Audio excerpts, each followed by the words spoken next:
And we continue to hear that it's just one office that's having these issues. And so yeah, I hope we just simply pass this resolution at the end of the day. It's simply a request for you all to do your utmost to work with our external auditor to make sure we complete this process. Let's be done with it. Thank you, Mr. Chair. All right. Thank you, Commissioner Wright. Someone make a motion to send it down without recommendation. Second by Commissioner Bradford. Can we do that without objection? All right, hearing none, item 1 will go down without a recommendation. Thank you all very much. Thank you, sir. We'll see you next week. Okay, this will conclude Committee 13. Call to order Committee number 1, Budget and Finance. Can we read item number 1? Item 1 is a resolution receiving and filing the October 2025 monthly comprehensive financial update reports entitled Shelby County Government Monthly Commission Division Reports for the year ending June 30th, 2026, sponsored by Commissioner Michael Whaley.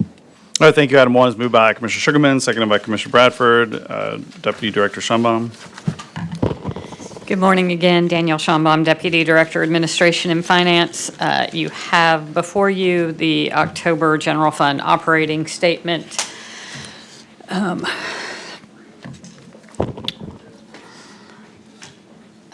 So total revenue as of October 31st was $61.8 million, flat versus FY25. Notable variances are in higher fees and offset by lower state and federal local revenue. Property tax revenue is at $28 million, or 7.2% of the budget, as compared to $28.6 million, or 8.5% of the budget. While that number is pretty flat year over year, there is a higher allocation to general fund for property taxes this year, so you're still seeing that percentage lagging a little bit versus last year. Other local taxes are at 4.5 million, up from 3.7 million due to higher business taxes. State revenue is down. That's just a timing issue, as well as federal and local revenues. The timing of those always seem to fluctuate a bit year to year. Fines and fees are 18.6 million versus 15.2 million in FY25. As previously noted, the majority of this increase is due to FY25 cleanup in the General Sessions Court, General Sessions Clerk's Office received by County Finance in FY26. There have also been some county clerk fee increases and county register fee increases that have contributed to the increase in fines and fees. Personnel expenditures are up 9.7 million, or 9%, due to increasing personnel costs due to the pay raises implemented over the last 2 years. O&M expenditures are basically flat with prior year, though there are some areas where we're seeing increases: software acquisitions, food services. And the food services, as we've previously discussed, we're seeing increases due to the Memphis Safe Task Force and a higher prison population than previously. With that, I will open it up for questions. All right, thank you, Deputy Director. Commissioner Mills? Thank you. I just have a quick question, and it actually goes back from the last one, but since we're talking dollars. Clerk Halbert referred to $16 to $20 million going in buckets that weren't accounted for.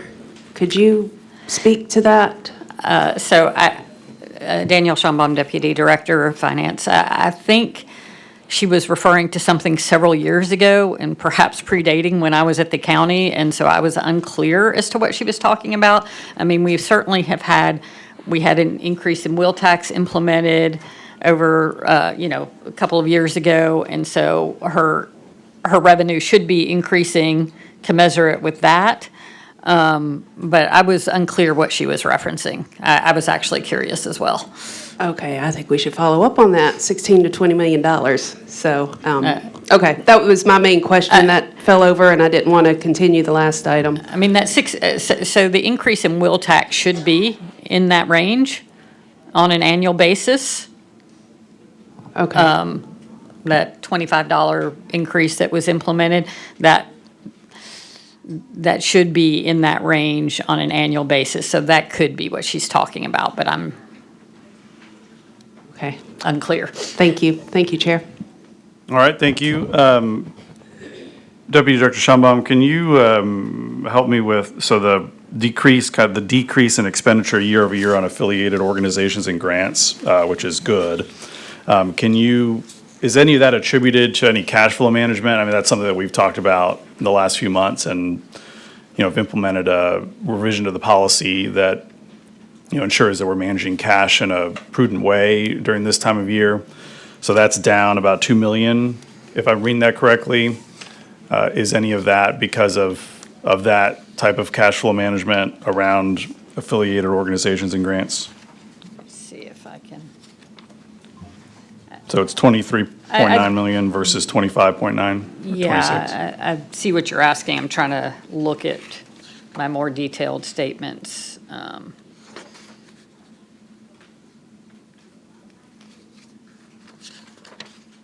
Give me-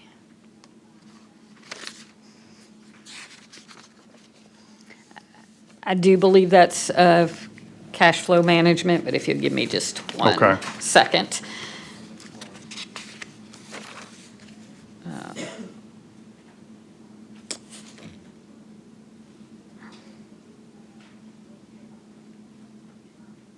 Yes, that's Okay, cash flow yeah, management. no, good. I mean, I think that's a good thing to see, like, because that's an area where we do have a little bit of discretion to be able to manage this time of year, and, good to see some alignment there on managing cash in the second quarter. Yeah, Okay, that's, all right, that's okay. exactly what that is. Okay, great. All right, Commissioner Brooks? Thank you, Mr. Chairman. Just a point of order here.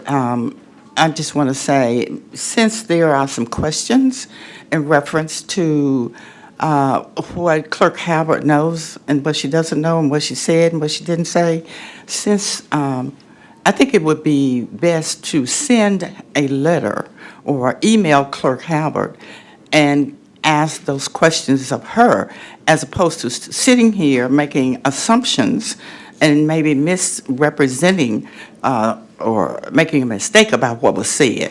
So why don't we just kind of delete all of that, all of those statements, and just make a request to Clerk Halbert for an answer to our questions? Okay. All right, Commissioner Caswell? Thank you, Chair.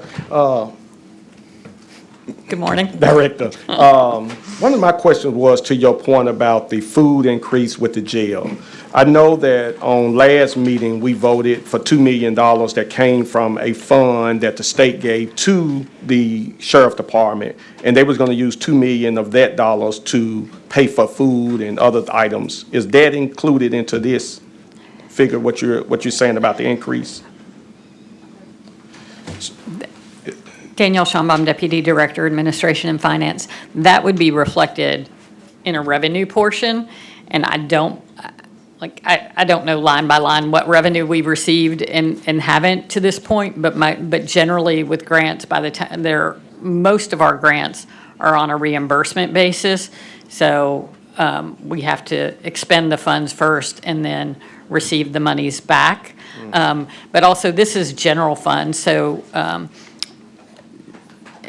if that was a grant, that would be presumably allocated to a grant fund, which wouldn't be reflected in this report. Okay, thank you, man. All right, thank you, Commissioner Caswell. Thank you again, Deputy Director. Madam Clerk, please prepare the screen to vote on item 1.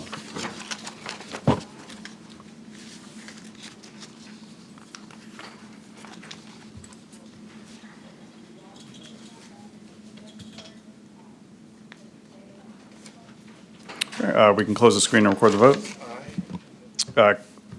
Commissioner Wright is an aye. And if I could have IT take a look at my screen, it seems to be frozen or something. Okay.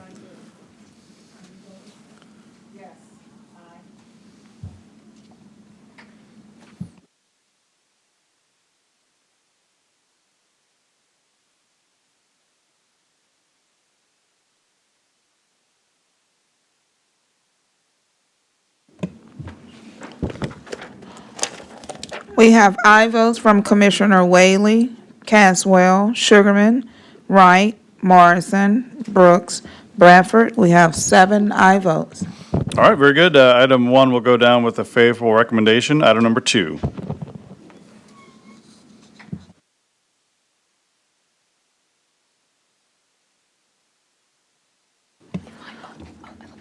Item 2 is an ordinance on third, no.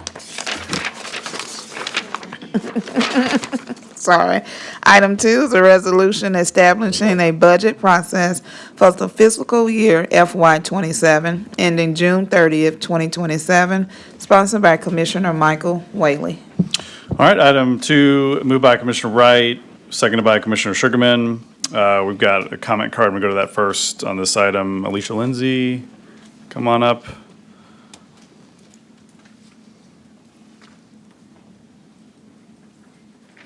All right, good morning, Chief Lindsay. Good morning, Commissioner Whaley, former other commissioners. Alicia Lindsay, Chief Administrative Officer, Sheriff's Office. Since this resolution is before us today, I'm wondering if we can add a new requirement into this budget resolution process, and that is to have finance provide a reconciliation from the proposed budget to the adopted budget of the items that the commission is approving. For example, in fiscal year 2025, when that budget was adopted, the Shelby County Sheriff's Office salary restriction increased by 44%, or $11 million. That was not by a commission vote. And had there been a reconciliation, then all the parties would have known at the time of that budget what the Shelby County Sheriff's Office budget was, or any other elected official or department. In fiscal year '26, for that particular budget, there was a lot of back and forth about what was actually in the Sheriff's Office budget, what wasn't in the Sheriff's Office budget, and I think we all can agree that 1 + 1 = 2, regardless of what someone else says. So if there is a reconciliation of what the proposed budget was, detailing all the changes that gets us to the adopted budget, then that would be a great opportunity for transparency and accountability. So I would just ask this body if we can consider to include that. And I will give you an example of what that reconciliation looks like. So back in June of 2007, when the proposed budget was presented, it had a figure, and then all of the detailed changes. So this is resolution number 33 from June 11, 2007. And it details every change, every position that changed from the proposed budget to the adopted budget. And I think this is what we need to ensure that we're all on the same page. So there's no back and forth, no misunderstandings of what the budget is. Okay, great. Thank you. Yeah, no, I think that's good. All right, so I can work on some language around, basically providing back the reconciliation of the budget after it's adopted by the commission as part of the process. I think that's a good suggestion. The other thing, So this is part of the adopted budget process. This is the adopted budget resolution, and it has all the changes in it. right, okay. All right. The other thing, just to point out to everyone that's new in this process, includes the administration submitting a draft budget to the comptroller for approval. This is something that that's come up and is quite an important part of the process that we want to make sure on our end is done. So that is something that is now included. My hope would be that we can find a way, probably by ordinance, to include it in perpetuity. But since the budget resolution has to be adopted each year, we are putting it in. It is in the resolution now for this coming fiscal year. Okay, all right, thank you very much. Commissioner Wright?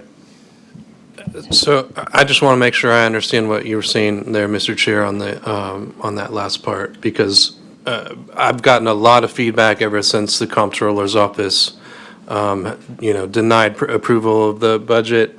Are you saying that process would give us more insight into how it's being submitted? It would require that the administration submits a draft budget for review by the comptroller. This was one, I think, the clear opportunities that was missed, which was to get feedback essentially on whether that budget will be approved. That was not done. And so what this does is say, prior to submitting it, a draft needs to be submitted to ensure that it meets the proper form such that it would be approved, once we make any changes we want to make. If I could, Mr. Chair, and I see Mr. Schoenbaum has stepped up maybe to clarify some things, but, a lot of those pieces that were flagged by the comptroller are items that certainly I've never seen. So I don't have a beginning cash balance and fund balance. I don't have the forecasting schedules so far as I know, unless I'm mistaken. I certainly don't have that from the Shelby County Schools and all the component parts. I don't have insight into explanations of negative balances. I certainly don't see the cover letter to know whether the mayor's name and email address. And if it's those kinds of technical things that are causing such a splash in the media and for us to lose our reputation as a county, that's just ridiculous, because those things don't come before us. We went to the extent of passing Commissioner Sugarman's resolution that went into detail about the years of issues that we've had with the budget submission. Again, a lot of those things are technical details that come after the fact, after we've already done our work and passed the budget. So I do appreciate what you're saying about encouraging that, but if there's any additional, maybe we can make a request or a demand that we receive everything that the state receives, so that we can double check and make sure that we're hitting every check mark. And I hate to be that way, but it's causing a big impact on our reputation too, because we look like idiots because our budget's not approved. Thank you, Mr. Chair. Thank you. All right, Deputy Director Schoenbaum. Good morning, Danielle Schoenbaum, Deputy Director, Administration and Finance. I have not historically been involved with the budget, so I'm not going to pretend to be an expert on all the moving parts that are involved in the budget and the submission of the budget. But what I do want to say is that we have been working very closely with the state, the comptroller's office over the last few months, both on the budget side, the finance side. We're obviously with this interfund TAN that we presented, we had to have their approval, so we've been in close contact with them. We have had discussions about fund balance. We have had, discussions about the audit. We are in constant contact with them, and so I just wanted to give this board that, level of comfort that we are working, the state is working with us as a partner. They are not trying to, they want us to succeed and are working with us to help move us towards that. And so I just wanted to relay that. Okay, thank you. And Commissioner Wright, to your point, I think the sort of root of the issue here is that, our job is to approve a budget, right? And then it's the administration's job to execute that budget and to do all the paperwork, essentially. And so there's, even if we were, to say we need all these things, we are not equipped, or nor should we, to know whether that's the right or the wrong. All we can say is it needs to be approved by the state. And so what this does is say, we need to get the state to say, yes, that works. That is kind of, from our perspective, what we can do. And I think that, to me, seems like the biggest opportunity from how we can change this process is to ensure that it gets prior state approval as to form and the things that are included, like the cover sheet, like the cash flow balances, all of that. So that's why it's included here for that purpose. Okay. All right, Madam Clerk, please prepare the screen to vote on item 2.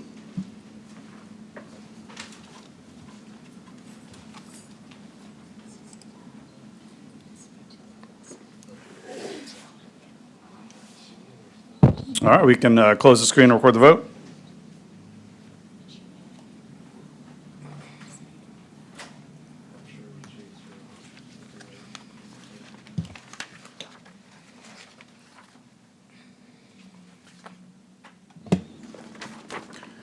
We have aye votes from Commissioner Whaley, Sugarman, Mills, Wright, Morrison, Bradford, Avant, we have 7 aye votes. All right, item 2 will go down with a favorable recommendation. Item number 3.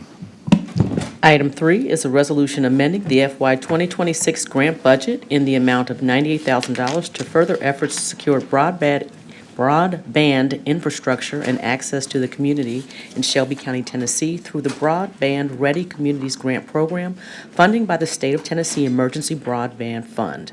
This item requires the acceptance and expenditure of FY 2026 grant funds in the amount of $98,000, sponsored by Commissioner Michael Whaley. All right, item 3 is moved by Commissioner Sugarman, seconded by Commissioner Bradford. Do we have a report on this item? Yes, thank you, Chairman Whaley. Good morning, Commissioners, and happy holidays. Hannah McCarthy, Project Specialist in Mayor's Office.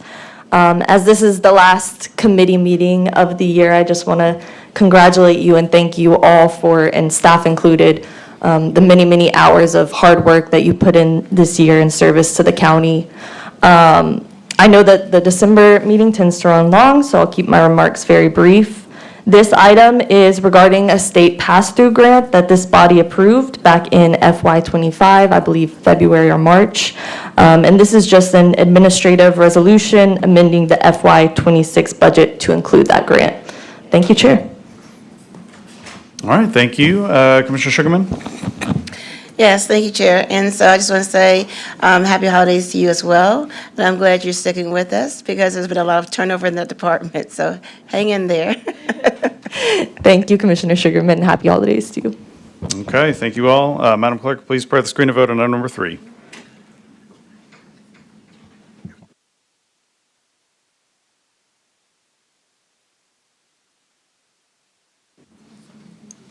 All right, we can close the screen and record the vote.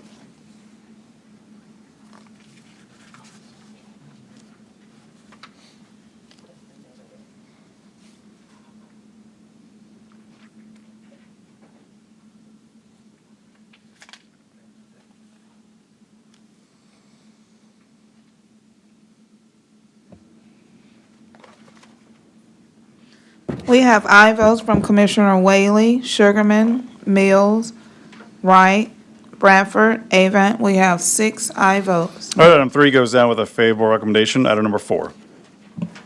Item 4 is a resolution receiving and filing the report of debt obligation of Shelby County government for the issuance of the interfund tax anticipation note, Series 2025, as authorized by the County Commission on November 17th, 2025, item number 35, sponsored by Commissioner Michael Whaley. All right, thank you. Item 4 moved by Commissioner Bradford, seconded by Commissioner Sugarman. Deputy Director Schonbaum? Good morning, Danielle Schonbaum, Deputy Director, Administration and Finance.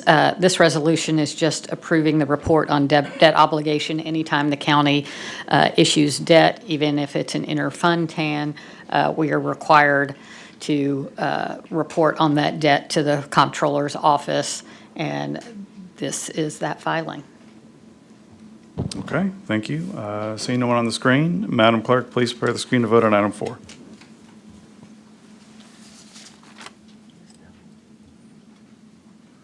Whoa. I was too quick. I like to go fast, but not that fast. All right, please cast your votes. And we can close the screen and record the vote.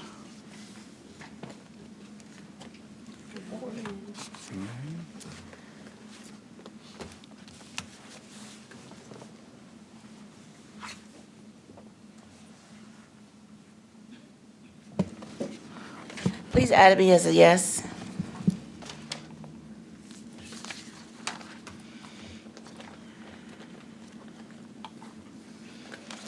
We have aye votes from Commissioners Whaley, Sugarman, Mills, Wright, Bradford, Avant. We have 6 aye votes.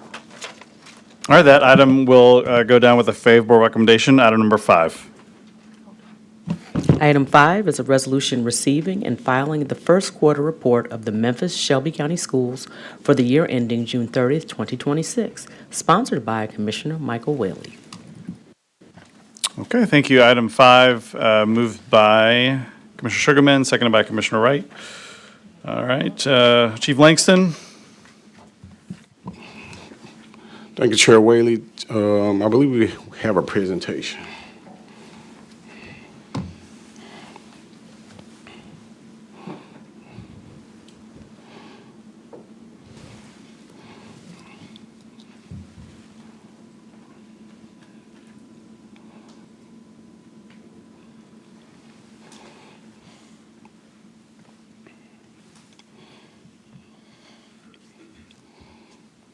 All right, Tito Langston, Memphis Shelby County Schools. If we can go to the next slide.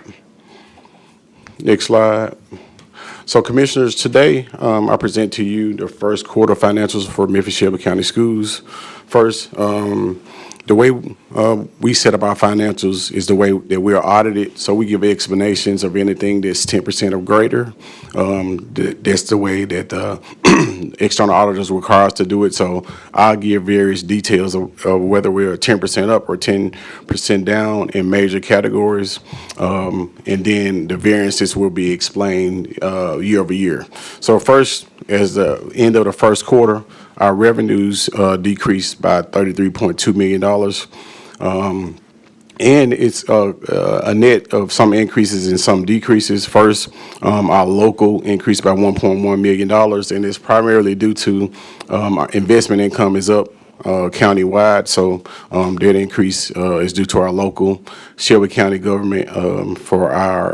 We have a decrease of about $8.8 million for Shelby County government, and it's really due to the timing of when we receive sales tax and things of that nature. State of Tennessee is down $20 million. Currently, the way we receive TISA or state payments now is different. For charter schools, the state portion of charter schools go directly to charter schools now and doesn't come as a pass-through to the schools. So that's why you see that $20 million down. And federal is down $5.5 million. That $5.5 million decrease year over year is due to indirect costs being down, and it's primarily because ESSER has now decreased and gone away from our budget, so we're receiving less of indirect costs. Next slide. So now moving over to the expenditure side of the house, expenditures increased by a net of $9.5 million year over year for the first quarter. First, coupling salaries and benefits together, you see an increase of $28.3 million and $4.3 million. That increase is due because we have now passed along COLA for our teachers off their salary schedule, as well as we receive about $16.1 million from the state of Tennessee to pass along $2,000 teacher bonuses for the beginning of the year for our teachers, so we paid that out. Our property maintenance is down about it's up about $0.7 million, and it's due to some repairs that we've done. Contracted services is down $7.6 million. We've done less school projects or school opening projects because we didn't bring any schools back this year for ASD as opposed to last year.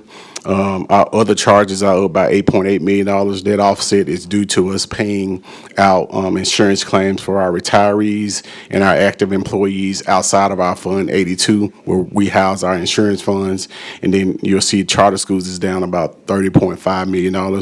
We're, again, as you saw in the revenues, passing along less monies to charter schools because the state of Tennessee is passing along those funds directly. Next slide. This is just a summation of what I just explained, but what you'll see in this slide at the bottom for total expenditures, we're right at about 25% for the first quarter, which is where you'll want to be in your budget for at the end of the first quarter. Next slide. So the next slide, we get into our capital projects. There are 4 active county appropriations with a total overall budget of $123.5 million through the first quarter. We've encumbered about $11.4 million. We spent about $11.4 million and encumbered about $16.8. We have about $95 million in uncommitted funds, and as you can see, you'll see in just a second, most of those uncommitted funds is due to the timing of when we are building the new schools. Next slide. For our FY23 appropriation, we have 2 open projects. The first is an Intercom Phase 1 project. It's due to close out this year. And then we have a Bolton roof project that's ongoing, but we're hoping that it'll be done by the end of this year. Next slide. Next slide is our FY24 appropriation. We have two open projects. Obviously, one of them is the new East Region High School, and then the other one is the new Fraser High School. Obviously, these two projects are ongoing. Next slide. Next slide shows our FY25 appropriation. There are 8 open projects in this appropriation. The new East Region High School and the new Fraser High School, obviously, they'll be ongoing. And then we have 6 remaining projects that are scheduled to be closed out this year that are open. Next slide. Next slide shows our FY26 appropriation. In FY26, we have 17 current projects. At the timing of this report, those projects were in the pre-bid stage. Most of them have now been bid out and started. Those projects are mostly life safety projects. You'll see there are intercom projects as well as fire alarm safety projects. So we expect to have these projects finished by the end of the year. Next slide for transparency's sake. We still have ESSER 3.0 funds. They're due to be closed out as of March of 2026, although we expect these projects to be done by the end of this month for us. For ESSER 3.0, we have 29 open projects. Our FY26 budget was $23.1 million, and we've spent $11 million through the first quarter and another $11.8 million encumbered through the first quarter. Again, these projects are slated to be finished by the end of the month, but we have until March of 2026 to fully end ESSER, and they're all in construction projects. Next slide. This next slide is just a culmination of what I spoke of, and it gets us to the remaining of the 29 projects for ESSER. Next slide.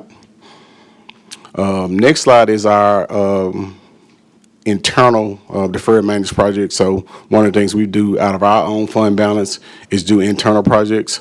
So with our internal in our projects that we've done out of our own fund balance, we have a budget of about $21.5 million. Through the month of September, we spent about close to $4.5 million. We've encumbered about 10.6. It's about 28 open projects, and they're mostly for roof replacements, HVAC, and other maintenance projects. So that concludes my report. Thank you, Mr. Langston. Commissioner Whaley asked me to take charge as he had to step out to a meeting. I'm looking at the queue, Commissioner Ford. Good morning.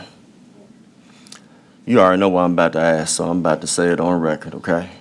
And I'm glad that we had our conversation in October while you and I were at TGFOA. I will not go into detail about our private conversation. The only thing I will reiterate is when you asked me, are you going to tell the comptroller the truth? I said 2 things. The answer is yes, and don't worry about what I'm about to tell the comptroller's office. They asked questions, I gave answers. But we did have a good conversation, and I just want a couple of these things in light of what this body spoke on regarding item number 2, establishing a budget process. My questions are very important so that the budget process as we go forward, especially with the new commission and new county mayor going to be assembled in September, it's important so we won't have the same thing happen over and over. It's gotten to the point to where this commissioner is tired of seeing the back and forth, and then when the comptroller is basically the tiebreaker, he's basically saying that both of y'all are at fault. So let's just get some things on the record. And you already know what I'm about to ask, so you're not being blindsided by anything. You've seen the comptroller letter. You know exactly what was stated as far as the budget not being approved. I appreciate you being detailed on this resolution that's on the floor. So I'm going to read part of what this letter stated, and then I'm going to ask a couple of questions. And if you need to add particular things, please add them for the purposes of making sure, because a couple of months ago I asked on record, could we have somebody from MSCS not just talk about what was here, but was also a question was what was stated by finance, was it the truth or was it fabricated or was there a gray area? So with that being said, it says causes of non-approval. Last year's budget letter stated that a detailed budget should be included for all funds that are included in the resolution, including school funds. These schedules should be at the line item level. Sound familiar, doesn't it, Commissioner? And be split up by department. Our office encountered two issues that were in direct conflict with this requirement when reviewing the 2026 budget. First, the detailed budgets for Memphis Shelby County Schools were not included. Second, the detailed budgets were not consistent with state law that requires presentation consistent with generally accepted accounting principles. As a result, we were unable to analyze the detailed budgets at the individual fund level. Future submissions should be detailed for all funds, including school funds, and consistent. You're familiar with that, correct? All right, so in my 15 seconds, and I'll get back into the queue, can you reiterate what MSCS did give finance, what finance's rules were, and were those rules that finance gave here the same as what was required by the comptroller? I'll get back in the queue for other questions, but I think that'll be a good start. Tito Langston, Memphis Shelby County Schools. So as it relates to what you just read and what has kind of been talked about, just to be on record, again, I don't state any blame to anybody. I'm not fully familiar. When I say I'm not familiar, Memphis Shelby County Schools has no direct contact with the state comptroller when it comes to the submission of the county's budget. Obviously, our budget is a subset of the county's budget. I've been sitting in some capacity of a financial seat with the district for the past 6 years. In the past 6 years, we've submitted our budget to the finance office at the county the same way we've done every time. I recently learned that there's a template that you just spoke of about a line item detailed budget that we should have been submitted. But again, on record, I have to state that we've never received any templates so that we can format our budget and such so that we can submit. Now that I have recently seen the template, there's no issue with us formatting our budget to give it to finance Shelby County government in that template. It would take us less than an hour to translate what we have to put it in that template. And then as far as the way we currently do our budget as a line item detail, our board approves our budget at the fund level. Our budget book is set in a line item detail, so we have the detail to do it. So I hope that answers your question, and I'm happy to work with the finance department with Shelby County government to ensure that we submit everything that's required by the state comptroller's office so that we can get the budget approved. All right, thank you. Commissioner Sugarman. Thank you, Chair. And so, welcome, happy holidays. Okay. So I just want to have a few questions. I know as a teacher in the classrooms, we always look at the line item budgets. And at some point in time, you all stopped submitting the line item budgets. So my question then becomes, at what point did you all stop submitting line item budgets, number one? Then number two is going forward, okay, you know, I love writing resolutions. So do we need to write a resolution to request that in all future budgets be at the fund level, a line item? Or is that something that you're all willing to do on your own? And then last but not least, I don't know when you came on board, you said 6 years ago, is that correct? When you came on board, were we doing line item budgets then? But if you don't have that information now, can you provide it for me Monday? I just want to know when you stopped, because I know you all did give a lot of budgets. I recall as a teacher looking at them, and we're discussing about, you know, how you are allocating the funds. Tito Langston, Memphis Shelby County Schools. As I kind of stated before, we actually still do a line item budget. Our budget book is about 600 pages, and it is detailed at a line item and a fund level, and even down to each individual school. You can see what's allocated to each individual school. That's online for you to see. Again, not stating it in blame, but what we've done is what we've always done for the past 6 years that I've been here, is submit our budget to the county in the format that we've always submitted in. Again. Okay, can I get a follow-up then? Okay, so let me be more specific if I can.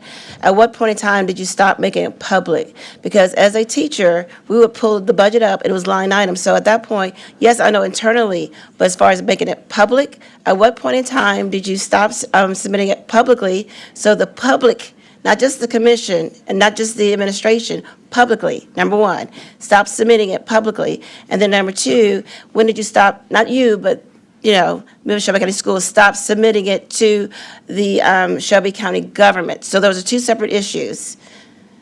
if I make myself clear. Tito Langston, Memphis Shelby County Schools, those documents are public.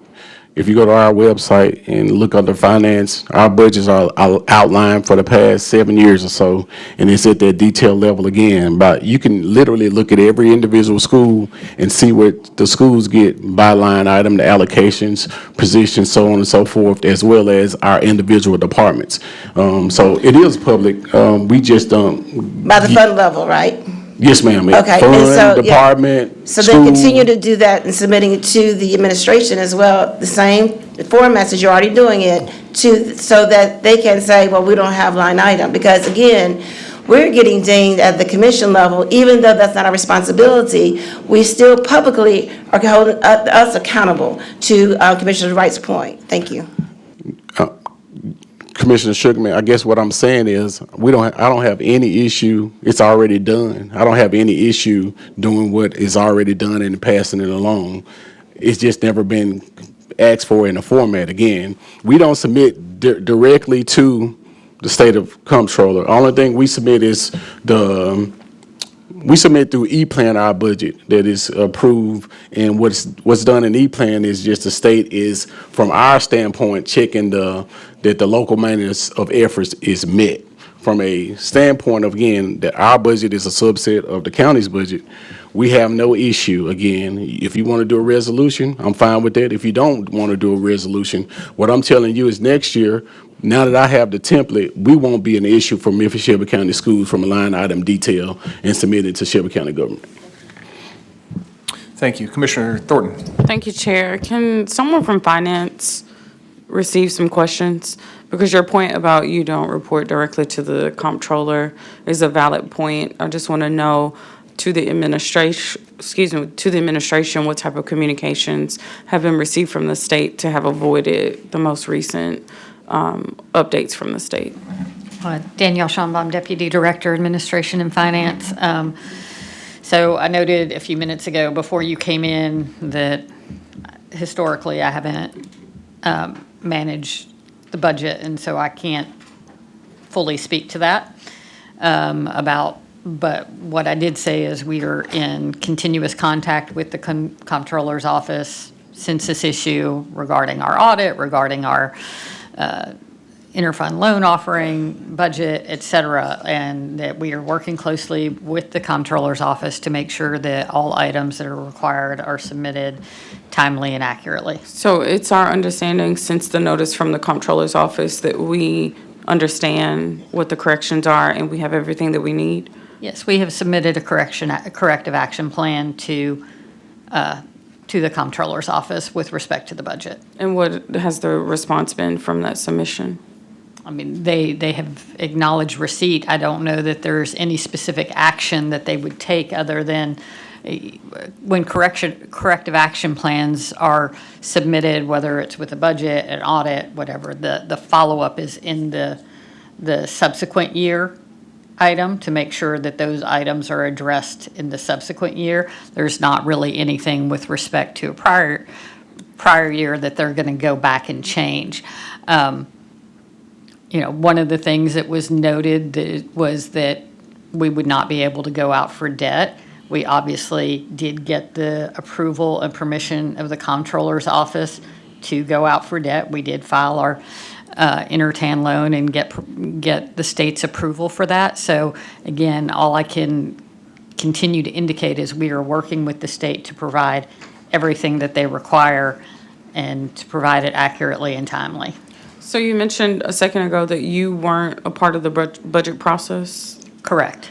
Is there anyone else within finance that can be present on Monday? It's just a yes or no. Is there anyone else in your office? I'm not sure if Director Tipton will be back by Monday or not. And so she would be able to address those questions if she's back. She's on medical leave, anticipated that she will be back soon, but I don't have a specific date. Is she the only one on the team? I can talk to Director Thompson and see if he's available. I mean, it would be helpful. We only have one meeting this month, so having presence from the administration when we need to get full understanding, particularly when the state is coming in to sanction us or to, let us know that we're falling short, then we need to be able to get clear answers. So please ask Director Thompson to be present on Monday. Thank you. Thank you, Commissioner Thornton. Commissioner Ford? Thank you, and you're being too nice, Mr. Langston. I'm not letting anybody off the hook. First of all, that template has been around since the state approved it in 2021. Don't go too far. Don't go too far. Acting CFO.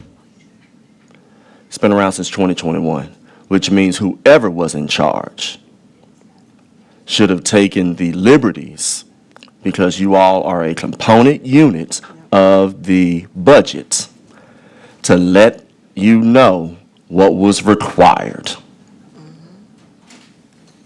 That's why we're getting these letters. So this is not a singular issue. This has been a continuous issue.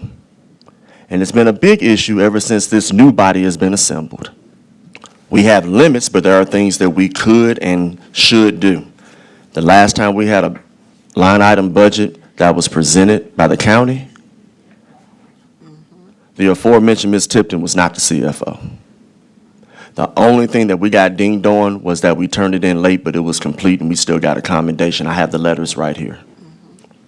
Ever since then, there have been a lot of things that I have questioned whether the generally accepted accounting principles have been established and implemented.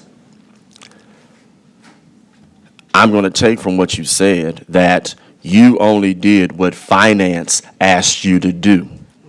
So this commissioner is asking, turn in everything line item from this point on, whether finance uses it or not. That is on them, because the letters say one thing, and you're only going to do what you're asked, because you're absolutely right, Commissioner. They do a line item. I have the books and all of that. They do it. But then it gets to the finance division that has to submit. I asked the comptroller's office specifically, what did finance turn in for our budget? And when I looked at what they turned in, I see why we got the letter that we got. Because I would say that those other component units are doing what they're supposed to do. So I'll let my colleague ask about the corrective action plan, because I don't want it just being what Ms. Tipton stated, saying, we agree, Mr. Comptroller, there has to be more. You all just had a resolution about what another elected should and could do, so I don't want there being selective processes, and we'll talk about that later. Yeah. Some of y'all gonna get some real nice Christmas gifts after before the holiday is over. So my last thing to you is, since item number 2, which goes with 5, is talking about budget processes, can you detail what the timeline customarily that MSCS has had for the purposes of making sure that your entire budget is deliberated, voted on, and brought over here so that we can make those deadlines, so that we can have hopefully a nice letter?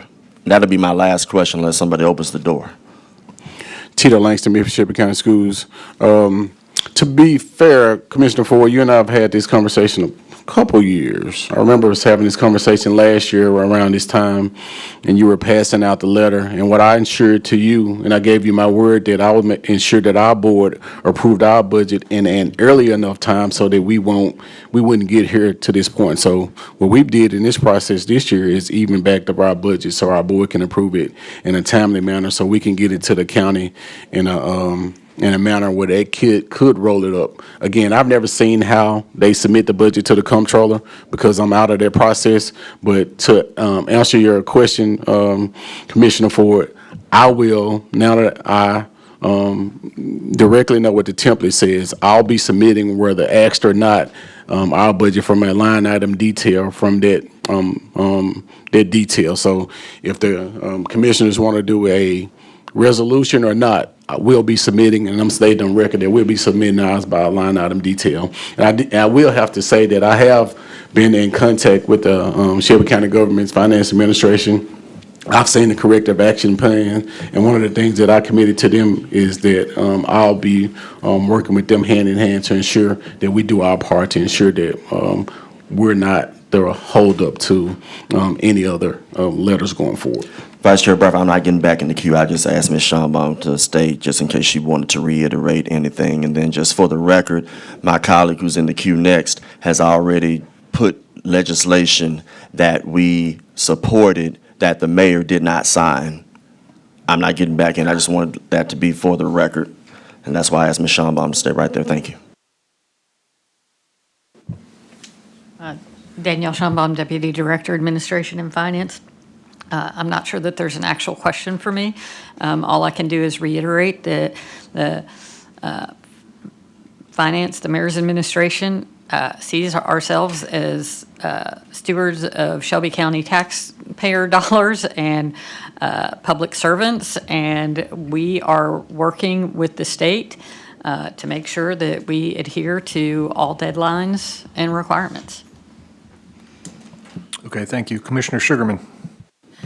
Thank you, Chair. And so I will not be putting it in the resolution form. I trust your word because you all did, submit your budget early, and so continue to do that. So good work. But the next question is for Schonbaum.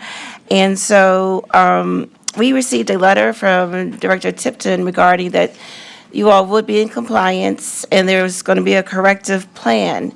However, we never received, as a commission, at least I haven't, received in writing the steps as far as the corrective plan. So please submit that to the commissioners prior to the Monday meeting. That'd be at least me, because I did not see it. I appreciate that. Thank you.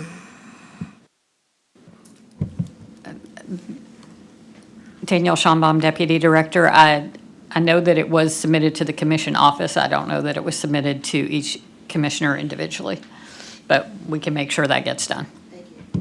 Thank you. Commissioner Thornton. Thank you, Chair. Just switching gears here. I have nothing else for you, Director Schonbaum. Wanted to talk about the new East Region School. What is the current status of our plan to move forward with that? And when are we planning to, I guess, what's the latest update? The sale of the property, the cost projection to build a new school, where we are and what you've committed, what the ask is of the commission. Can you just catch us up to speed? Tito Langston, Memphis Shelby County Schools. Again, by resolution, we're still slated to be out of Germantown High School by 2032. Right now, again, we're actively looking for a valuable place to build a new East Region High School. We have funds that's committed by the commission up to a certain point. Nothing has changed as far as estimates at this point until we figure out what a new location looks like. So as we continue to work along, as soon as we figure out any details of what's next, we ensure that we update the commission so we can work side by side. Nice. And if you could, a special request of District 10, I need to know the level 5 schools for my district. It would be so nice because we have so many overlapping districts. Like if there could be some coordination between maybe our IT departments to just make this process easier for us to see how our districts overlay the districts of the school board members. It's very hard to have to go in and count pins, and there has to be a better way to do this. So just some feedback. Thank you. Tito Langston, Memphis Shelby County Schools. There is actually a mapping that our internal finance team has done that maps each commission with the board members' district. So I can share that with the entire commission. If you can get me to the end of day Friday, I'm sure somebody's listening to this, so I won't forget. And I'll get you, if anybody else has any requests of those level 5 districts, level 5 schools that are in board members' district that coincides with commissioner districts. Thank you. Commissioner Caswell. Thank you, Chair. Thank you, Brother Tito. My only question is to the Fraser. I might have missed it. Fraser School, when is the completion day on that, and how we looking? Is everything on track for that completion? Tito Langston, Memphis Shelby County Schools, we are still, if, I don't know if anybody's been out there lately, everything is going as planned with the new Fraser High School. We're still expected to be completed by the fall of 2027 with the new Fraser High School in hopes of opening it up for the 27-28 school year for our Fraser residents. So fingers crossed, everything is on schedule. We're forecasting to ensure that we have enough funds to complete the projects. Working with the internal team, meeting as early as, again, next week. And then what I'll commit is updating the commission kind of where we are in terms of a timeline for the project plan as well as where we are financially. And I know that also that the Fraser Elementary, Fraser Corner is on the maybe closed down. Is that will that school be added to the Fraser High if that's closed down as a STEM building or some other type of academy for the Fraser High? Have that been determined? If you're going too far, you can't say you understand. And also, have they announced the name of the new school yet? Tito Langston, Memphis Shelby County Schools. The name hasn't been voted on and announced. And as what you're referring to is Fraser Corning. One of our school closure plans is to close Fraser Corning and merging it with Westside Elementary. That still has to be approved by our board. So I'll say it to that extent. That still has to be approved by our board, which comes before them in February or early March. Okay. And I know you said Fraser Elementary, but I know Whitney is before you get to Westside. Why is Whitney looking to be closed as well? Tito Langston, Memphis Shelby County Schools. No, sir. Whitney is one of the locations, but remember, when it comes to us putting together a full detailed facility plans, one of the things we look at is utilization and which schools are at capacity or close to capacity, but because we're trying to if you will, be good stewards of resources. So we did, to your point, you're very familiar with Fraser, obviously. Yeah. Westside is a little further, but when it comes to, Whitney is an option as well for those students. But when it comes to a full comprehensive plan, we're making sure that we utilize all of those buildings as much as possible. Okay, thank you, Chair. Thank you, Commissioner Caswell. Commissioner Sugarman. Thank you, Chair. And so since we're talking about our districts, and so we put in the budget for STEAM schools in my district for Southwind Elementary, Highland Oaks Middle, and Southwind High School. And I understand it was not started this school year, even though we put it in the budget. And so I have a couple of questions. Will that money roll over to the next budget, number one? Then number two, when will the STEAM schools be implemented? Because, as you know, Highland Oaks Middle has been trying to do this for the past 5 years.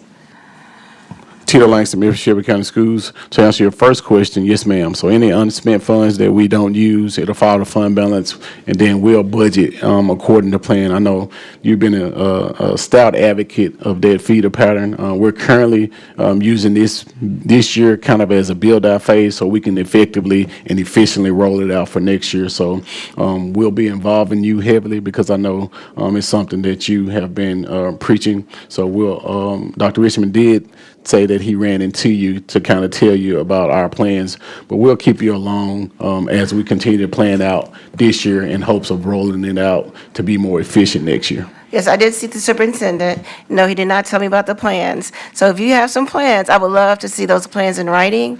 And then also I'd like to include the principals because they're very, because in my district, we do not have any optional schools, period. And with the closing of Germantown Elementary, Middle, and High School, we would like to have that option for the parents and our students in the area because they have been adamant. They do not want to go to certain schools outside of the area, and we're losing population. And so I do not want to have a negative impact. So can I then go out and say, we will have STEAM schools next 2026-20 school year? Or do I need to just wait? I'll follow up with the academic team and the superintendent, and we'll get you a plan so that you, the school district and yourself, with it being in your district, can be on the same page as we roll out the plan. I appreciate it. Thank you. Yes, ma'am. And happy holidays. All right, Commissioner Brooks. Thank you, Mr. Chairman. Just a point of order. What item is before us? What is the subject matter before us? I believe this is item number 5, receiving and filing the first quarter report of the Memphis Shelby County Schools. Okay, receiving the filing of the, okay. So since some of the information and some of the discussion that we're having is not before us, maybe we can request that MSCS come back at another time so that they will be prepared to give the kind of information. But let's put that in writing so that we can get the full scope of information that we need, as opposed to being out of order and asking questions that are not before us. Thank you. I appreciate your comments, Commissioner Brooks. We have kind of gotten off in the weeds on this item. Commissioner Thornton, I'll go to you, and then let's wrap this up. Thank you, Chair. All things related to MSCS. Thank you for being here, Director Langston. The facilities plan, so when I see, our current expenditures around schools we're committed to, I'm always wondering about the schools that need commitment. And so where are we at in being able to create that comprehensive facilities plan process? We have resolution on our agenda to start the budget process, which means it's appropriate for us to start looking forward to where we're going to invest. Where's the facilities plan? And when it comes to just the state-of-the-art standard that we're bringing in with Fraser Schools, being a new school, intentionally built, investments in Whitehaven with their STEM school, you're bringing up the caliber in some communities, and then particularly in District 10, we're wondering, when do we get brought up to that same standard so that our students don't have to relocate to other communities to access an MSCS standard that clearly is present in some neighborhoods? So if you could just tell us where we are in our thought process and what we can look forward to in this next budget cycle, it'll be helpful.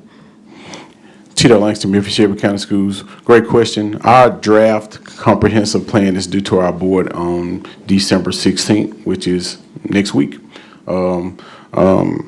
We're actively finalizing that plan by the end of this week, just tying up some loose ends.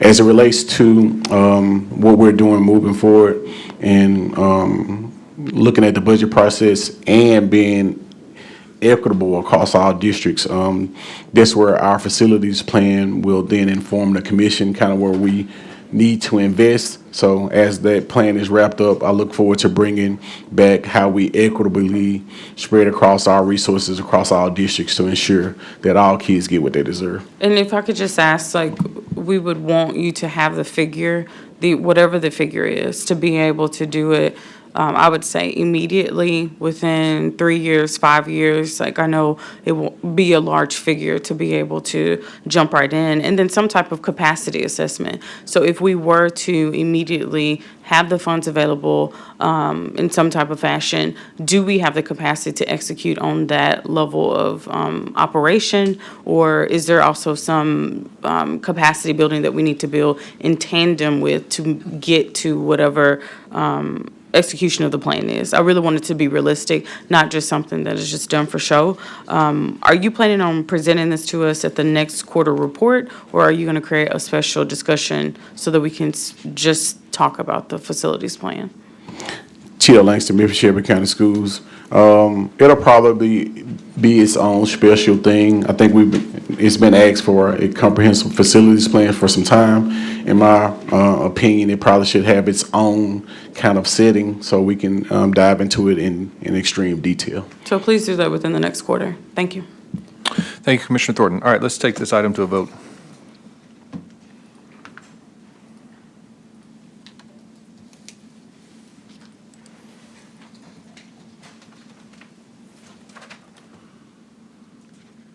All right, if all commissioners have had the opportunity to vote, let's tally the results.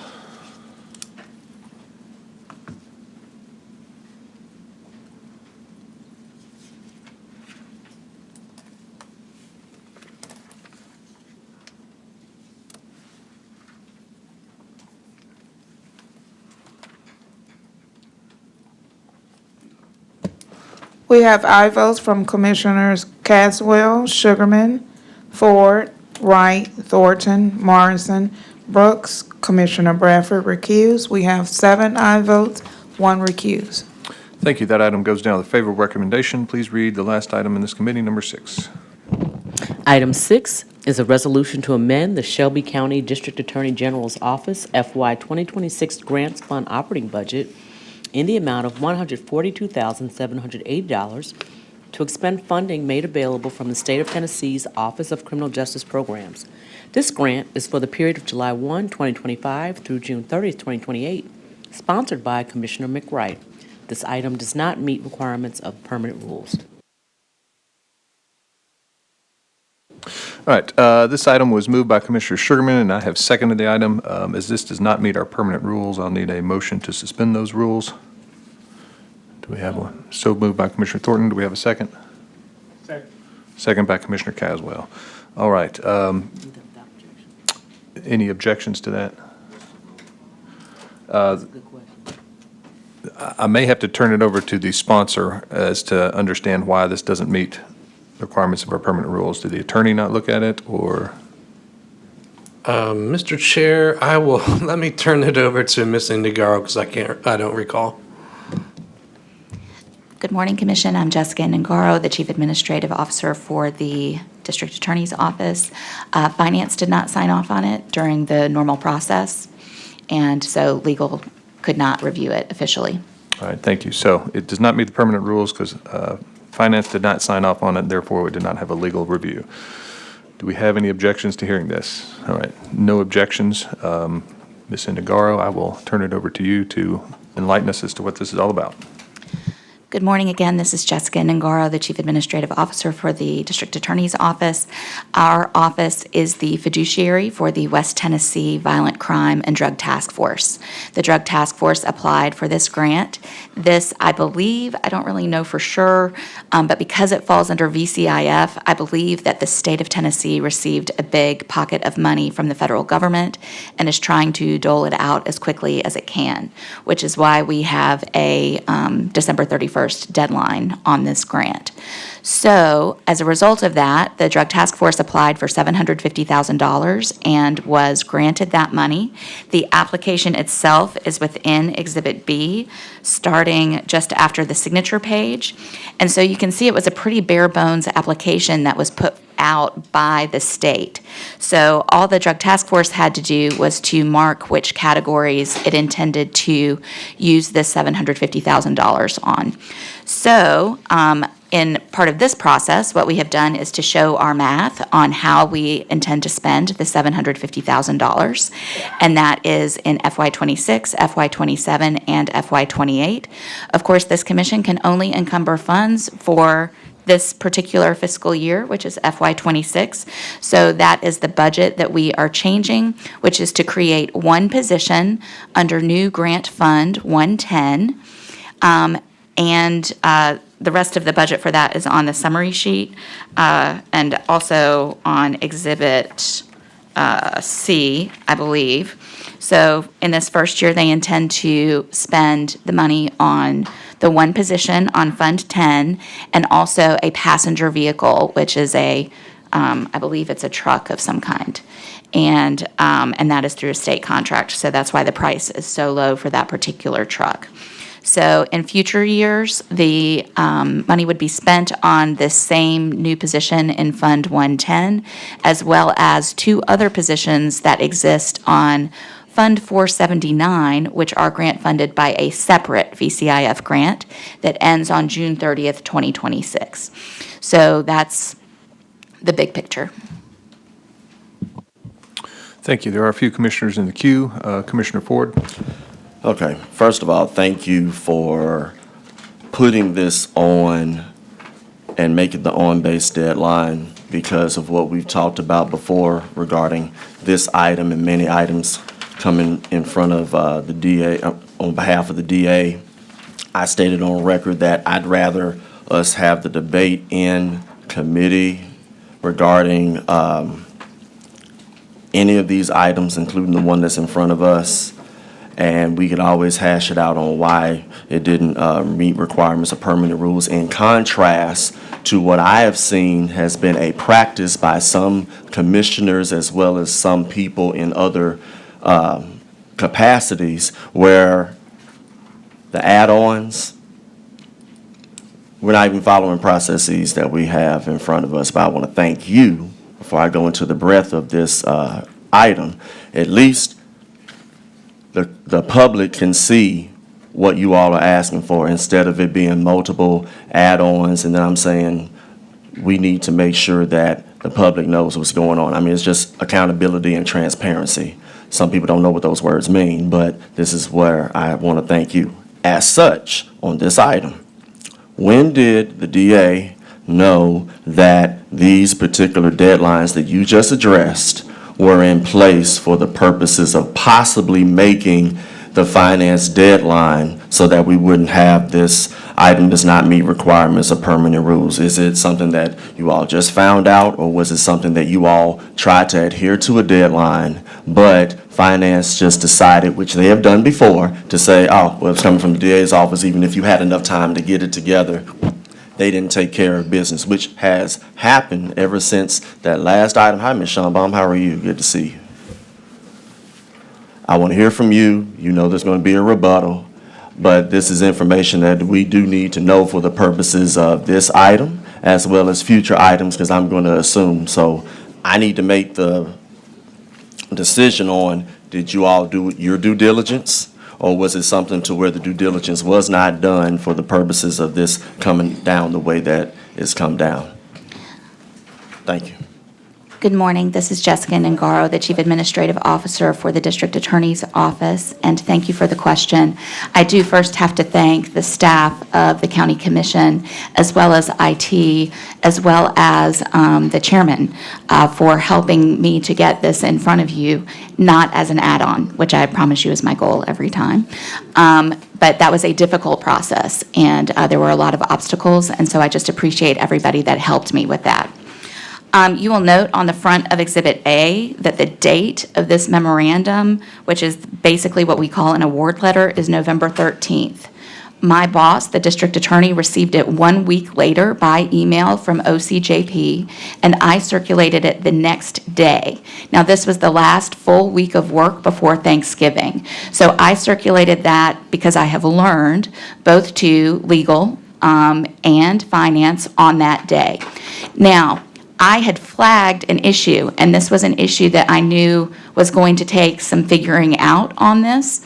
And so I flagged that at that time, but I also reminded everyone that really we had been talking about this since October 13th, because I knew that this particular contract required that the funds, this is not a reimbursement grant. This is an upfront payment that has to be somewhere on the county books. So I understood that it was unlikely that Shelby County Finance was going to administer an interest-bearing account without some forethought. And so I had talked to our auditor at the comptroller's office. I had also talked to the trustee's office to see if this was something that they could receive. And so I'd asked back in October for finance to begin looking at that. Finance declined to do so on the basis that they could not fully examine the question until they had a copy of the contract.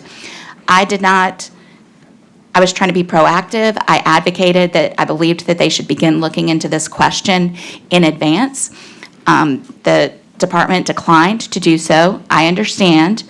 But that meant that they did not start looking at it until I sent it to them on the morning of the 20th or the 21st, whichever day that was before Thanksgiving. So we had an incredibly condensed timeline to try to get that done. That said, that particular issue had been in front of finance and legal for a month prior to that. And I did just give everybody as much notice as I could. But this was a compressed timeline because of when we received this from the state.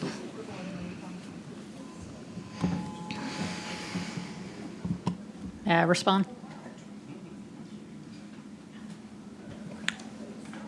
Yes, go ahead quickly. All right, Danielle Schonbaum, Deputy Director, Administration and Finance. There were multiple issues with this grant, some of them legal, some of them financial. There was a requirement in the grant for this to be in an interest-bearing account. That's not the norm for grant funds. There's generally not a requirement such as that. And so there were a variety of issues that had to be reviewed, and I had noted that until the legal issue was resolved, that I wouldn't be able to fully sign off. We did have a follow-on meeting with the trustee to try and address the financial issues. Why this, I'm uncertain as to why this did not get the final finance approval.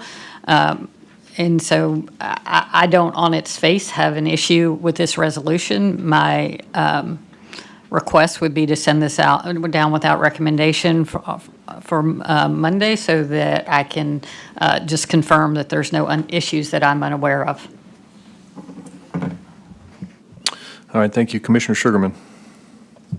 Thank you, Chair. And so, Siobhan, so while you're looking, my question then becomes, is there any financial implications with this grant? Because it is a grant from the government side. Do we have any financial implications if we go ahead and approve this?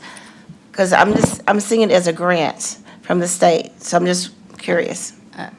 Danielle Schoenbaum, Deputy Director. I'm uncertain what types of implications are you?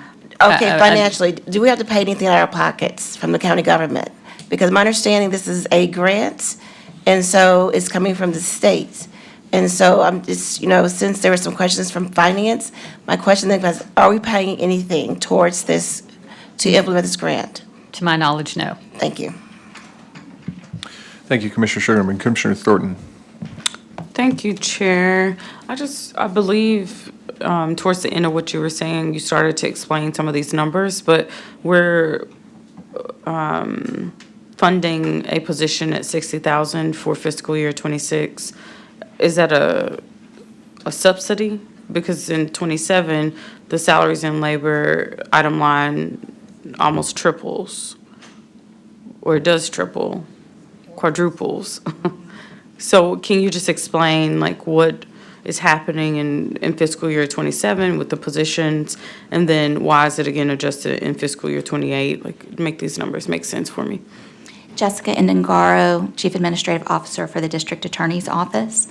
The West Tennessee Violent Crime and Drug Task Force received a previous VCIF grant, and that grant funds 3 people, which are 2 special agents and 1 data analyst. Those positions are funded through the end of this fiscal year and expire on June 30th, 2026. So this new position is the only change to the FY26 budget because we have funding for those other 3 positions. But since that VCIF grant, we're talking about 2 different VCIF grants, this new one that I've brought you and the old one. The old one expires June 30th, 2026. We want to use funding from this grant to continue to fund those 3 existing positions, which sit on Fund 479, which is the main drug task force payroll. And then in fiscal year '28, what happens as the salary and labor fiscal commitment decreases? Are we losing a person in '28? So the Drug Task Force Board will have to make a decision about that. So there are a couple of options, because you all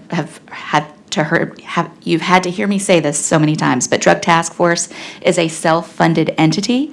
So the West Tennessee Violent Crime and Drug Task Force could decide, the board, which is made up of 3 elected DAs, the 28th, 29th, and 30th districts, they could decide that they want to continue to independently fund those positions that are already on Fund 479.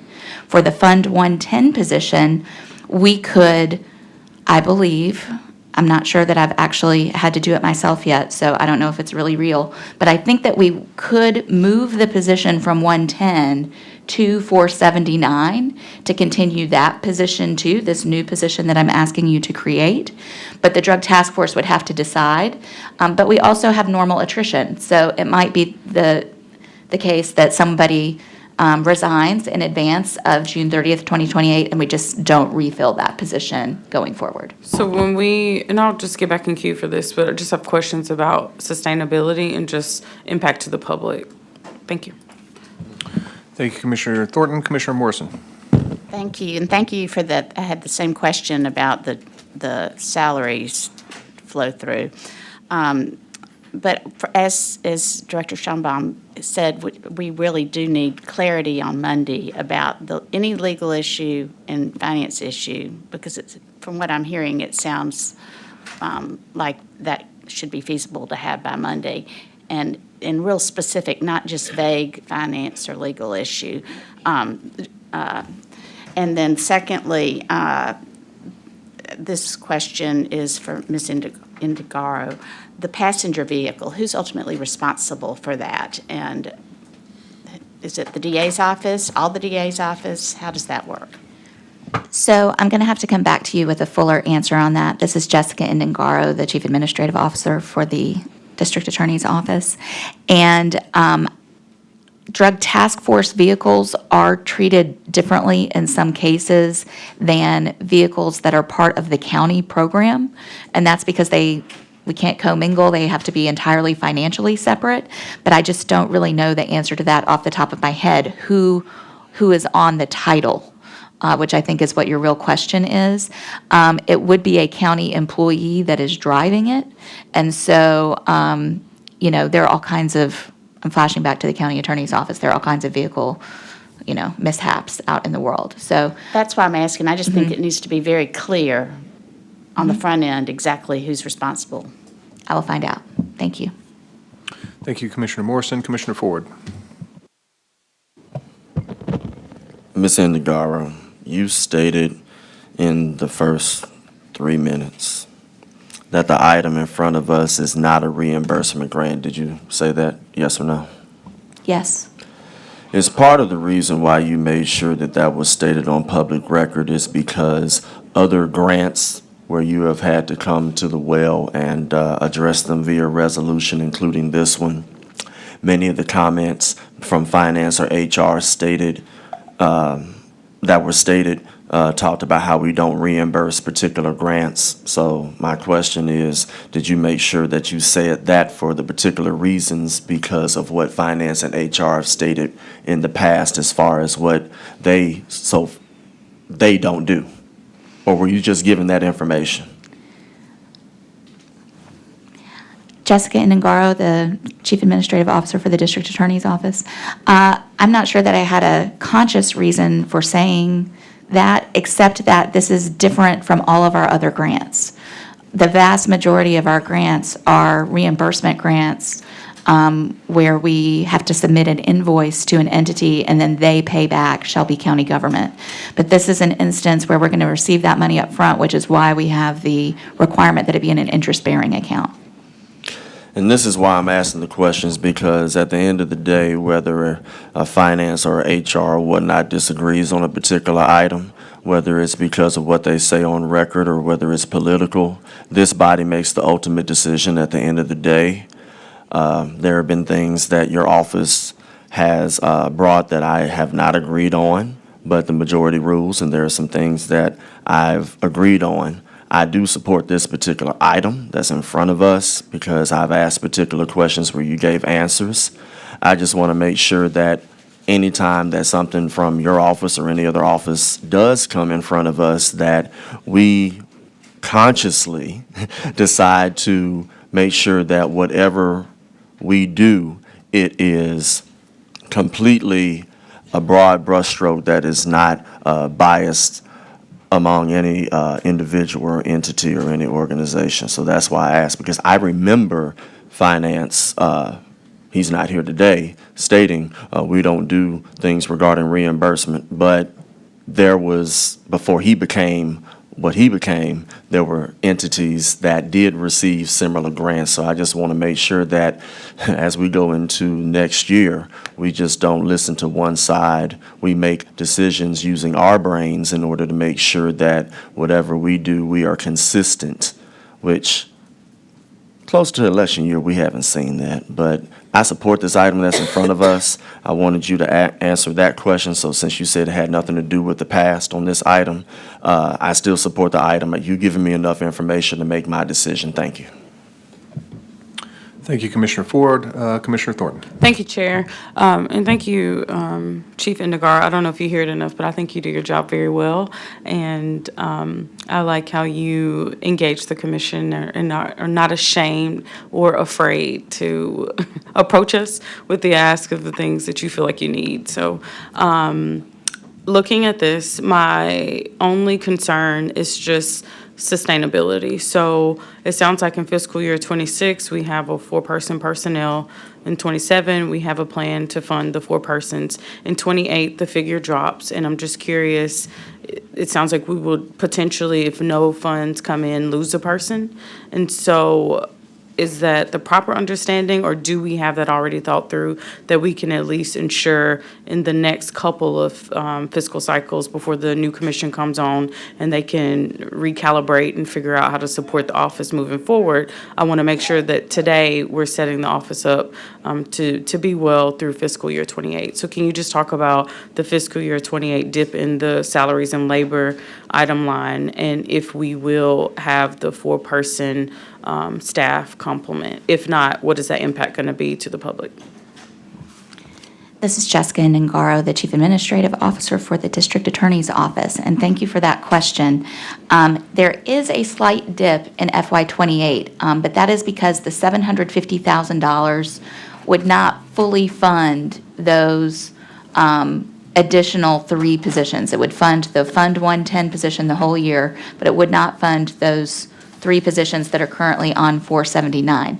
The Drug Task Force intends to fully fund it, all of those positions, through the end of FY '24. I'm sorry, FY '24 is long gone, but I'm shaking in my boots over here because this is a lot. So through FY '28, all 4 of those positions will be fully funded, either through this grant, the existing VCIF grant, plus the Drug Task Force chipping in through the end of FY '28. Okay. So the true cliff is for July 1, 2028, which is the start of FY '29. So, and that's really what my other answer addressed. So for FY '29, the Drug Task Force will have to decide whether it wants to continue those positions or not. And is it most appropriate to start noticing the commission that funds are not to be secured in fiscal '27? I'm assuming that this far out, you can't get a fiscal commitment. You don't really know what the task force is going to fund. So is this something we'll just have to wait next year to figure out? So I believe that that will occur during FY '28 in the planning for FY '29. God willing that we're all still walking, right? For sure. And so, because every year, part of the process for building the budget for the following year is noting which grants are discontinued in the following year, what grants are maintained over different fiscal years. And so I believe that that planning will happen in FY '28. And I don't know that we have a formal required process where we would notify the commission of that. So it's possible that the positions would continue, but that the Drug Task Force, the positions would continue to be viewable on the position control budget, but they just might not fill them because, and the Drug Task Force has that flexibility every year for its needs to decide how much it wants to fund its complement. And they do that by hiring or not hiring, depending on how much money they have that year. Thank you. And just in closing, can you, for the public's awareness, tell us what is the function of the Violent Crime and Drug Task Force, and where can the public go to see the impact of it? Like, why is this something that we should even receive funds to fund? Jessica Nangaro, Chief Administrative Officer for the District Attorney's Office and the West Tennessee Drug Task Force. So the best way for the public to follow this would probably be on Facebook. They have a Facebook page where they post the results of their interdiction work and companion work with most of the law enforcement agencies in West Tennessee. So our special judicial agents are among the most highly trained folks. Now, I mean, you can have some discussion about how anybody feels about marijuana and enforcement on that. The Drug Task Force is not as focused on individual users or things like that, but what they are most effective at doing is identifying cartel vehicles driving on our highways, usually from the west to the east. And so that's one of the things that I'm, just as a person, most proud of the work that they do. And when they interdict those vehicles, which the training that goes into recognizing what is suspicious behavior and what isn't, in order to capture, hundreds of thousands of dollars, hundreds of pounds of drugs, that's their focus. They publicize that on their Facebook page, and they also issue press releases, so we do see those reports in the news from time to time. Beyond that, I'm not really sure what they can say publicly. Some of them are undercover agents, things like that, and so it's not intended to be a publicly facing constant disclosure. But when they make those big busts, they do publicize them. Does that answer everything that you asked? Okay. All right, thank you. I think there's some outstanding questions some of the commissioners had, so I'm going to make a recommendation that we send this down without recommendation. I've got a motion to send it down without recommendation. I've got a second from Commissioner Sugarman. Any opposed to that? All right, this item will go down without recommendation for Monday's meeting, and this concludes this committee. I will call to order Committee Number 9, Conservation. Madam Parliamentarian, would you please read our first item? Yes, ma'am. Item 1 is a resolution receiving and filing the first quarter report of the Shelby County Park Conservancy for the year ending June 30th, 2026, sponsored by Commissioner Amber Mills. Thank you. This item has been moved by, it's been moved by Commissioner Sugarman and seconded by Commissioner Wright. Ms. Andrews, if you would name and title, you may begin. Jen Andrews, CEO, Shelby Farms Park Conservancy, and we do have some slides for you today.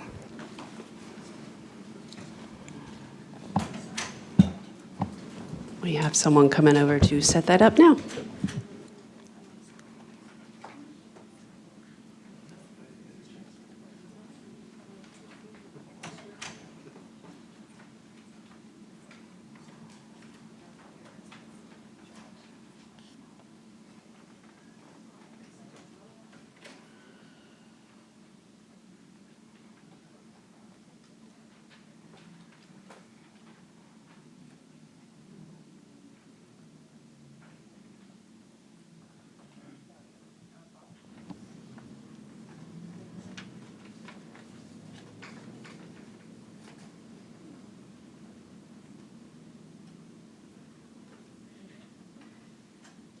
Okay, here we go. They're up and ready now.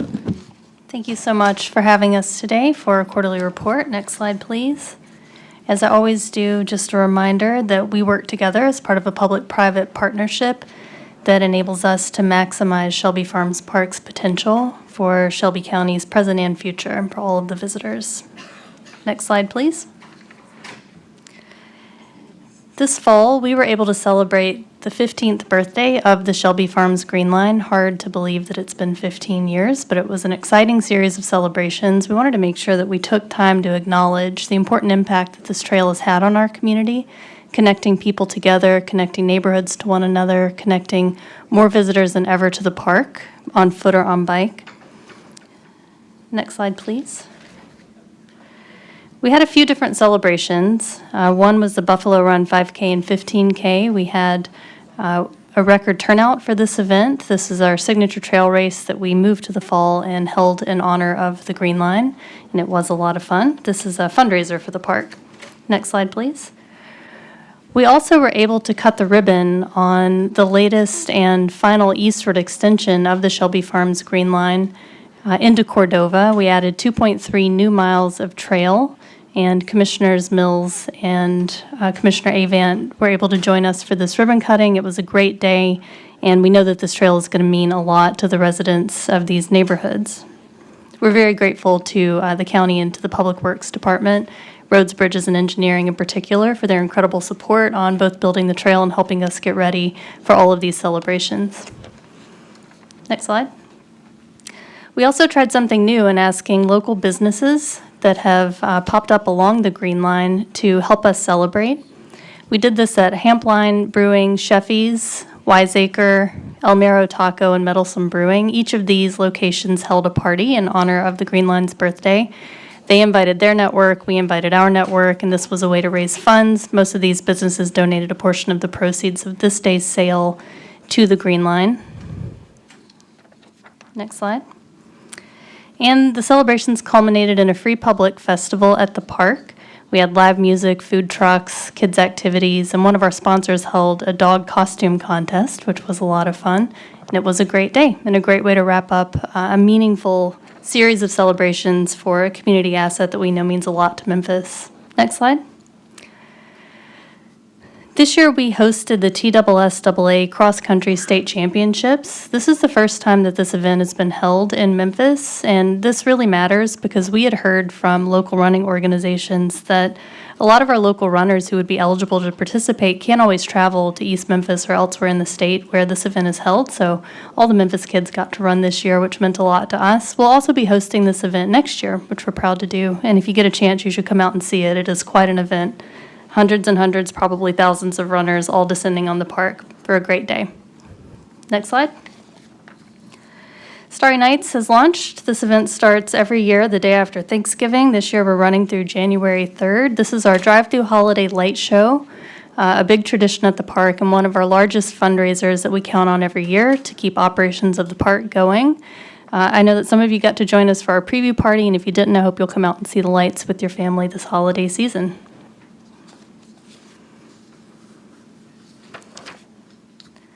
We were surprised and excited to be presented an opportunity to participate in Monopoly's Memphis Edition board game. You had the opportunity to apply to be part of it, and we also heard from the organization that a lot of local folks nominated Shelby Farms Park and the Green Line to be part of it. There's a board space featuring one of our buffalo and a community chess card related to usage of the Green Line, which sees more than 1 million visits a year on its own. And you can buy this in our gift shop at the park. It's a great holiday gift. I am very excited to tell you about our latest landscaping crew. We currently have a herd of goats at the park, and it is so delightful. You can see them when you drive in the main entrance of the park or walking along the Chickasaw Trail. And they're very cute, but they are working. They're on payroll currently. We have 30 goats and 10 baby goats, and they are helping clear invasive plants in the buffalo range. Goats like to eat weeds and invasive species that we don't want in the buffalo range, so instead of using machinery or chemicals to remove them, this is an environmentally friendly method that we're testing that we may use elsewhere in the park. The only challenge is that now that they're here, we really don't want them to leave, but they'll be here through the end of December, so I encourage you to come out and see them. We've also been able to generate some fundraising through this. We've had people donate to help offset the cost of renting the goats to manage some of these weeds. And coming up, of course, in 2026, we'll have our annual Earth Day Festival, and 2026 is the 10th anniversary of the Heart of the Park project opening, which is our signature project, and we look forward to celebrating with you and are grateful for your partnership in this work.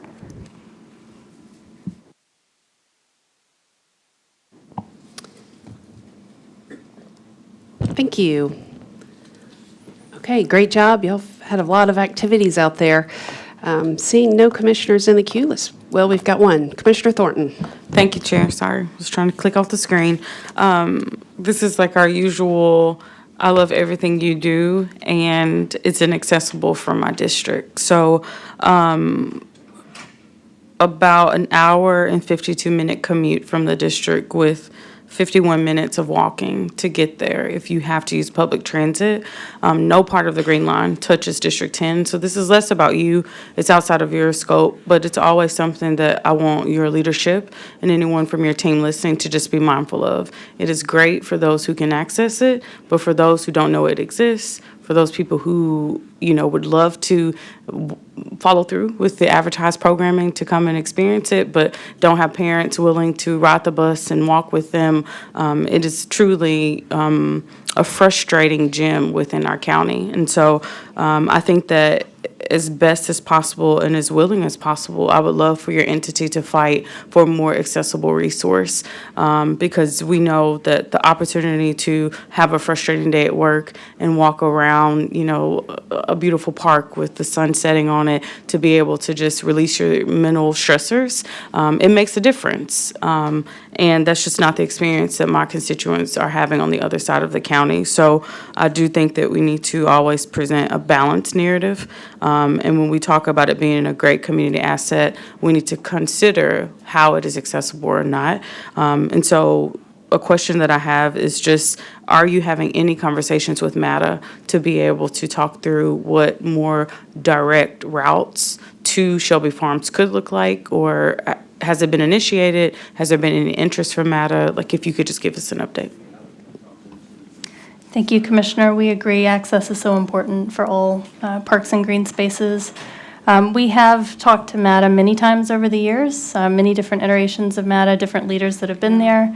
They've often indicated interest, but those conversations in general have not progressed, with the exception of one year when we MATA sought some grant funding to establish a test route that they did end after the funding ended. We will always continue to advocate to MATA that we think equitable access to the gyms in our community, especially public spaces that can be used for free by everybody, is really important. I can't think of any other signature parks in the country on the scale of Shelby Farms Park that don't have public access. We do also know that MATA has a lot of challenges, and we're sympathetic to those as well, and we will continue advocating, absolutely, because we agree with you that it's important. Well, that acknowledgement is going to be my piece today. I would just say to anyone here that's doing any intergovernmental liaison work between the city and the county, this is an area for us to focus on. Our citizens should be able to access our assets. And just to any champions on this body for transit, this is going to be something that I'm going to be bullish about. If we're going to increase our investment to transit, we need to make sure that they come with proper plans to get people to where they need to be. So thank you for all you do. And we look forward to getting more people connected to your great work. Thank you, Commissioner Thornton. Commissioner Sugarman. Thank you, Chair. And so, again, I love the work that you all are doing. I love Shelby Farms. I wish we had something like Shelby Farms in my district, but we do not. Having said that, it was very interesting that you are using goats to maintain the area as far as pest control and things like that. It's very creative. And I was just wondering, what is the cost of renting the goats? And I understand this is a test. I was wondering if you are thinking about expanding it or either buying goats as opposed to leasing. I just would like to know your planning, your vision for the goats. I am so happy to talk about the goats. It's all I've wanted to talk about at work, too. The cost varies depending on what kind of acreage you're looking at, what specifically you're trying to get rid of, how many goats you want to deploy, and the timeline. So I apologize, this is not an exact quote, but I think that we're spending about $3,000 on the goats, and we're hoping to offset all of that through fundraising. I think we're about $1,500 in on fundraising so far. Is that right, Ben? Yeah, about. So we're testing it in the Buffalo Range because that is the easiest place to test it. It's already fenced in. We knew that buffalo and goats could coexist. They don't hang out together, but they're not mad at each other. And that's an area we were going to spend more than $3,000 over the course of the next year, using either machines or chemical application to remove invasive species, so it made financial sense for us. There are a few other areas that we're interested in if we feel that this works. One is the islands of Hyde Lake. The islands are really beautiful and wild, but we do have quite a bit of invasive species growing in the islands. So we're interested in that. Of course, then you have to get the goats across the water, which is a whole different creative problem that we're eager to solve. And then there is invasive kudzu along the Green Line that we're interested in. But we want to first make sure that the money that we're spending is effectively deployed. So we'll know a lot more in January. I would love to have a permanent herd of goats at the park, but at the same time, we're not a zoo, we're a park. And so I'm trying to make sure that we make really wise, responsible decisions. But we'll know a lot more in about a month. Great to hear. And so they love kudzu? Apparently they do. They eat all kinds of things that, oh my gosh. Yeah. I might don't want growing. I might need one in my backyard. Well, happy holidays to both of you, and thank you for the work that you do, and continue to think outside the box. We appreciate it. Thank you. Thank you, Commissioner Sugarman. And thank you for your presentation and all your hard work you do out at Shelby Farms. We appreciate it. Madam Clerk, let's prepare the screens to vote. I'm sorry? It's a resolution following the first quarter report. So we need to bring this to a vote.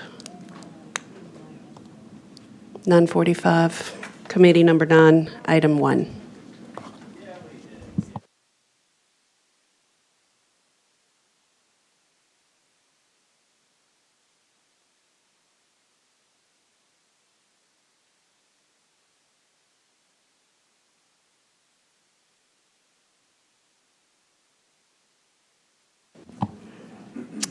If all commissioners have had an opportunity to vote, if we could tally the votes, please.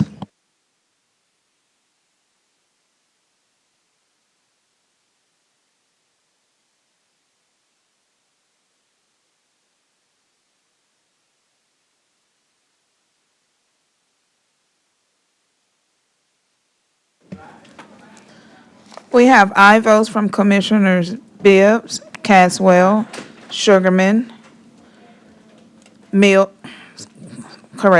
have aye votes from Commissioner Bibbs, Caswell, Sugarman, Mills, Wright, Thornton, Morrison, Brooks. We have 8 aye votes. Thank you. That item will come to us Monday with a favorable recommendation, and that will conclude Committee Number 9, Conservation. All right, thank you. I'll call to order Committee Number 4, Law Enforcement, Corrections, and Courts. Madam Parliamentarian, could we read Item 1, please? Item 1 is a discussion item which should last approximately 10 minutes. Item 1 is discussions for Shelby County report on forensic evidence processing and needs. The presenters are Dr. James McCutcheon, Senior Research Developer, Public Safety Institute, and Bill Gibbons, Executive Director, Public Safety Institute. Thank you so much. I'll let these gentlemen get seated, and in a moment, if you'd give us your names, and then I'll turn it over to you in just a second. I did want to make a couple of notes. First of all, thank you for your patience with us this morning. I know we've had a lot of discussion already today, and you all have been patient waiting for your time to come up. So thank you for your patience. I did also want to mention, I believe I see Commissioner Ford still present with us. Commissioner Ford, if I can get his attention, or if someone can help me.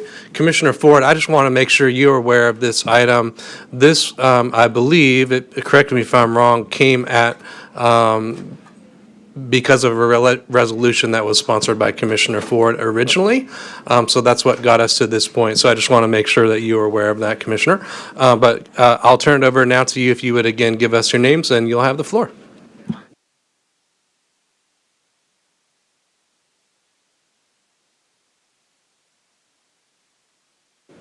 Now, so Bill Gibbons, Executive Director of the Public Safety Institute at the University of Memphis. And with me is Dr. James McCutcheon with the Public Safety Institute as well. First of all, I thank the County Commission for providing the funding for us to do this study.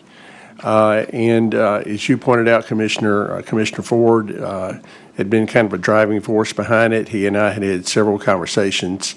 But we appreciate the confidence that you have placed in us to do this study. We have copies of the study as well as an outline that Dr. McCutcheon did. Maybe one of your staff members can distribute this at the appropriate time. What I would like to do is kind of an introduction to this, is kind of go over 3 areas of forensic needs in Shelby County very briefly. And using the report as the basis for this, also give you some budget projections of what it would cost to actually implement these needs. The first one is digital forensics. Most law enforcement units in Shelby County are already involved in digital forensics. They have trained, certified employees on their staffs. For example, I believe the Sheriff's Office has 4 individuals who are involved in digital forensics. Memphis Police Department has a number So do some of the suburban law enforcement agencies. What the report recommends is enhancing the number of trained, certified digital forensic experts, because this is a growing area. More and more, it is becoming routine as part of an investigation for certain types of crimes. So we see this as a growing area of need, and there's a need for enhancing the number of certified, trained individuals who can handle this. That can be done in one of two ways. One, funding individual law enforcement agencies to continue doing what they're doing now. Or number two, try to get those individual law enforcement agencies to combine their efforts into a multi-agency digital forensics unit. You can think in terms of the multi-agency gang unit is an example of that. That would result in a shared workload, common protocol. So the study recommends that approach. Of course, it would require the cooperation of all the different law enforcement agencies to do that. But again, the multi-agency gang unit's an example of that. Another example is in East Tennessee, where the Jefferson County Sheriff's Office actually houses a regional digital forensics unit that serves a lot of different counties in East Tennessee. So there are other examples cited in the report, but that's an example here in the state of Tennessee. If you look at the report, there's an estimated cost here. The report estimates that adding one certified, trained digital forensics expert would be about $85,000 a year. That's salary and fringe benefits. So if you decided to fund an enhancement of this and you went to 6 additional digital forensic experts, that would be $510,000, I believe. I can't read my own writing. $510,000. Also, they would need equipment such as server systems and data storage. We estimate that to be $250,000. A second area is rapid DNA testing. This is a growing area across the nation. Right now, it takes about a half year to get DNA testing results from the TBI, and rapid DNA testing would not be replacing the need for that testing, which would be needed for trial, but rapid DNA testing could be used to determine whether a suspect should be charged based on probable cause. Rapid DNA testing results can usually occur within 24 to 48 hours. Again, this is a growing area. It does require training, certification in compliance with FBI and TBI regulations. So it's not an easy process, but it can be done. Every test is estimated to cost about $180. There's a cartridge that has to be purchased for every single test. So if you had 500 tests per year, that would be $90,000. Also, there's the need to purchase the equipment. The equipment, on page 33 of the report, there's a range of prices for equipment. The mid-range is about $200,000 per piece of equipment. So if you decided to fund 3 rapid DNA machines, that would be $600,000.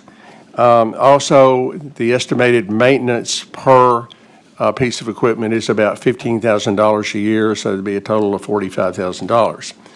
So that's another area where there's a growing need. The third and last area is ballistics analysis. This has been a real need in Memphis and Shelby County. over the past couple of years in particular.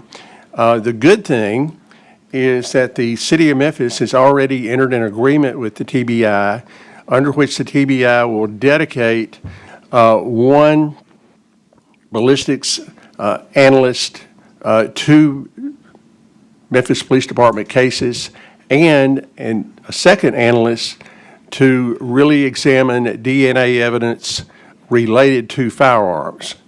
That agreement's in place, and it's, I believe, $320,000 for 2 years. What the report recommends is that the county look at working with the city to make that countywide instead of just the city of Memphis. My guess would be that the city would want the county to chip in a little money for that. So 20% of $320,000 would be $64,000. And arguably, that arrangement could be made countywide instead of citywide. So the report urges you to take a look at that to see if that is a possibility. When you add all that up, the digital personnel, digital equipment, rapid DNA testing, rapid DNA equipment, maintenance of the equipment, and sharing with the city, TBI ballistics, the total comes to $1,559,000. Some of that is one-time expenditure, such as the rapid DNA equipment, although it would have to be replaced at some point. Some of it is also recurring, such as salary for digital forensics personnel. Of these three areas, two did not require a physical forensics lab. Digital forensics is already being done at the various law enforcement agencies. What we're recommending is an enhancement.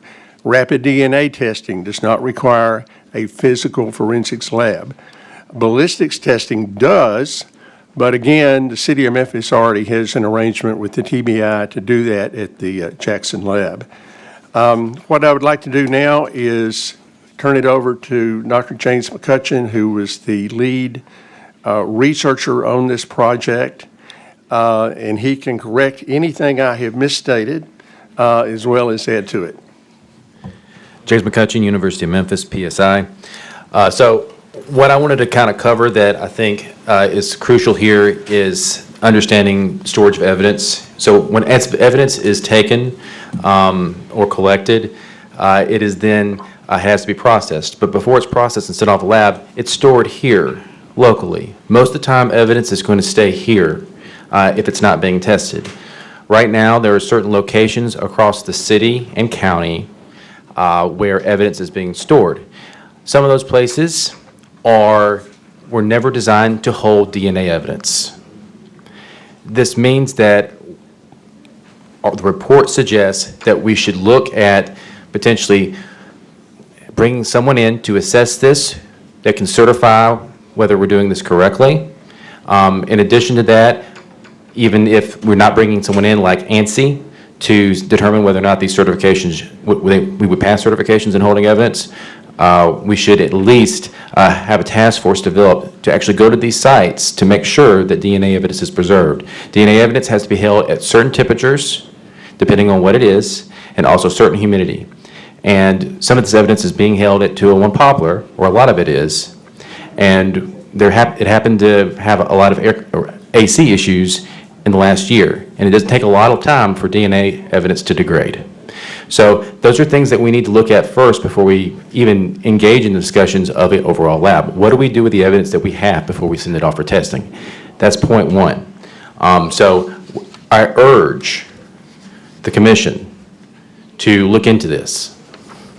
After that is transportation of evidence. And so transportation evidence, there's a lot of things that vary with that. It depends on the agency, on how they transport it. Usually it's done by someone in law enforcement to transport that evidence. But if we were to standardize that, along with collecting evidence and along with that storage. If we standardize that, we would be more consistent, and that would help us out a whole lot. Right now, it's not clear when evidence is taken all the time, how it will be taken, and there are vehicles that are being used that do not have refrigeration capacity and other types of capacity that, that evidence would really be helpful in having to make sure that it doesn't degrade. And so what we recommend is a TBI managed pickup system or a locally managed pickup system around the entire county to help free up officers so they can stay on investigations so they're not traveling back and forth from Jackson.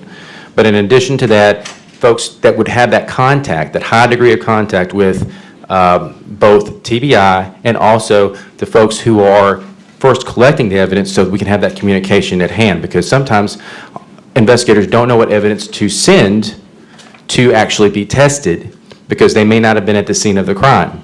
And so there's that context with that evidence that's so crucial in knowing what actually it should be sent for testing.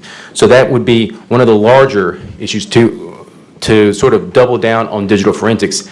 This is, everyone has one of these, right? We have everything on this thing. This is the new DNA.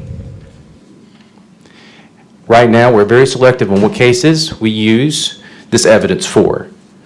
But a phone dump can tell you a lot about what's going on with every case.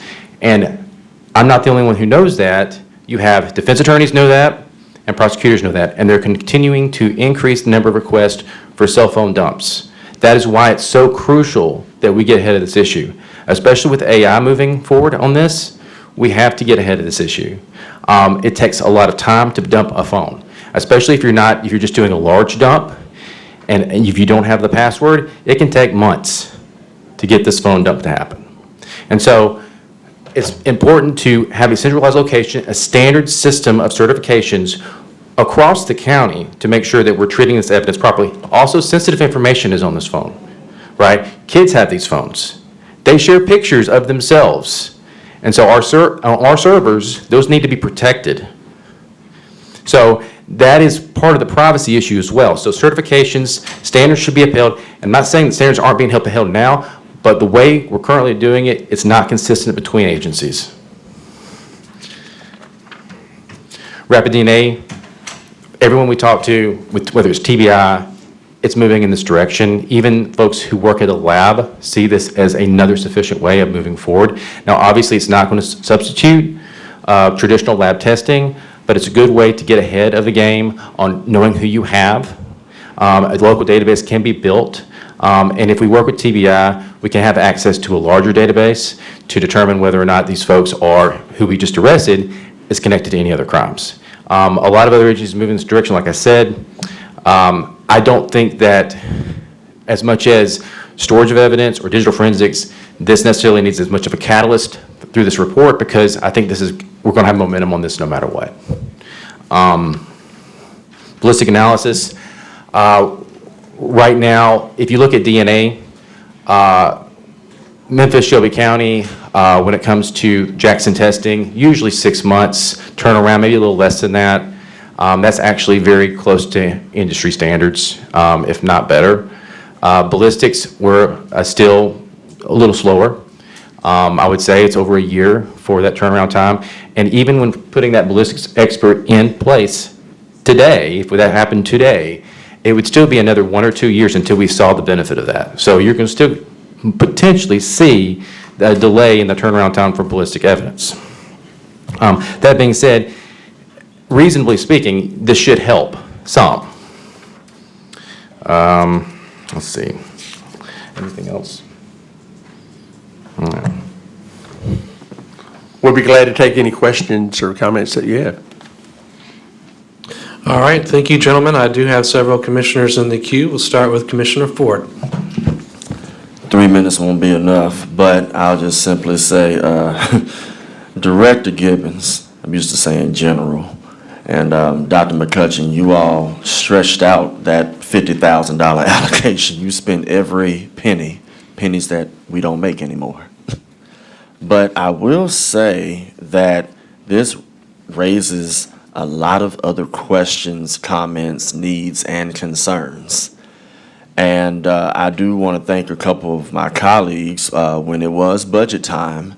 A couple of things that we did include were a couple of more individuals as far as human capital is concerned, as well as putting a couple $1 million on the side as far as looking at a lab. I will be one of the first ones to say that having something in your backyard is much better than having to go 78 miles or more just to have another group of individuals who may be completely competent to do the job that I hope that down the road we can have one of these facilities for the purposes of taking care of everything that's in Dr. McCutcheon's presentation, as well as what you brought, Director Gibbons. So I'm assuming you are aware of those budgetary items that we put in, and I would ask you all, with the allocations that we were able to put in, where do you see first steps for us to possibly do some of the things that are on this list, or possibly looking at some other critical areas, not necessarily including the 5 critical areas that you got, Dr. McCutcheon, in your presentation. So I would just open that up as the first part of our discussion, but I will say again, thank you very much for using those funds to the best of your ability. I think this is more than $50,000 worth of work. I think this is probably a $1 million blueprint right here, all pun intended. So if you all don't mind, what can we possibly do as far as those first seeds that we put in the budget in order to try to take care of some of the things that are on this list, much less look into the future? And I yield. I'll try to answer your question. It's kind of a multi-part question, I guess. First of all, in terms of creating a local forensic lab as a physical facility, that is a budget and policy decision for you. And the report is pretty much neutral on that. What we do point out is that in terms of the immediate needs, there's a sense of urgency there, and we need to move forward. Let me talk about, let me use ballistics as an example. If you're moving toward a local forensic lab, it takes almost 2 years to train a new firearms analyst. And by the way, there's a shortage nationwide. So even if you want to move toward a local forensic lab, I would urge you to get with the city to try to figure out in the meantime whether you can have a dedicated ballistics analyst at the TBI lab that really handles cases countywide, not just for the city of Memphis. So that's something that I would urge you to get with the city on. I don't want to speak for the TBI, but the TBI has indicated to us that they're very receptive to that, to expand it to countywide as opposed to just the city. And I don't want to speak for the city, but I think they would say, we want the county to chip in a little money to help pay for it. So even if you're moving toward a local lab, there's an immediate need in terms of ballistics.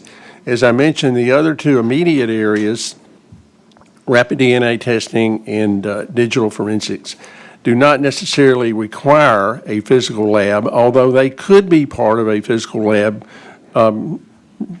moving ahead. That would be up to you. But again, that's a budget and policy decision for you. Dr. McCutcheon, University of Memphis. I'm just trying to figure out how to best approach your question.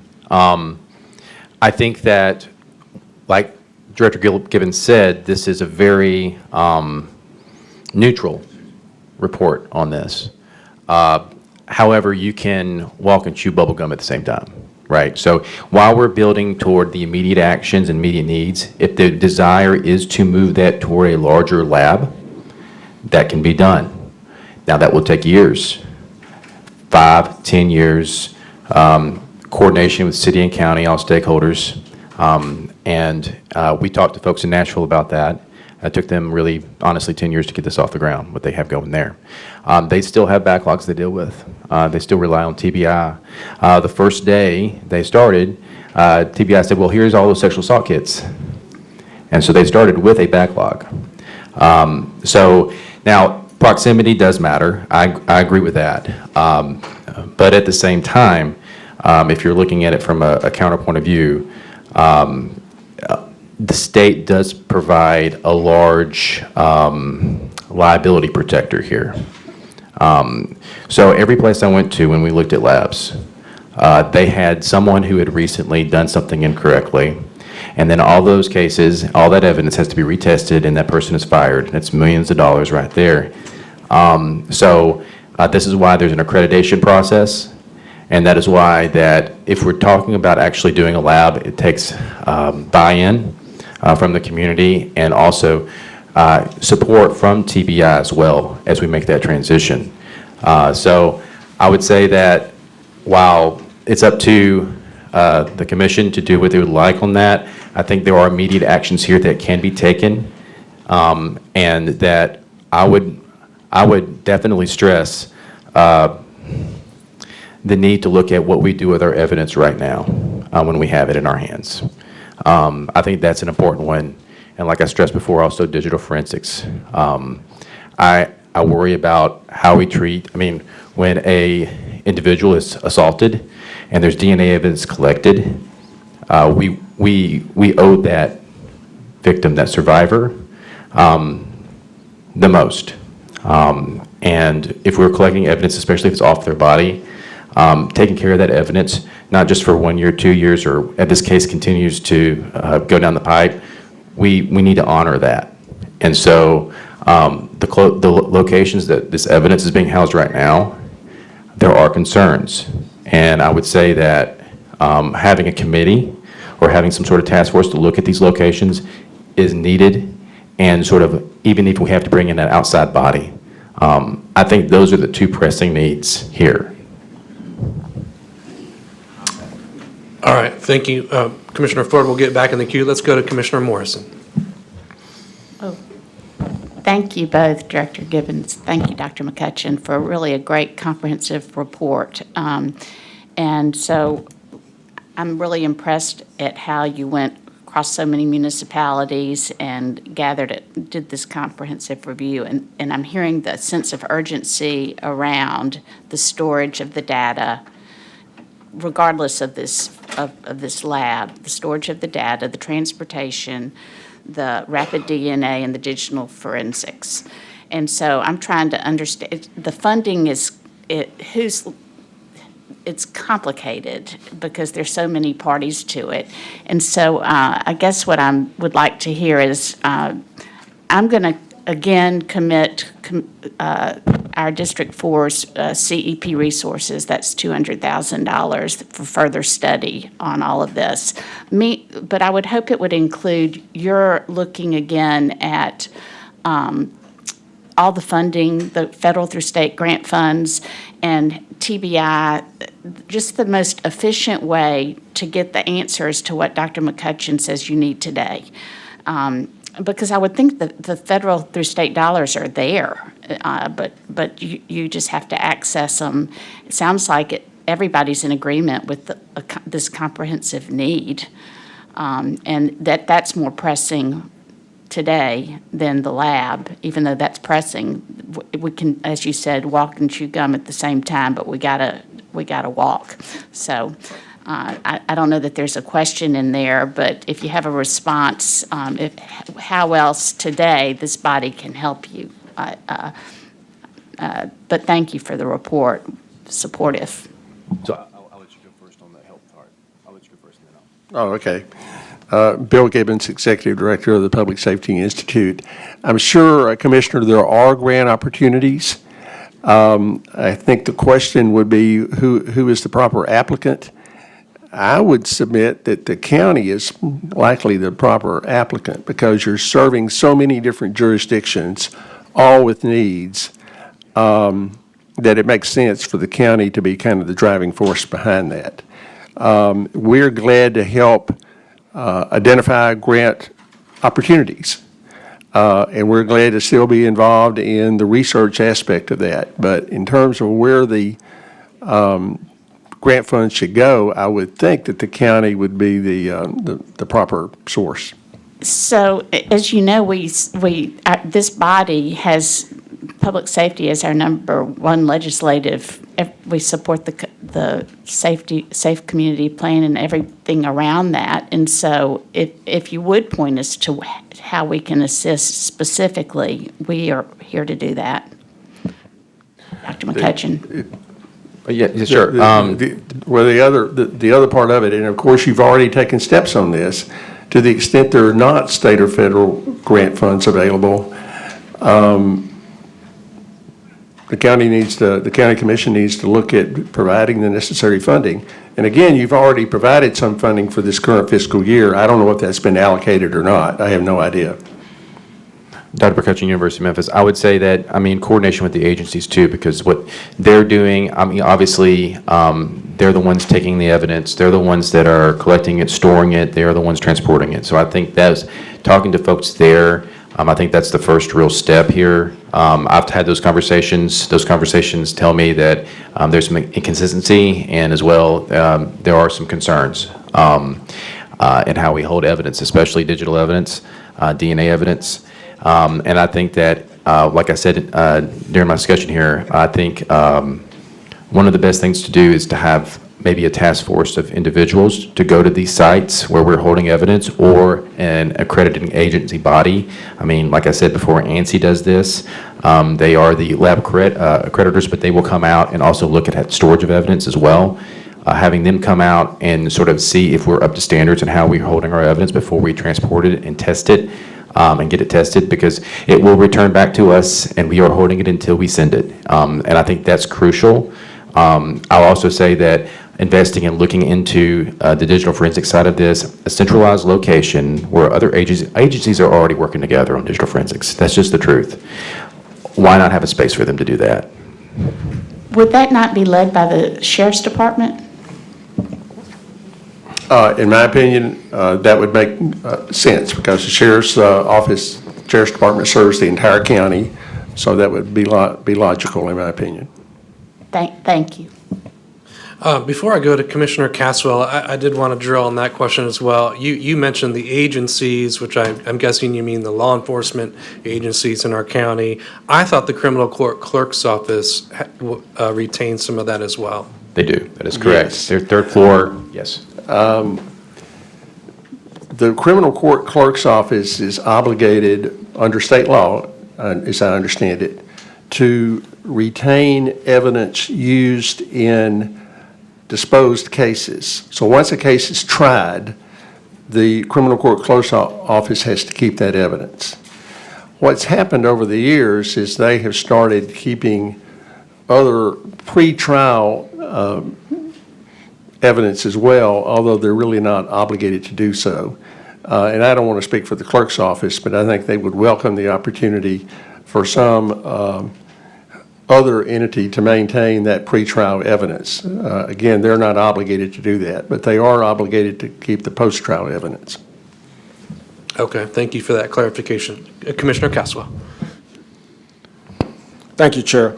Again, Mr. Given, thank you all for this report. I know that myself, Commissioner Wright, Commissioner Brooks, Commissioner Mills took a trip to Nashville to a forensic lab there and looked at a lot of what they was doing to bring back. I know we had some follow-up conversations about what this looked like with Bartlett and Shelby County government and others to kind of bring this home. Are you all in conversation with the mayor's office, the district attorney office around what's being looked at now with the money that we put in the budget to do a forensic lab forensic work? We have been in some conversation with the DA's office, not really the mayor's office. And I don't want to speak for the DA, but I think he would agree that in terms of the immediate needs, digital forensics, rapid DNA, ballistics, that those really don't rely upon construction of a local lab. Mm-hmm. Now, again, they could be part of a local lab if we get to that. Yeah. But, as Dr. McCutcheon pointed out, that's years down the road, and I believe the study estimates it would cost about $30 million to construct a local lab. But there needs to be a sense of urgency in the three areas that we mentioned to kind of move forward as soon as possible. Yeah, I just say that from the conversations that we've been having and even what we saw up there, these are pretty much in line with what's been requested to move forward on. So I just wanted, because it is in line with what's been discussed on our level, were you all talking about how we move forward with it since this report was done. But thank you, sir. Thank you, Commissioner Caswell. Commissioner Thornton? Thank you, Chair, and thank you for this information. So if I'm hearing you correctly, Commissioner Caswell, our legislative agenda at the state is in alignment with the findings, and we're pushing in our agenda to advance what the research is showing? Madam Chair, respond. Yes, no, it's not totally. What I was referring to was a trip we made to see the lab that was there, to see how that we support the dollars that we put in the budget to move forward with some of the things that they are putting in this report. It's not so much our ask to the state right now, as I know some of the things that we are supporting is in the Memphis Crime Commission legislative agenda, and if some of these items, which is forensic, I think, are you all supporting this? The Crime Commission? Yeah. Yes, it is in the proposals, the legislative proposals for 2026. Okay. Commissioner Wright serves on the board, and we voted on it last week. And part of that is a statewide pool of funds that could be used for local forensic needs. There would be an application process. Commissioner Morrison, kind of a grant application process. And so we are advocating that, yes. So I just want to be clear about where the ball is. So it sounds like y'all have assessed, you see that there's a need, and you're saying that there should be a task force created from this body to be able to go and get better understanding of what you've observed through your research. And then that would push for us to have a centralized location, ideally, to be able to store and maintain the evidence. So the outcomes, James McCutcheon, University of Memphis. The outcomes is going to be up to this body and the government. I would say that what I've seen in other locations is that there are buildings just built to store evidence in other counties and cities. I would also say that there's also efforts across the country to centralize digital forensic centers, where you have a task force that works on digital forensics alone, where you have that server capacity. You are able to have cooling stations, and that, all in all, would save the taxpayers some money as well, because you're not having all these different units around the city and the county. You have one location. So these are, our recommendations are for, I would say, yes, got to see it yourself, what we're looking at. And also, let's look at what other places are doing right now. Rapid DNA, like we talked about, it's going to take off. I feel very confident in that already, even outside of these kind of this report or discussion. It just seems to be the momentum. Ballistic evidence, I think we're moving in the right direction. Now if the county has, starts to buy in on that too, about supporting an MOU with, let's say, TBI, which is also done in other locations. Chicago does this. A lot of other cities do this, where they have an MOU with their state lab agency, and that MOU specifically has them focus on, or have an analyst or two focus on that type of evidence. I think that's important as well. I also think, and I think this should be stated, there's a level of separation that needs to happen between agencies and also how that evidence is tested. Because if you have an agency testing evidence on a consistent basis, and there could come questions about the independence of those verifications and the scientific analysis associated with that evidence, that pops up quite a bit. So having that layer of separation is very helpful, and that's why a lot of cities and counties, even major crime cities, they depend on a state lab or an independent lab that falls somewhat outside of law enforcement or somewhat outside of the jurisdiction. You good? Okay, you're back. All right, we'll go back to Commissioner Ford. Very quickly, and thank you all for reiterating information that was given to me. For example, yes, you're correct, Director Gibbons, it takes at least 2 years to train those individuals to be able to be in that particular facility. And when we look at the need, I know that Commissioner Mills and we actually put in some funding to make sure that whatever these salaries are further and beyond what the median salary would be in order to, like, for instance, if you're in Nashville or Jackson, if we're saying, hey, we might have a better salary here, then so be it, because that's one thing. If you're definitely going to get the right type of person, you can't give them chump change in order to get the right. And I think the public at large would not want somebody who would not be qualified, much less you're only paying them X amount of dollars. That's number one. Number two, Dr. McCutcheon, you're absolutely correct that it would take, and I heard 5, you said 10 years in order to actually put something together. So you're absolutely correct on that. We were told 5, but if you're saying that it could possibly be 10 because of what you've seen yourself, you're absolutely correct.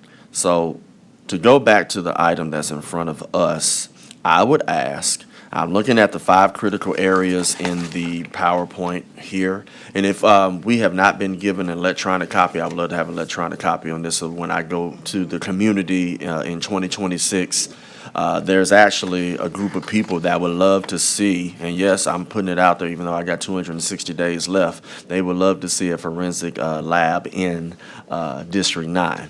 And the constituents already said, we would love to see it right here. If we're going to have a brand new police station and this, that, and the other, yes, I'm putting in that plug for District 9. Y'all can put it in for 1 through 8 and 10 through 13 if you like. But with that being said, I want to go back to the 5 critical areas. And I'm looking at these 5, and I see 3 of them would be recurring cost, I would say. 1 would definitely be one time, and then there's 1, I believe, depending on what option you take, it could be a hybrid or it could be one or the other. So my one question would be, looking at the 5 critical areas, to go back to our original conversation, what would you quantify as what this body could possibly entertain in the next fiscal year for the purposes of funding these 5 critical areas? And then I'm glad we got some people from law enforcement here and whatnot so that we can have that conversation going forward. I'll go first on the 3 forensic needs, and then I'll let Dr. McCutcheon talk about storage and transportation. As I mentioned, when you add up the projected one-year cost of those 3 areas of immediate forensic needs, some of that cost is recurring and some is not. But for the first year, including recurring and non-recurring, it comes to about $1.5 million. I don't know if the county has allocated or maybe spent, I believe the $1.5 million that you appropriated for this current fiscal year. So I don't know what the status of that is. But if it's not been spent or if it's not been committed, one way of spending that $1.5 million is to address some of these needs that we talked about this morning. But again, I don't know, I'm not sure where that is. If Ms. Lindsay's listening, let's see, let's put that in the notes. Go ahead. Okay. And on storage, I'll turn it over to you. Dr. McCutcheon, University of Memphis. I'm going to echo here. I think digital forensics is a place that we could invest right now, and it needs to be invested right now. I would feel that very strongly. When you talk about storage, that's going to come at a pretty high budgetary cost, financial cost, because you're not just talking about building facility for storage, but you're also talking about transporting evidence that's already in place, and this is a lot of evidence. And we're talking about beds, we're talking about TV, we're talking about a lot of evidence that would have to be transported out of this current location. And so to have a centralized location that holds evidence, that would come at a large cost. If we're talking about in terms of $1.5 million, a digital forensic center is very doable, but you would have to have multi-agency buy-in on that for sure. And like I said before, a lot of these agencies are starting to work together. This was actually a suggestion that was given to me by a suburban agency in the county. So I'll reiterate, I think that is going to be the most pressing need in the future as attorneys continue to ask for more digital evidence and the time it takes to do that. Yeah, I would finish it there. Yeah.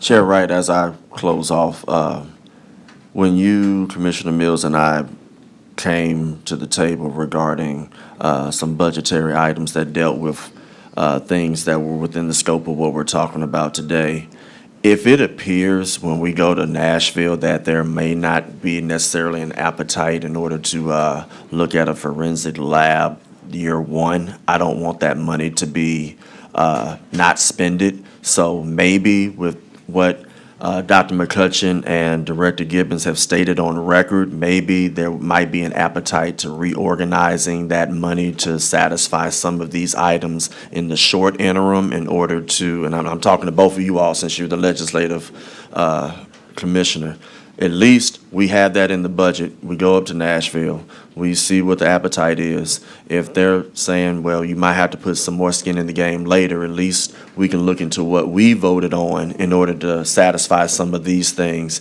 And hopefully that money has not been spent on non-public safety items. So I would ask for both of you all to help me as far as if in January we come up with A, but it's not A, then let's definitely look at taking care of some of these things as well, if that's okay. I just wanted to make sure I brought that up to both of y'all. And that's all I have. And thank you. Thank you, Commissioner Ford. I will say, let me put a discussion item for a part two to bring in the folks that Commissioner Caswell made reference to. There is a sort of a multi-departmental group that's been meeting on that specific question. I don't think any of those funds have been expended. It's been a sort of a planning process, starting with a visit to the Nashville Crime Lab and then some additional conversation with the DA and others. So I think that's coming, but let me put a discussion item and we'll drill down on that. All right, let me move to Commissioner Sugarman. You've been patient. Thank you. Thank you, Chair. And maybe I have a question for you as well. So I'll start with you. So when you all went down to Nashville, did you see both labs? Did you see the Nashville TBI Crime Lab as well as the Metro Nashville Crime Lab? I believe ours was the Metro Nashville Crime Lab. Okay, yes, that's the one we visited earlier 2 years ago. And so now I have questions for both of you all, okay? And so my question then becomes, what would be more feasible? Because I know they're supporting 2 crime labs, and we had a lab, TBI lab. It was closed down. So as far as feasibility, as far as turnaround and things of that nature, have you done a comparative analysis of maybe having an independent crime lab versus a state TBI crime lab? That's the first question.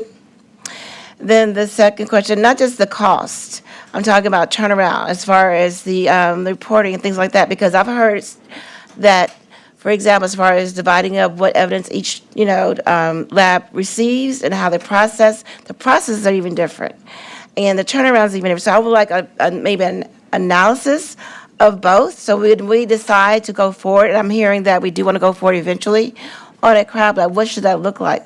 First question. Then the other thing I have a question on as far as TBI crime lab that was closed down. I understand this was 2 years ago that they still have equipment there. Is there an ask from the state that we can have that equipment can be donated to us? I don't know where it would be housed because we haven't decided that as well. My understanding could be the Sheriff's Department, could be a standalone facility. But has there been an ask of the state for that equipment? Good questions. In terms of a full-scale physical lab, our best estimate, based on, and it's in this report, that would cost at least $30 million to construct. That does not include equipping it, hiring personnel. That's just actually the construction. I believe 30 million is maybe what Nashville-Davidson County spent. I think that's right. I'm not. That's a budget and policy question for you to decide. And again, we're neutral on that in terms of long-term, whether that's an answer or not. I was DA at the time that the TBI decided to pull out of Memphis and locate everything in Jackson. I opposed it. I lost. What has happened, though, in Jackson is a brand-new lab. And if you haven't visited it, I would urge you to do so. They welcome individuals to come visit it. It was opened, I don't know, 4 or 5 years ago. They're already talking about an expansion because the demand is so great. But it is a first-class facility in Jackson. And their rationale, again, with which I disagreed, was that, well, it's designed to serve all of West Tennessee, and Jackson is in the middle of West Tennessee. What I argued was, well, yes, but 85 to 90% of your cases are coming from Shelby County.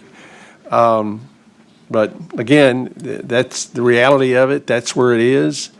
It is a top-notch lab, and we need to use it at least for now. In terms of the equipment in the old lab here, that's the first I've heard that. If it's there, my guess, Commissioner, is at this point it would be pretty outdated equipment, but I might be wrong on that. But this is the first I've heard that there may still be equipment there. Okay, thank you. And so that may be another ask. We all go to state, is that be donated to us? We can have the experts to look at it and see if that's something that's usable. And so that may save us some cost. And then also want to add to your question, something else. Thank you. And so the question then becomes, how are these two facilities in Nashville funded? Because that keeps coming up. And so that would be another ask, in your research that you can bring to the commission. The last thing I want to say, can you give all of us digital copies of the PowerPoint as well as the study? Absolutely. I know that the National Lab is totally funded by the city of Nashville or Davidson County. The state does not contribute anything to it. James McCutcheon, University of Memphis, and I'm trying to go through all the questions in my head, but one of the first things I remember you talking about was state versus independent. That is a debate that's had in the field and on which was the best way to go. It's independence relies on more analysts. They're not necessarily connected to an agency, so the argument is that it's a somewhat less bias result. But Nashville even say they had the highest level of integrity, even though they are associated with their agency, right? They don't even keep data on whether or not the evidence that they test it does well or moves toward prosecution, because they want to disconnect that evidence. They want to have that evidence in a lab only, remove the other elements of the case that are not pertinent to that. So they're unbiased when they're testing their evidence, right? So it's a scientific approach. Went to Houston, saw their independent lab. It works really well. They have a 25, even Houston is one of the top labs in the country. They still have a 25% attrition rate because you have a lot of folks who are hiring in the oil industry, and their biologics, they train really well at Houston's lab, and they're making that 3 or 4 times more in the oil industry in Texas than, let's say, working as a lab forensic scientist. I would say that I think, like I said, it's hard to know where investigation ends and lab begins in a lot of these questions. So having the state of Tennessee, TBI, do it, that's what a lot of other places do. Having satellite offices, those are discussions that have been previewed too. Having another satellite office here is a discussion right now. that's going on statewide, and where they're going to put some other locations. So hopefully that answers some of your question. I'm trying to remember the rest of it. And then as far as a deeper dive, as far as the study goes, Chair? Okay. As far as the future studies go, because again, I would like to look at the comparisons as far as the process, the procedures, and the outcomes, because and again, we only visit, at least I only visit the metro, and they were saying that they're more efficient, this and the other, but the issue I'm hearing from both is that, as you stated, is at getting the expert forensic analysts and maintaining them because they're very costly, and then keeping them. Retention is a huge issue as well. But if you could, if you continue with this study, I would like to see more of a comparison between the two, the independent versus the government-run crime labs. We can definitely help you there. Yes. All right, we have one last commissioner in the queue, Commissioner Thornton. Thank you for the discussion. It sounds like there are a number of commissioners that are on the task. So I'll just say to anyone spearheading it, I'm willing to support, and just offering up just some constituent feedback. So I was able to attend a session that was held with Chief Davis and Mayor Young with mothers of victims to gun violence. And so one of the things that I heard them say repeatedly was just like the collection and processing, it was very problematic and distressing for them. And so there is constituent organizing that would support, I think, a funding pathway forward. So just to put that out there for us as we're trying to ask. And I'm always just in this context of crime and safety, wondering with the new safety task force and just the interest in ramping up law enforcement and obviously more arrest is going to turn into more use of the lab. How can we make some type of correlation there in asking for increased funding support, as we're talking about the jails? I think that this is an opportunity for us to engage the state to say, with some of these new creative pools of funds that you're making accessible, can we earmark funds for this particular priority as well? So I think these are great things leading into our legislative season, and I hope to see us really formalize these things. And I'll just say to you guys, when we have the task before us to go and lobby on behalf of the county, let's make sure that we have something in hand that we can talk to legislators. Oftentimes we go up there, we have these discussions in committee, but it doesn't actually transfer into us advocating on the Hill. So please, if we can just stay in contact with each other, if you can get this down to a one-pager, because it doesn't seem like the state legislators are really inclined to comb through all of the documents. So something quick and easy would be helpful for us as we're going to Nashville and DC. Thank you. All right, any final words before we say goodbye? Just point of information, we want to send you both these documents electronically.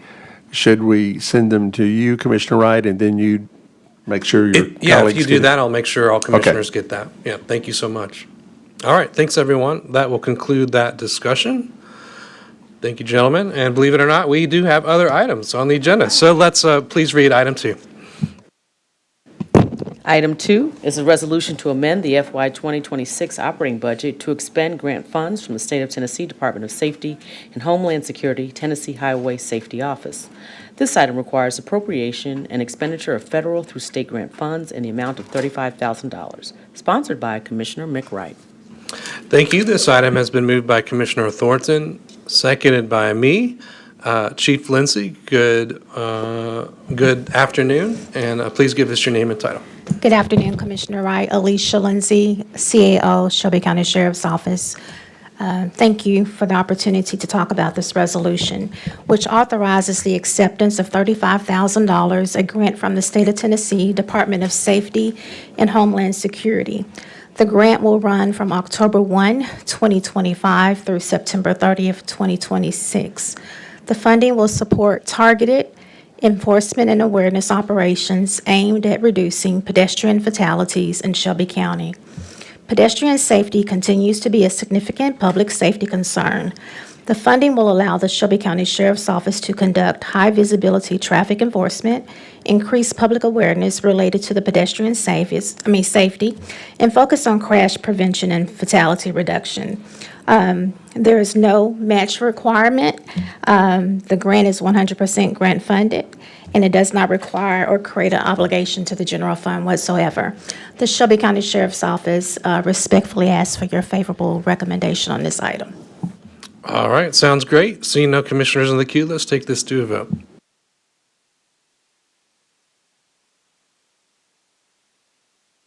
If all commissioners have voted, please close the screen and report the tally.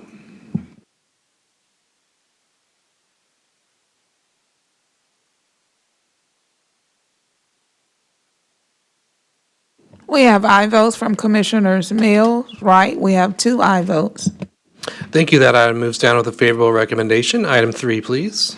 Item 3 is a resolution to amend the FY 2026 operating budget to expend grant funds from the State of Tennessee Department of Safety and Homeland Security's Tennessee Highway Safety Office for the Shelby County Sheriff's Office. This item requires appropriation and expenditure of federal through state grant funds in the amount of $500,000, sponsored by Commissioner McWright. Thank you. This item has been moved by Commissioner Mills. I have seconded. Chief Lindsay, would you give us a report?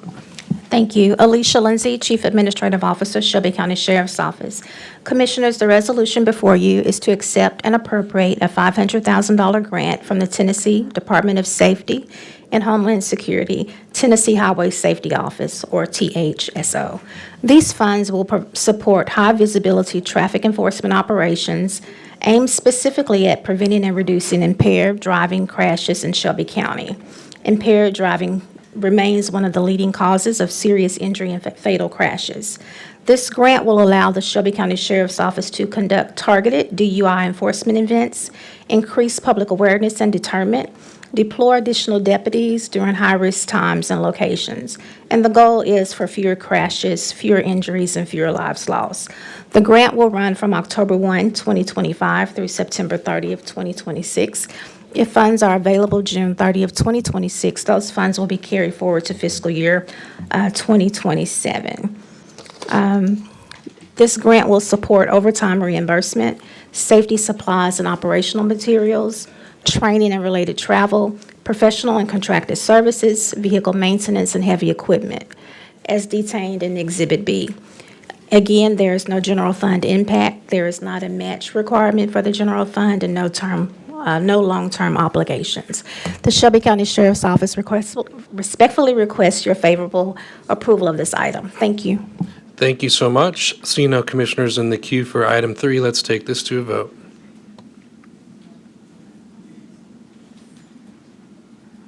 Commissioners, cast your votes, please.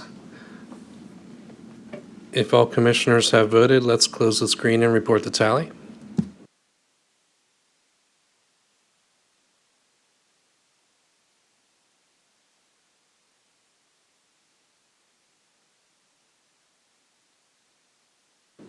We have aye votes from Commissioners Sugarman, Mills, Ford, Wright, Thornton. We have 5 aye votes.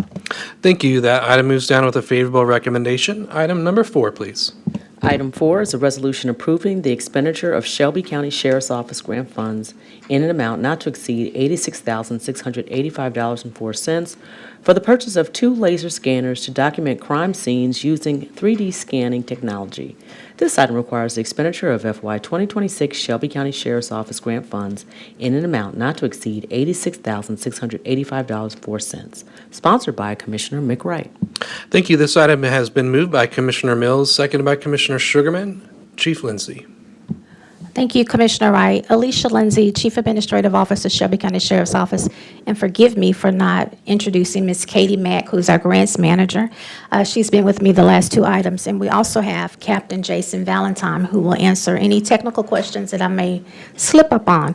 So the item before you seeks approval to purchase 2 3D laser scanning systems to enhance the Shelby County Sheriff's Office crime scene investigation capabilities. Crime scenes, particularly major incidents, are becoming increasingly complex. Traditional documentation methods can be time-consuming and vulnerable to human error. 3D laser scanning provides precise, real-time digital reconstruction, enabling investigators to capture every detail accurately and efficiently. The technology improves evidentiary reliability by producing high-definition, courtroom-ready images and measurements. And these enhanced capabilities strengthen both investigations and prosecution, helping ensure the critical details are preserved and clearly presented. This vendor was approved as a sole source by Shelby County Purchasing. And you should have an Exhibit A, which has that approval in this packet. The purchase is fully funded by a grant, and there's no cost to the Shelby County Sheriff's Office General Fund. Captain Valentine, you have any comments? I think you covered it all. So the Shelby County Sheriff's Office requests your favorable approval of this item, and we're happy to answer any questions you may have. Thank you. All right, I do have one commissioner in the queue, Commissioner Thornton. Thank you, Chair. This is more to the EOC office. So in the summary sheets on base, I am looking to see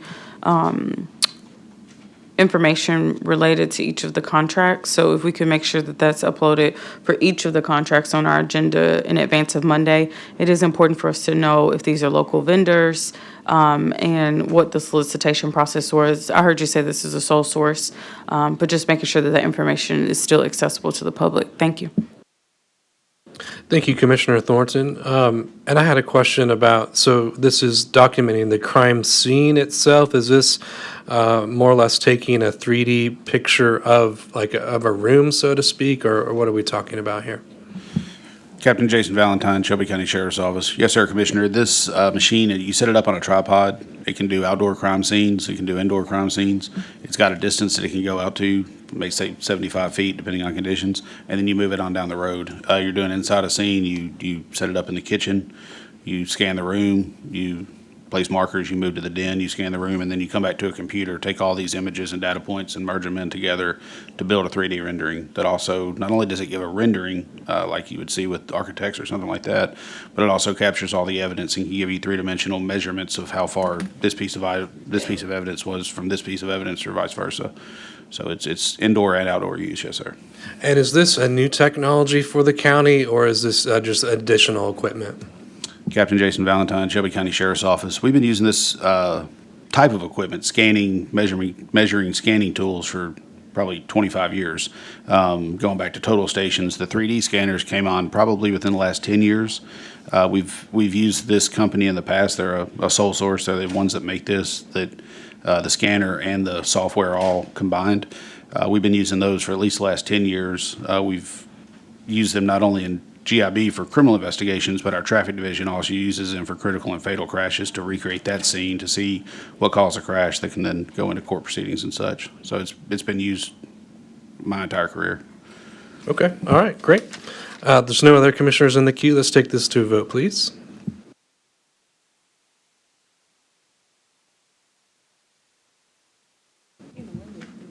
If all commissioners have voted, let's close the screen and record the tally.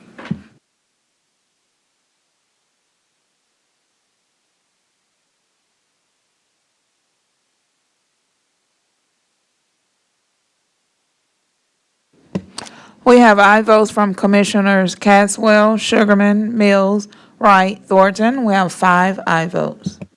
Thank you. That item moves down with a favorable recommendation. On to item number 5, please.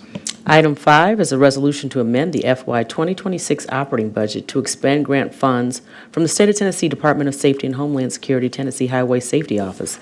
This item requires appropriation and expenditure of federal through state grant funds in the amount of $25,000, sponsored by Commissioner McWright. Thank you so much. This item has been moved by Commissioner Sugarman, second by Commissioner Mills. Chief Lindsay, the floor is yours. Good afternoon, Commissioners. Alicia Lindsay, CAO, Shelby County Sheriff's Office, and I have with me Ms. Katie Mack, who's our grants manager.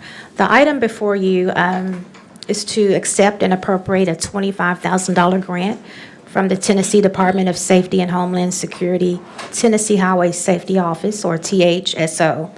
This grant will support an existing network coordinator position within the Shelby County Sheriff's Office.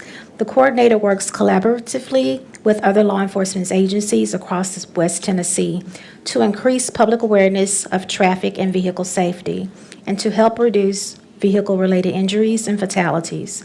The grant runs from October 1 through September 30th. If any funds are remaining at June 30th, 2026, those funds will be carried forward to fiscal year 27.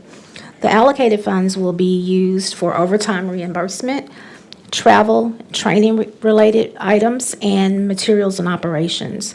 This grant does not require any general fund matching. It is not part of the county's general fund or will not create any ongoing financial challenges to the general fund. The Shelby County Sheriff's Office respectfully requests your favorable approval of this item, and we're happy to answer any questions you may have.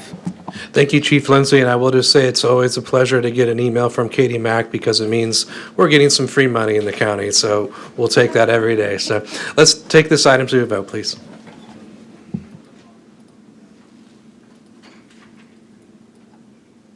Commissioners, cast your votes. If all commissioners have voted, let's close the screen and report the tally.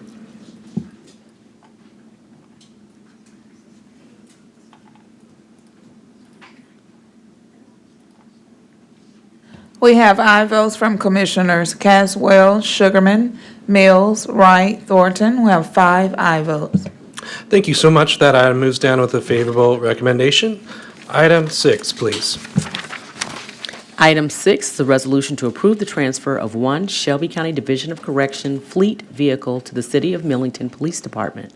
This item requires the transfer of county assets with a nominal value, sponsored by Commissioner McWright. Thank you. This item has been moved by Commissioner Thornton. I have seconded the item. Good afternoon, sir. Please give us your name and title, and floor is yours. All right, good afternoon. My name is Jonathan Russell, I'm Administrator of Finance, Shelby County Division of Corrections. The item before you is for the approval for the transfer of a 2013 Ford van, fixed asset number 134072, that is scheduled for retirement by Corrections, to the City of Millington Police Department. The vehicle has fulfilled its purpose to Corrections, has a nominal value, and may serve a municipal purpose with a transfer and should be considered for donation. This action is authorized by Tennessee Code Annotated Section 122420, which authorizes counties, municipalities, and metropolitan governments to convey used or surplus property to other governmental entities without regard to laws regarding public advertising and competitiveness. Shelby County Division of Corrections asks for your approval of this action. Thank you, Administrator Russell. I see no commissioners in the queue, so let's go ahead and take this to a vote, please. Commissioners, cast your votes. If all commissioners have voted, let's close the screen and report the tally.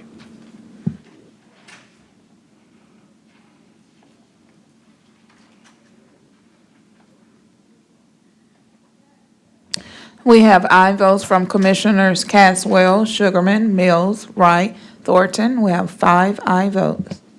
Thank you. That item moves down with a favorable recommendation. Thank you. Can we read item 7, please?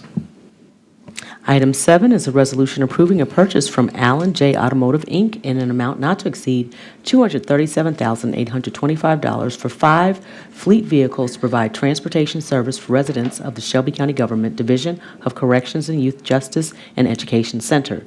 This item requires appropriation and expenditure of FY 2026 Youth Justice and Education Center general funds in an amount not to exceed $95,130 and correction enterprise funds in an amount not to exceed $142,695, sponsored by Commissioner McWright. Thank you. This item has been moved by Commissioner Sugarman, seconded by Commissioner Mills. Administrator Russell, would you like to give us a report on this item? Yes, thank you. Again, Jonathan Russell, Administrator of Finance, Shelby County Division of Corrections. The item before you is for the approval of appropriation and expenditure of funds to purchase 5 passenger vans for resident transport from Shelby County Division of Corrections and the Youth Justice Education Center. Both entities are responsible for transporting residents to courts, hospitals, clinic appointments, and other mandatory places. The current fleet is aged, and vehicles need to be purchased to replace them as soon as possible. The items are being purchased from a vendor on a state contract, as this provides the most efficient cost to the county. And the Division of Corrections asks for your approval of this action. Thank you. I have Commissioner Caswell in the queue.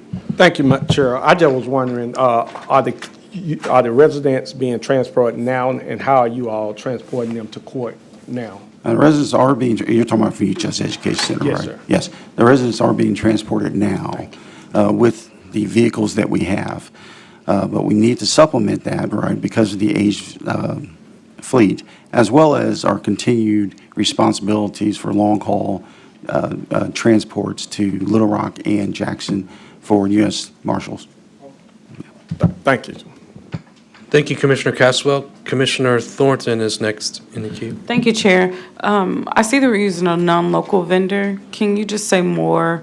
When I see the purchase of vehicles, is there not anyone here locally that we can do business with? Or why do we opt to do the piggyback for this particular item? We're using a piggyback for cost efficiency purposes. I have had conversations with local vendors regarding this, and they've expressed to me that there is a difficulty in working on the state contract, because being in this corner of the state, if you're on a state contract, that means you have to incur the freight all over the state. And that makes it difficult to compete because the increased cost of just doing the business is something that it's hard for them to deal with. Right. Thank you for that context. All right, seeing no other commissioners in the queue, let's take this item to a vote.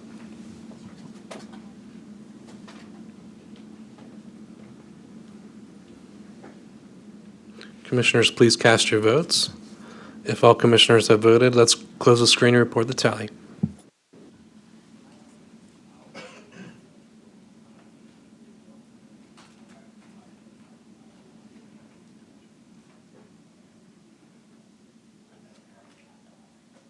We have aye votes from Commissioners Caswell, Sugarman, Mills, Ford, Wright, Thornton, Brooks. We have 7 aye votes. Thank you. That item moves down with a favorable recommendation. Item 8, please. Thank you, Commissioners. Thank you so much. Item 8 is a resolution approving the Shelby County Government Applicant Agent Hazard Mitigation Grant Application for Generator Project SC99 on behalf of Shelby County Emergency Management and Homeland Security Agency to apply for the Tennessee Emergency Management Agency Hazard Mitigation Grant, sponsored by Commissioner Mick Wright. Thank you. This item has been moved by Commissioner Sugarman, seconded by Commissioner Caswell. Are you Director? I'm sorry. What are you? Director? Director Jones? If you give us your name and title, and the floor is yours. Good afternoon, good morning. Keith Staples, Deputy Administrator, Shelby County Emergency Management and Homeland Security. Item 8 is to apply for an application for 3 portable generators to be stored at our warehouse on Haley Road and to be used for critical infrastructure in case there's a power outage. Okay.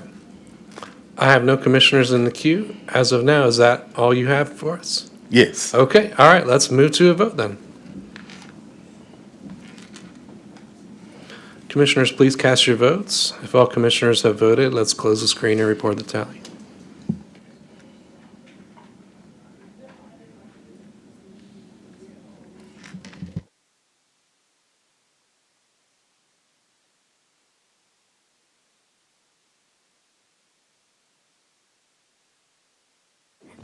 We have aye votes from Commissioners Caswell, Sugarman, Mills, Ford, Wright, Thornton, Brooks. We have 7 aye votes.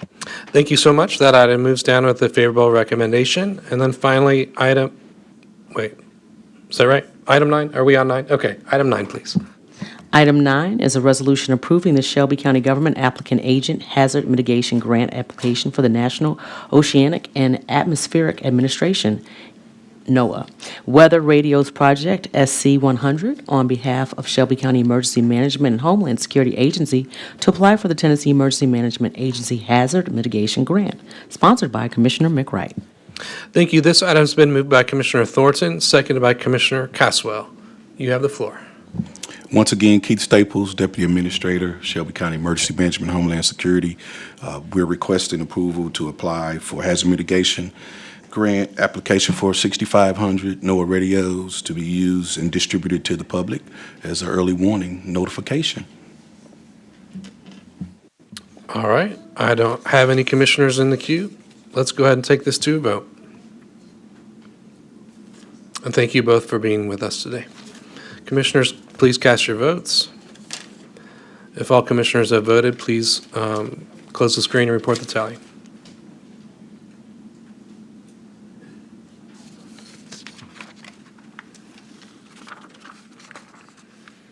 We have aye votes from Commissioners Caswell, Sugarman, Mills, Ford, Wright, Thornton, Brooks. We have 7 aye votes.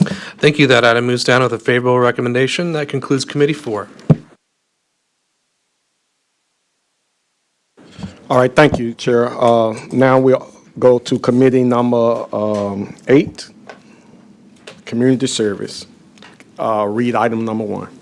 Yes, sir. Item 1 is a resolution amending the FY 2026 Grant Fund Operating Budget and the FY 2026 Position Control Budget in the amount of $74,270 and adding one full-time position for the period of October 1, 2025 through September 30th, 2026 to utilize federal grant funds from the Office of Juvenile Justice and Delinquency Prevention through the Tennessee Commission on Children and Youth for the continuation of programming at the Youth and Family Resource Center.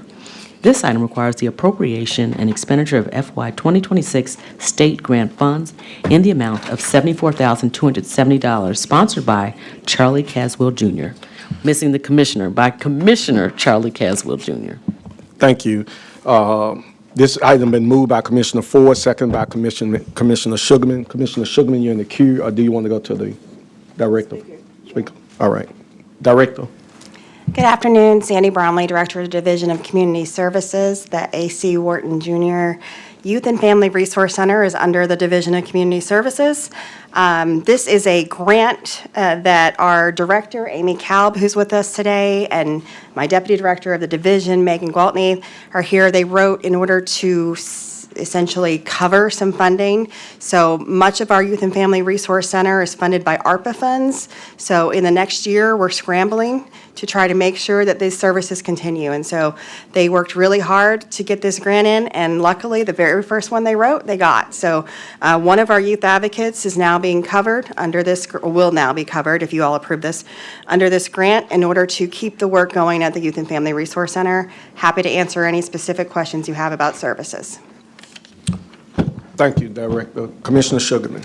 Thank you, Chair. And so I'm glad that you're able to receive funding for this and hopefully on an ongoing basis because you all are doing very important work. And so having said this, as far as delinquency prevention in juvenile justice goes, what actually do you accomplish? Because I know, for example, many of the students in the Shelby County schools, I'm hearing that the kids are saying, I don't have to come to school, I don't have to come to class because the district's policy is going to pass me anyway. And so there's a lot of, and I've reached out to the sheriffs and the police department about what are you all doing about delinquency. So I'm just curious, what are you all doing differently about delinquency and how can we support your efforts? Sure. Sandy Bromley, Division of Community Services. So since the YFRC, the Youth and Family Resource Center, has been open, we have kept 1,366 young people out of the juvenile court system. So what we do is we ask MPD when there are low-level offenses, there's a list of them, when there are low-level offenses, instead of sending them to juvenile court, send them to us. We want to meet with the young person, meet with their family, figure out what's going on. We do a full assessment with all of them, refer them to any resources they may need, really try to get to the bottom of it so they don't continue that behavior. That all being said, truancy is not one of those current charges.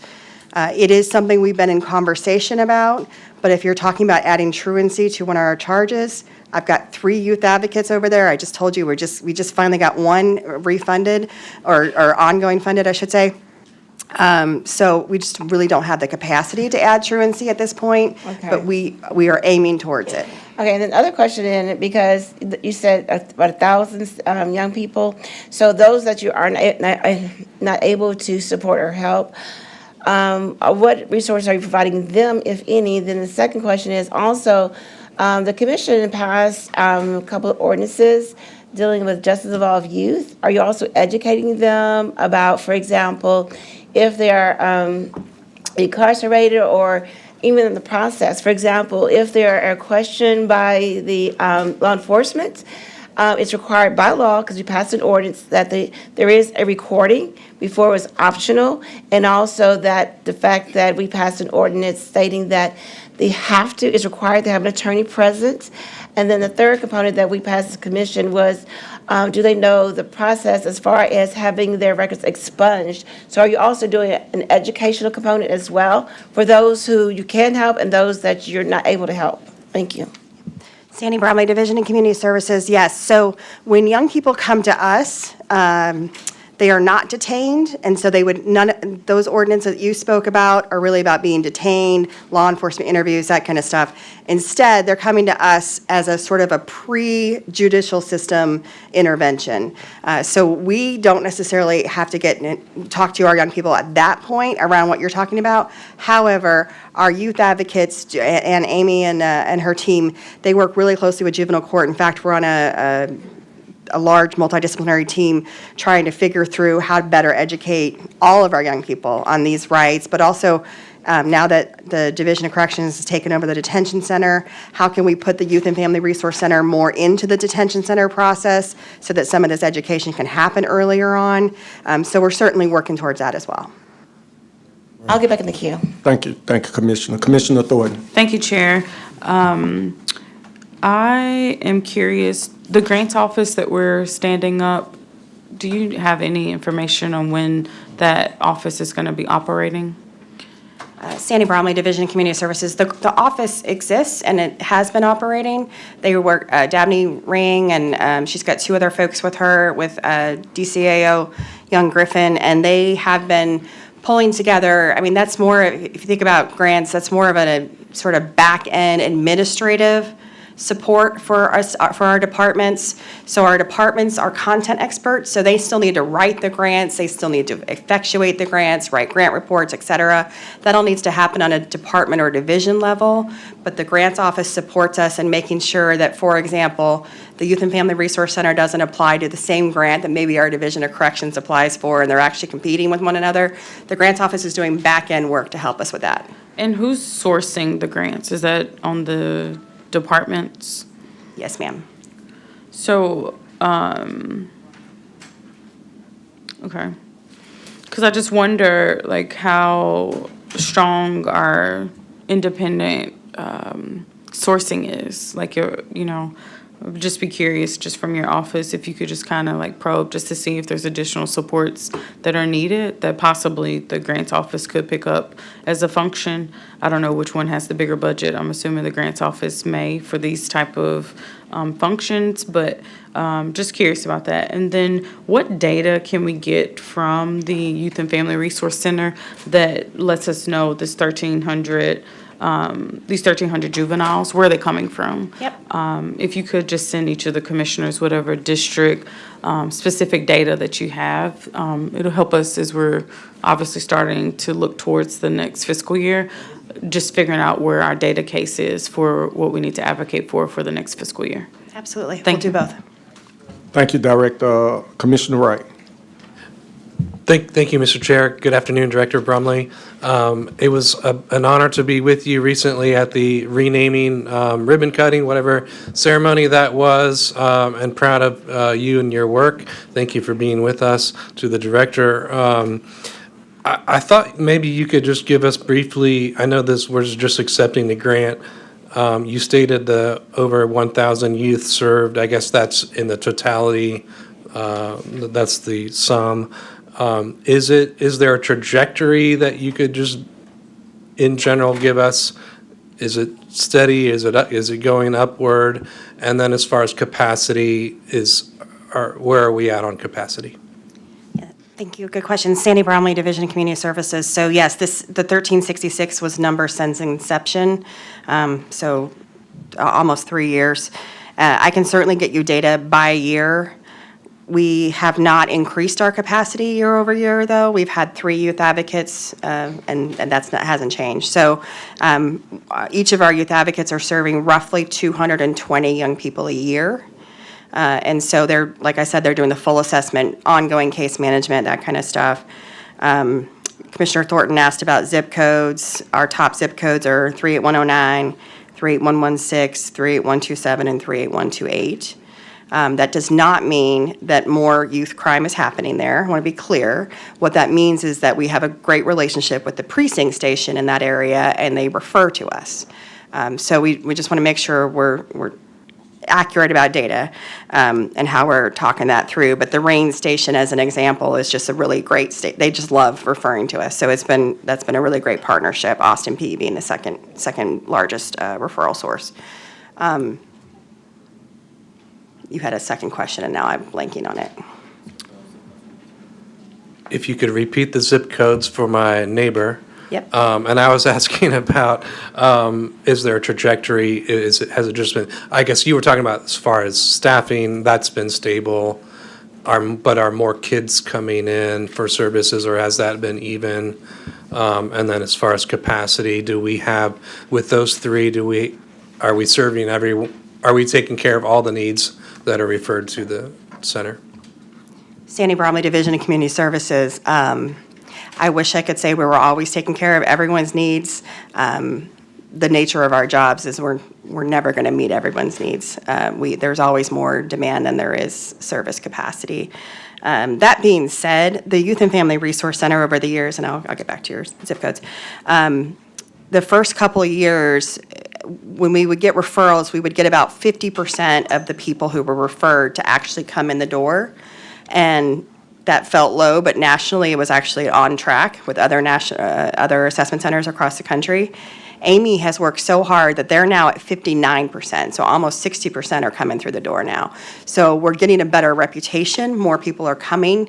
They realize the value of trying to avoid juvenile court, whereas before they just thought, oh, I'll take my chances in juvenile court. Well, now they realize, oh, I can actually just go get help and talk to somebody. That's great. So we're really excited that that number is going up.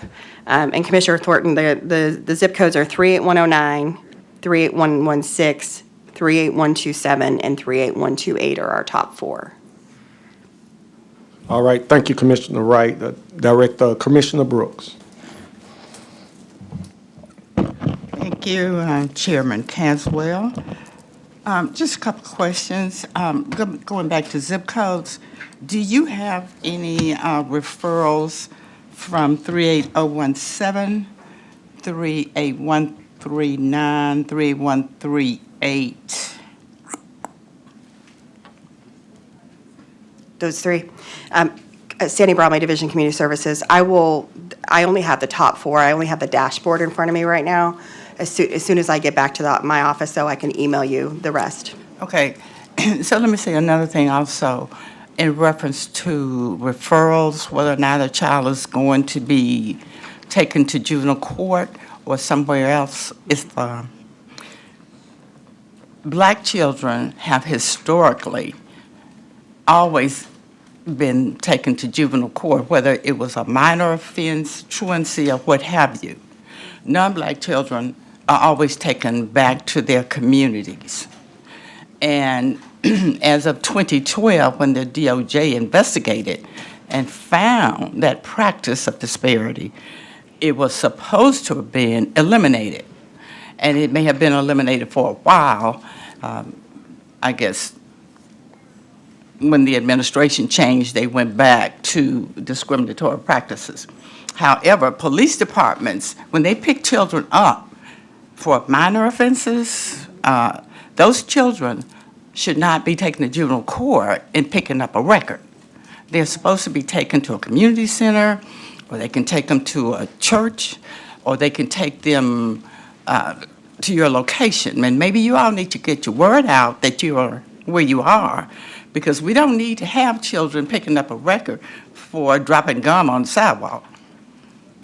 That's a problem. That's a big problem, and you can easily become adjudicated delinquent. I don't want to preach to you, but when you start talking about children and transporting them to juvenile court for minor offenses, it gets real personal with me. Okay, so one more thing. The children who are referred to you, where are they coming from? School or where? Sandy Bromley Division of Community Services. I'm trying to look on here. Yes, the schools are still our biggest incident location. Right now, 44% of our cases come from incidents that happen at schools, often simple assaults. We've had cases where kids are hitting each other with banana peels.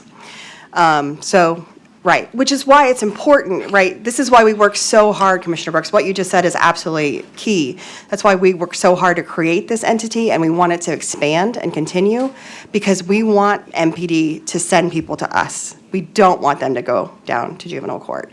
We want to keep having them come to us for this exact reason, because if it's something that's banana peel. As simple as that.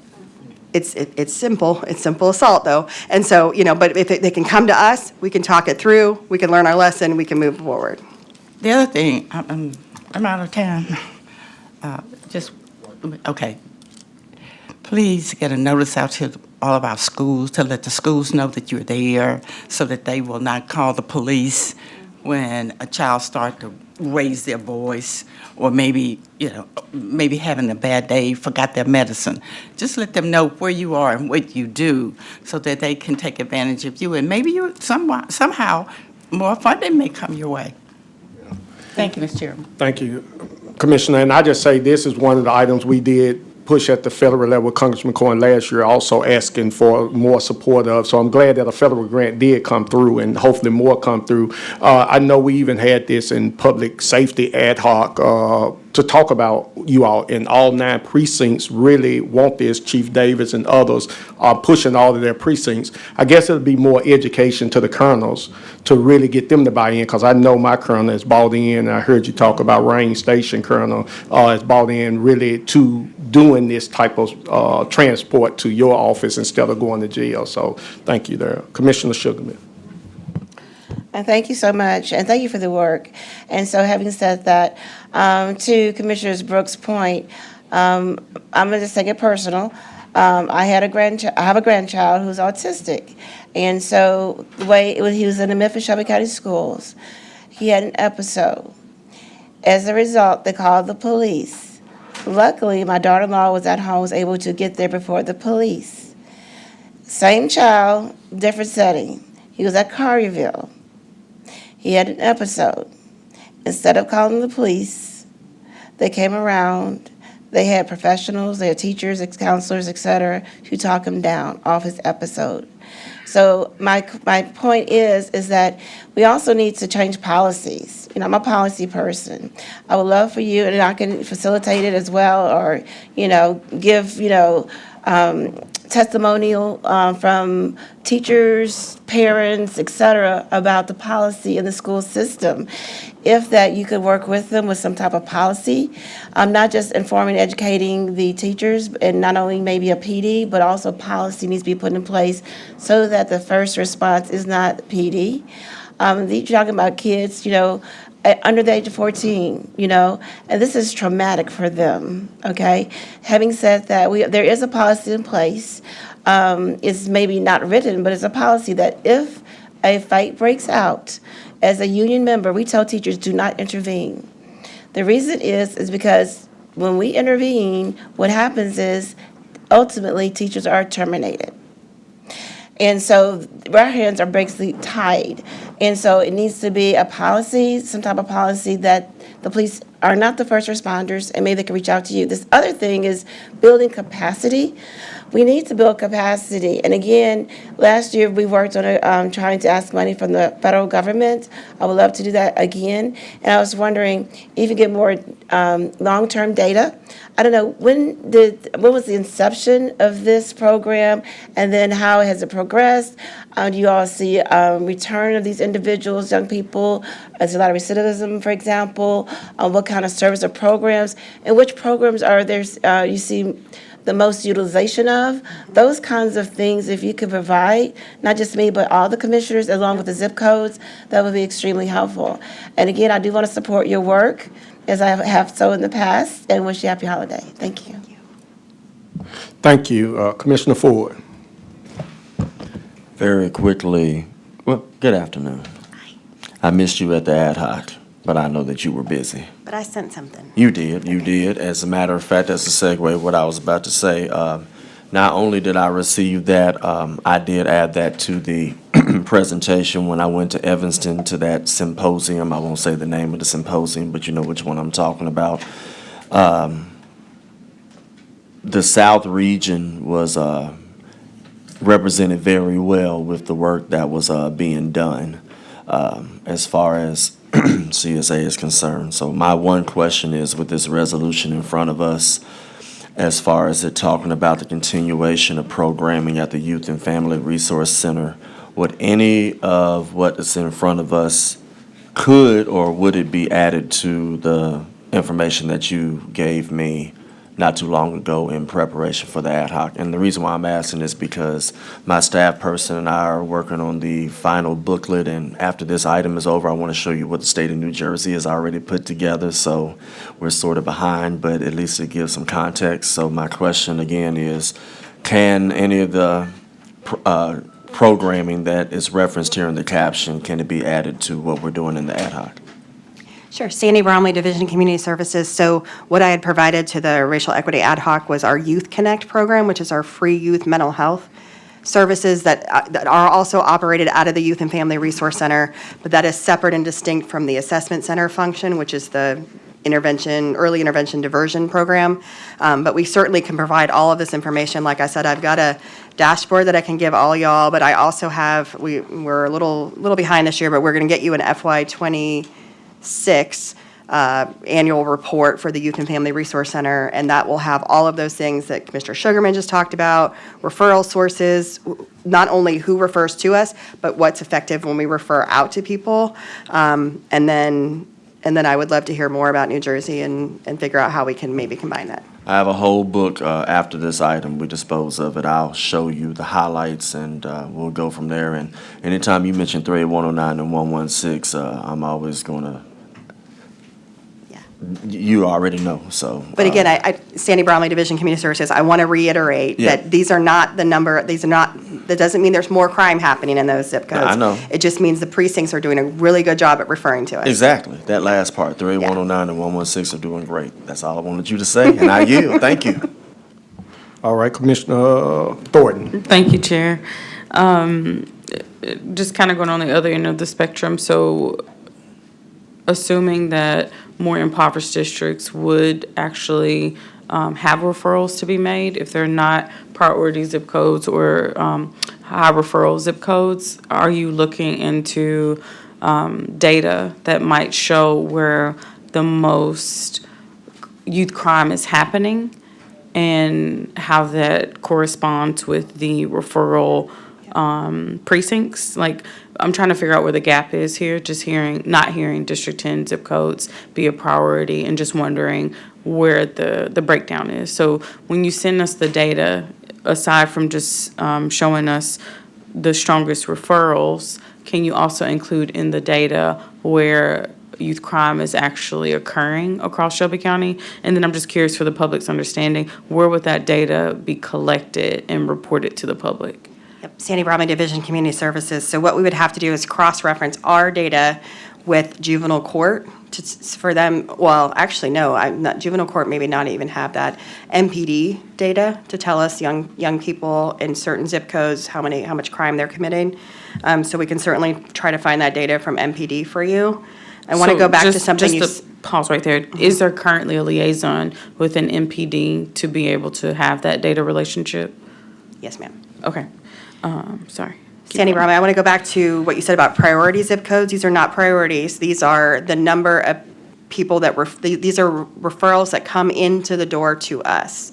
So we don't do we do equal outreach to all 9 precincts. So we don't prioritize zip codes at all. These are just the number of folks that come to us from each zip code. And for the school referrals, when you send us data, send us the actual raw data that shows where the schools are, and we can just see, the number of referrals, maybe clusters of schools within certain districts that we can make some type of connections to.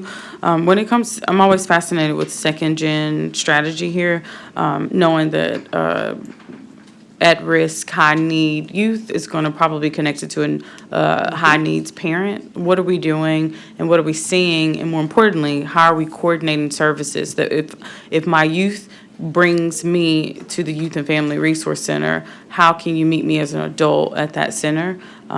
Is that something they do on site, or are you making referrals? Both. Sandy Bromley, Division of Community Services. So when young people come to us, they come to us with a parent or caregiver. That's intentional. We meet with them separately, the young person, the parent, caregiver, and then we meet with all of them together and create an action plan together. What you just said is absolutely correct. It's often not the young people, right? It's often the family situation, a lot of stuff going on in their home. And so we are able to provide an action plan, not just for the young person, but ultimately for their family as well. If you could, just, I mean, where I commit my crime might not be where I reside. Send us the data to the zip codes for the persons that are coming in for their actual, like, residents. Okay. Thank you. All right, thank you, Commissioner. Commissioner Brooks. Just one question. What does your action plan look like? Can you talk about it? Sure. Sandy Bromley, Division of Community Services. I don't have one in front of me, but we always start with strengths. We always list out the strengths of the young people because I think a lot of people don't get told what they're good at. And so that's where we start. We start with strengths, opportunities for growth, what resources are available to them, to their family members, and then what are the next steps going to be? How often are we going to follow up with you? How often can we check in with you to make sure that you did call that place for a job, that kind of stuff. So it's a one-pager, very simple. I'm happy to send it to you. So what about the parents when you find out that there's something going on in the home? What does that action plan look like? With the parents, we don't actually we sort of add the parents as an addendum to the youth plan because it's really about the young person there. So they get the takeaway of their action plan. The parents is a little bit different. We do an action plan, but it's not as written. But we follow up with them in the case management as well. Okay. So when you have children, and I don't do this, but just common sense, when you have children, culturally speaking, in your proximity, and they've experienced some kind of a concern or an issue, public concern or issue, and their parents, you find out that it's more leaning toward the parents, you need to take that opportunity to address it. You know, sometimes you got to get out of the box, and then you got to do some things.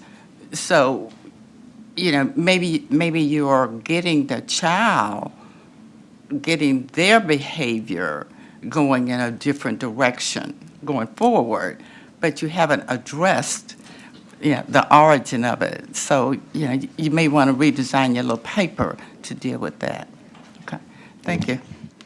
Thank you, Commissioner Brooks. Again, thank you, Director. Thank you, Director Amy, for the work that you all are doing. And to my colleague point, and we had discussion before around that wraparound support, right? And I think in sending the information to all of us, who are your referral people, right? Who are you referring those parents to, whether it's Agape or whoever in that community that helps support that child in their work going forward? It's important to this work because, as you said, it's too much for 3 people to try to do, and especially if we're talking about taking on all 9 precincts, because I know we advocated to the congressman last year to support this at a high level.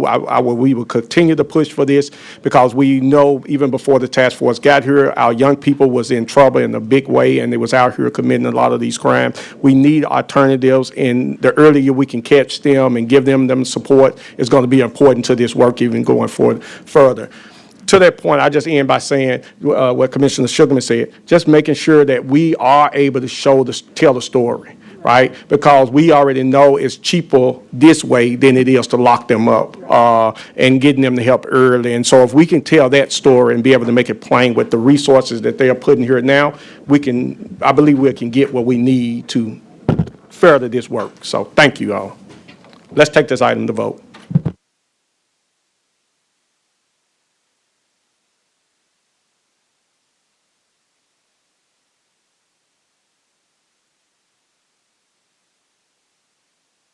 If everybody had a chance to vote, let's tally the vote.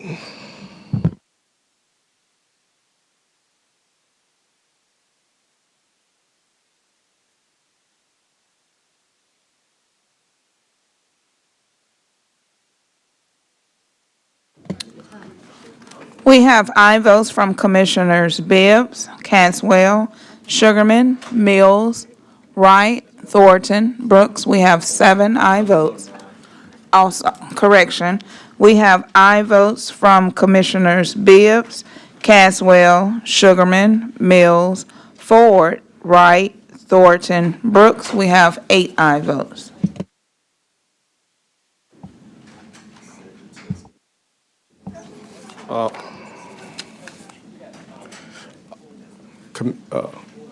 So you go. Okay. If I can, to the audience, and I know, Mira, you're here, we're going to get, if we can, just a few minutes. I wanted to allow my colleague who got to run for her committee and health to just jump right quick. She's going to go through her items. We're going to come right back to 11, if that's okay with you all. All right. Thank you. Thank you. For committee number 7, will be, is that right? Yeah, committee 7 will be right back. We're going to go to my colleague, committee number 3.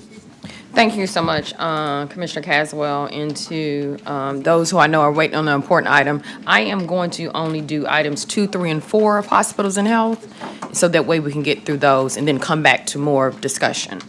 All right, so this begins committee number 3, hospitals and health. Madam Parliamentarian, can you read item number 2?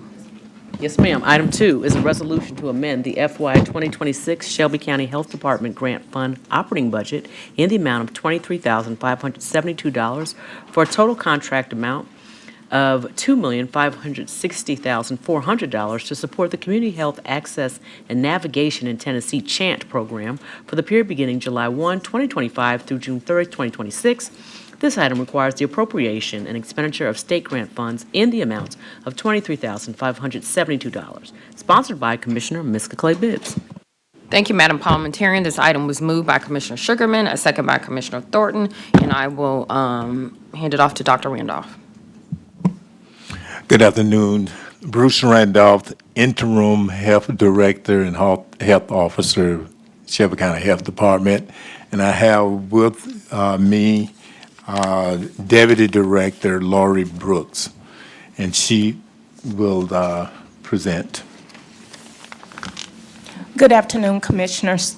This is a resolution to amend the CHANT grant operating budget in the amount of $23,572 for a total contract amount of $2,560,000 for the period of July 1, 2025 through June 30th, 2026.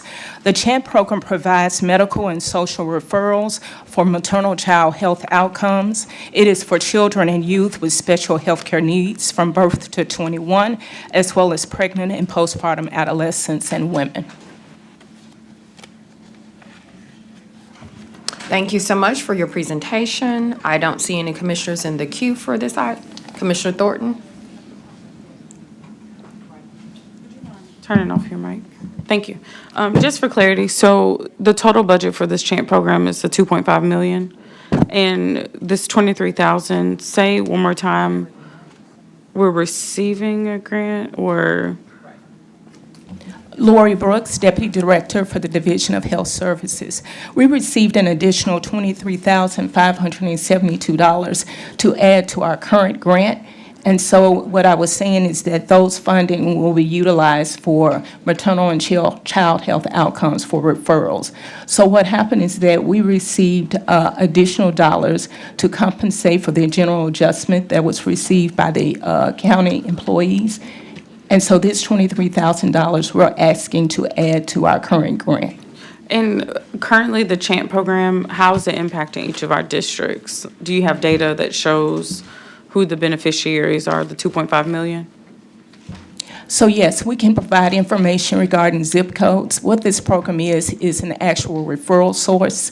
And so we have children as well as young adults that come to the health department seeking services as it relates to child health care, medical needs, and then we provide referrals to actual doctors' offices, women and children program, and other offices regarding services. So they come to the health department and then you refer them to this program, or? We refer it out to other entities to provide those services. So, for example, a mother can come and have a child with special services that may need information or services as it relates to ear and throat, or doctor's appointments that may not be provided by TennCare. We then provide services out to a physician or to a doctor's office for that child that is on this program to receive those services. And year over year, is this budget sufficient to meet the need?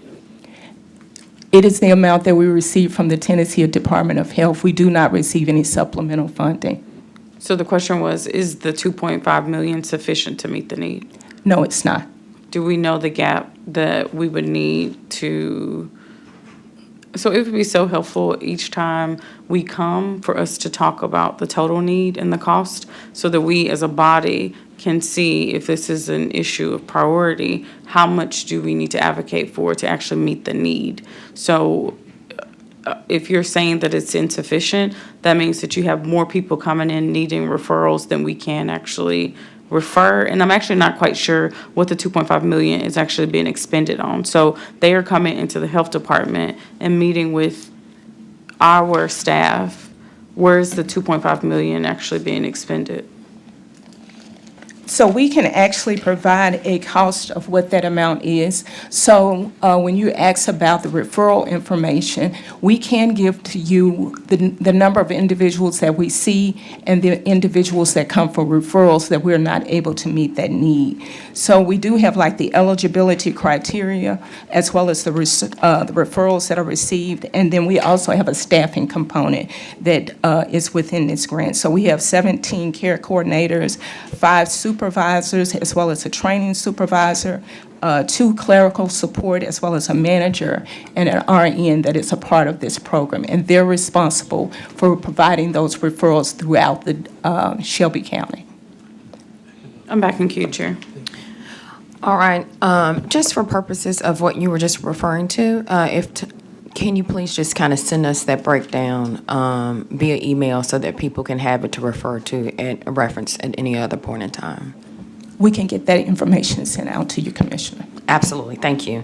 Commissioner Thornton, you're back in the queue. So just for clarity, the $2.5 million is going towards personnel? Yes. Is there anything in the item line beyond personnel that the 2.5 million is earmarked for? The operating budget. So it also includes the computers as well as supplies for the staff. Okay. And so the program is run just through your footprint? You don't have any other affiliate partners that are referrals for the program? So yes, we do have some referral sources. For example, we have pharmacists that are also a part of this. They do not get funding, but we do refer services out to them. And if you don't mind, if you could just send something out to the entire body for us to know exactly where the health department's footprint is across Shelby County, I think it would just be helpful for us just to kind of see how accessible high-quality referrals like this are across the county. Thank you. Thank you. Commissioner Brooks, you're in the queue. Thank you, ma'am. This hepatitis that's referred to in this caption, what are the diseases that encompass? I'm trying to ask the question. Is that HIV, AIDS, and all of that? So this is actually the second item on the agenda. Can I move to that one, Commissioner? Oh, no. Yeah, if you can wait, Okay, so that I'll way we wait, can move I'll the number. wait. Thank Yeah, you, thank you, so we can I'm get through this sorry. item, okay? All right, no more questions on this item, so then we'll go ahead, Madam Clerk, and prepare screens for voting.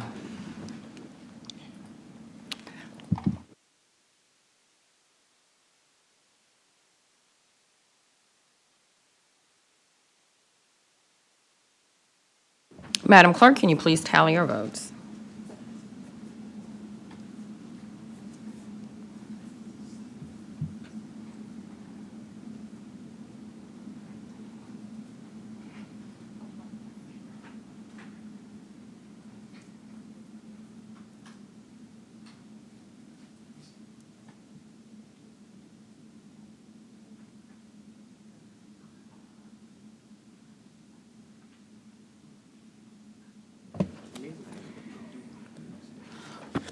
We have aye votes from Commissioners Bibbs, Caswell, Sugarman, Mills, Ford, Wright, Thornton, Brooks. We have 8 aye votes.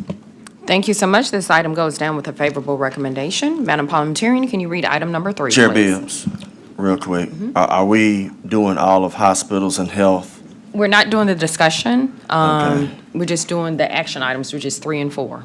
Okay, And because then going- I'm actually doing the discussion this time. Oh, So okay. that's why I was asking, and it won't even take 10 minutes. That's why I wanted to ask you as chair.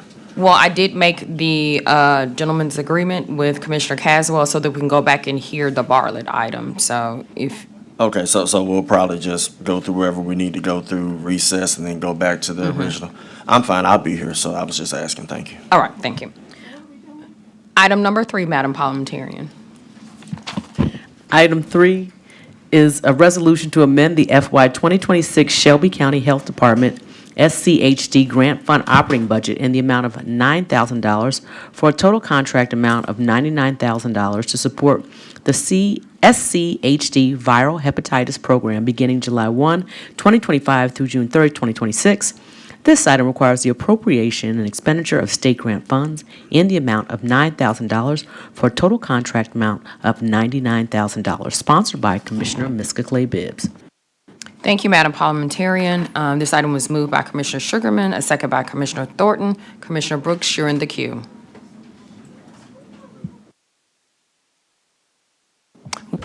Well, I'll go ahead and let you say your say first before her question.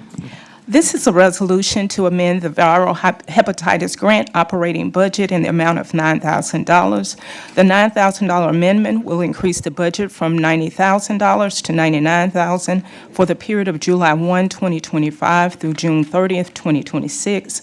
The program implements and coordinates activities and services related to prevention, testing, diagnosis, surveillance, and linkage to treatment and other supportive services for the viral hepatitis program, both B and C.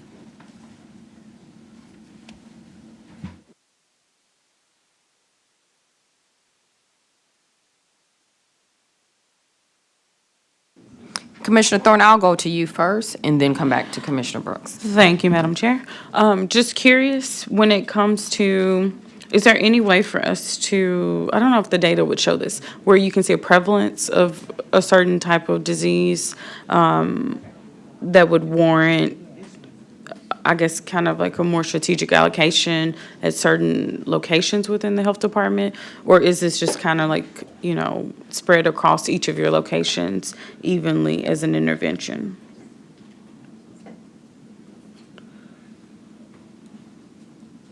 So the $9,000 that is added is actually for our one location that we're doing STI services at 814 Jefferson, and we provide these services for all of our constituents throughout Shelby County.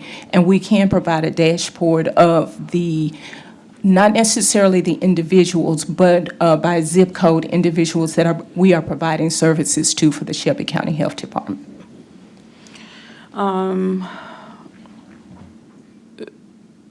Okay, so the 814 Jefferson is your central headquarter, the main location. Just always just curious, just accessibility challenges, knowing that, you know, our transit system isn't up and operating and at its best. Just wanted to make sure, are these screenings, or are the people that are participating in the program coming in for routine visits and this is just an added offering?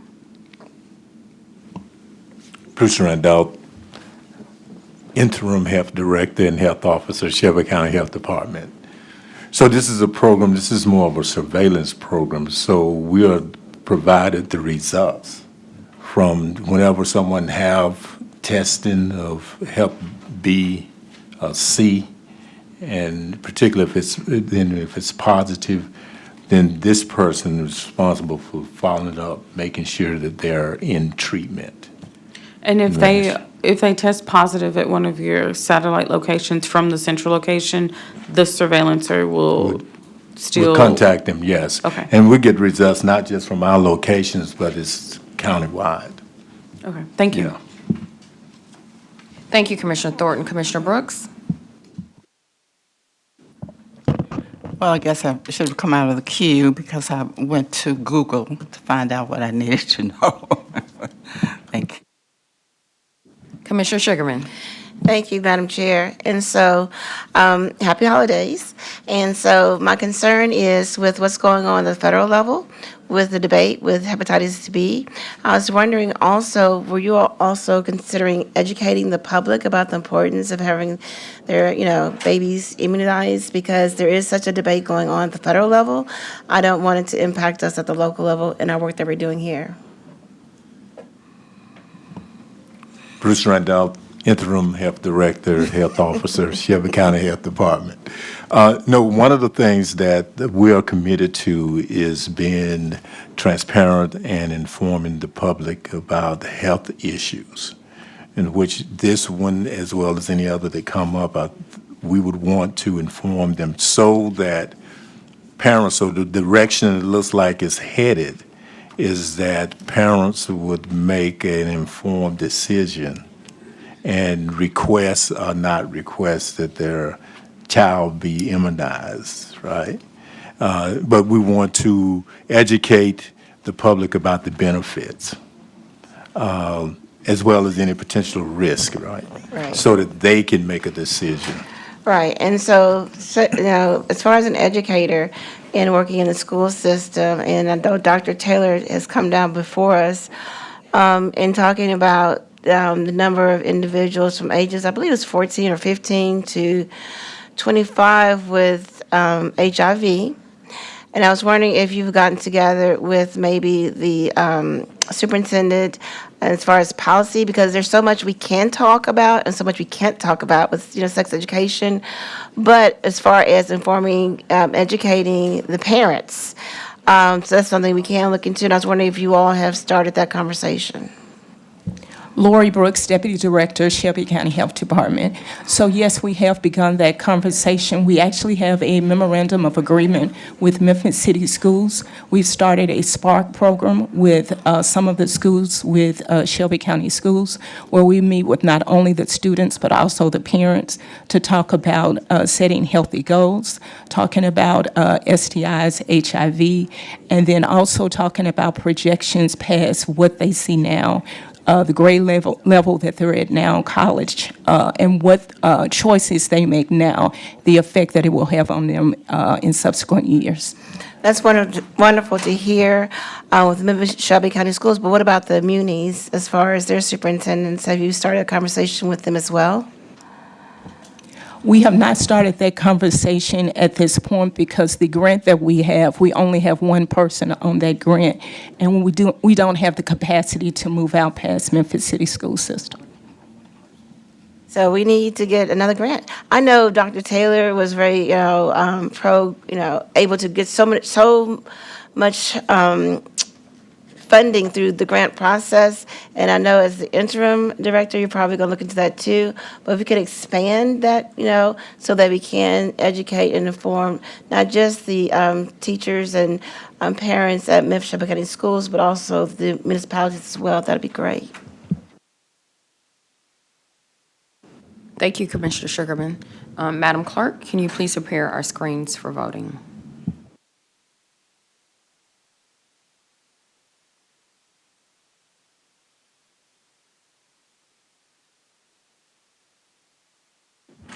Madam Clerk, please tally our votes.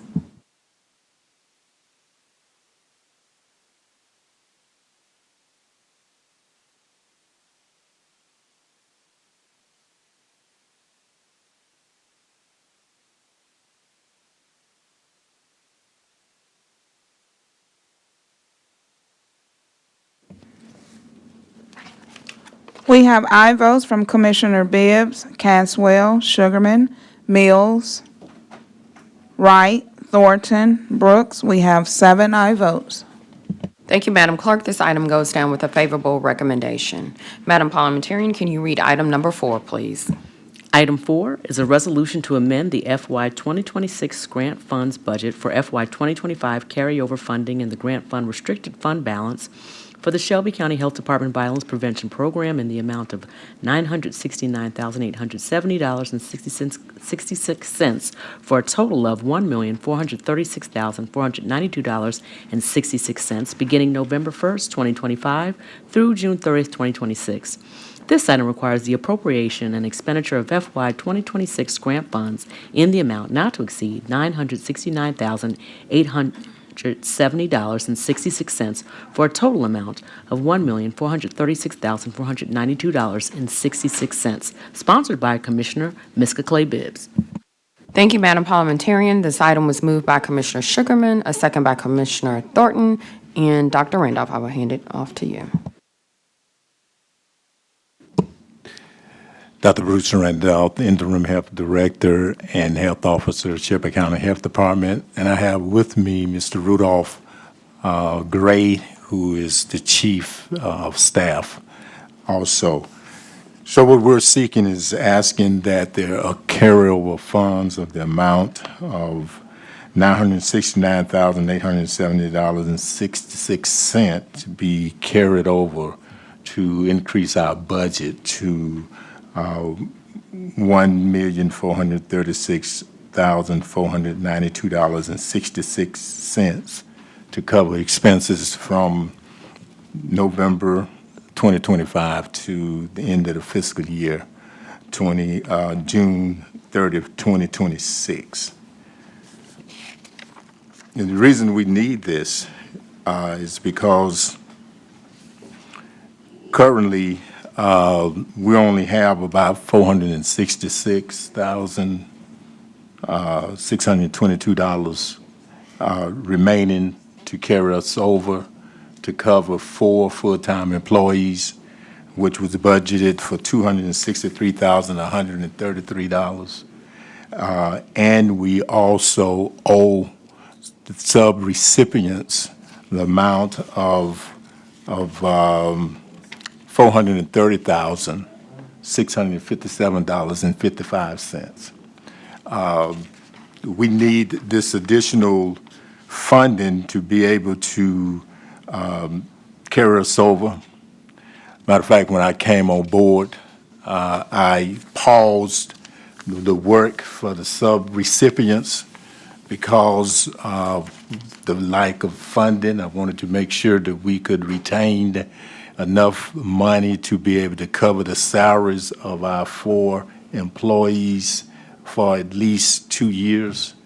I just, in myself, could not justify us spending $1.4 million to sub-recipients at the expense of our employees. So we held off and pretty much decided that we would only pay for the work that was done up until August of 2025, which totals amount that we just due is $430,657. And so when we look at that and the remaining amount of money that we would need to cover the employees of until the end of this fiscal year is why we're seeking this amount that we are asking for.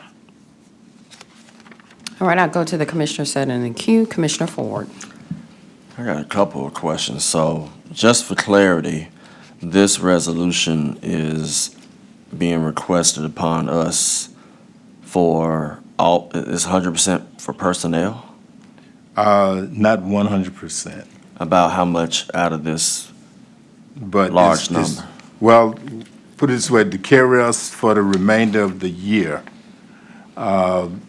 is $170,678. Okay. What we have currently is about $466,000. If we pay what is owed to the sub-recipients, $430,657, then that only leave us a little less than what we have. We only got 466, so that would only leave us about 36,000, and we need about 170 to just cover salaries, not to mention whatever work we want to continue to do. How much is recurring expense? That's where I'm trying to go with this. How much is incurring in expense? Recurring expense, like you'll need it next year and the next year and the next year. Oh, well, we would need certainly the, to cover the salaries of the 4 full-time employees that we have, which was a deputy administrator, clerical, a public health coordinator, and epidemiologist. Okay. I'm looking at the exhibit that I'm assuming gets me somewhere in there on salaries and labor, longevity, et cetera, and I'm looking at the revised budget for the same amount that's up there, the 1,436,493. What I'm looking at is the document that says Budget Exhibit B, Violence Prevention PDF. So what I'm basically saying is, out of all of those items that's on that one sheet,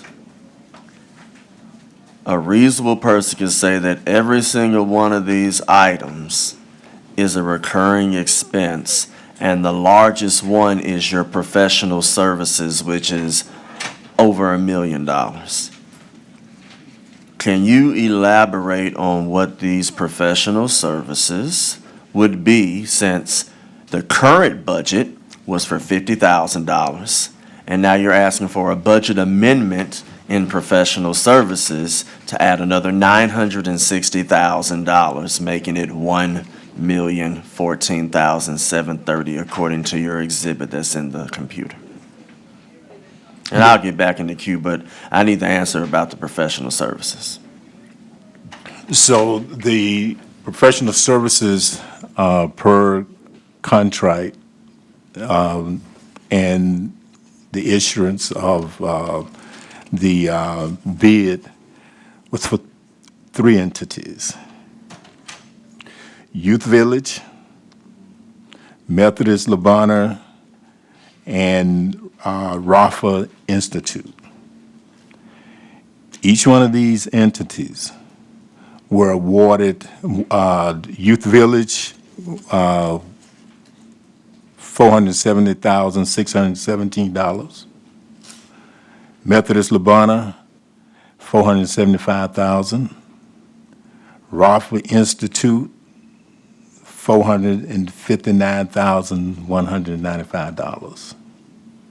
And they're to provide, for example, improving the lives of high-risk individuals by assisting them with basic needs, helping them obtain education or training, employment security, acquiring mental health care, increasing problem solving and conflict resolution. This is what the service the Youth Village was to provide.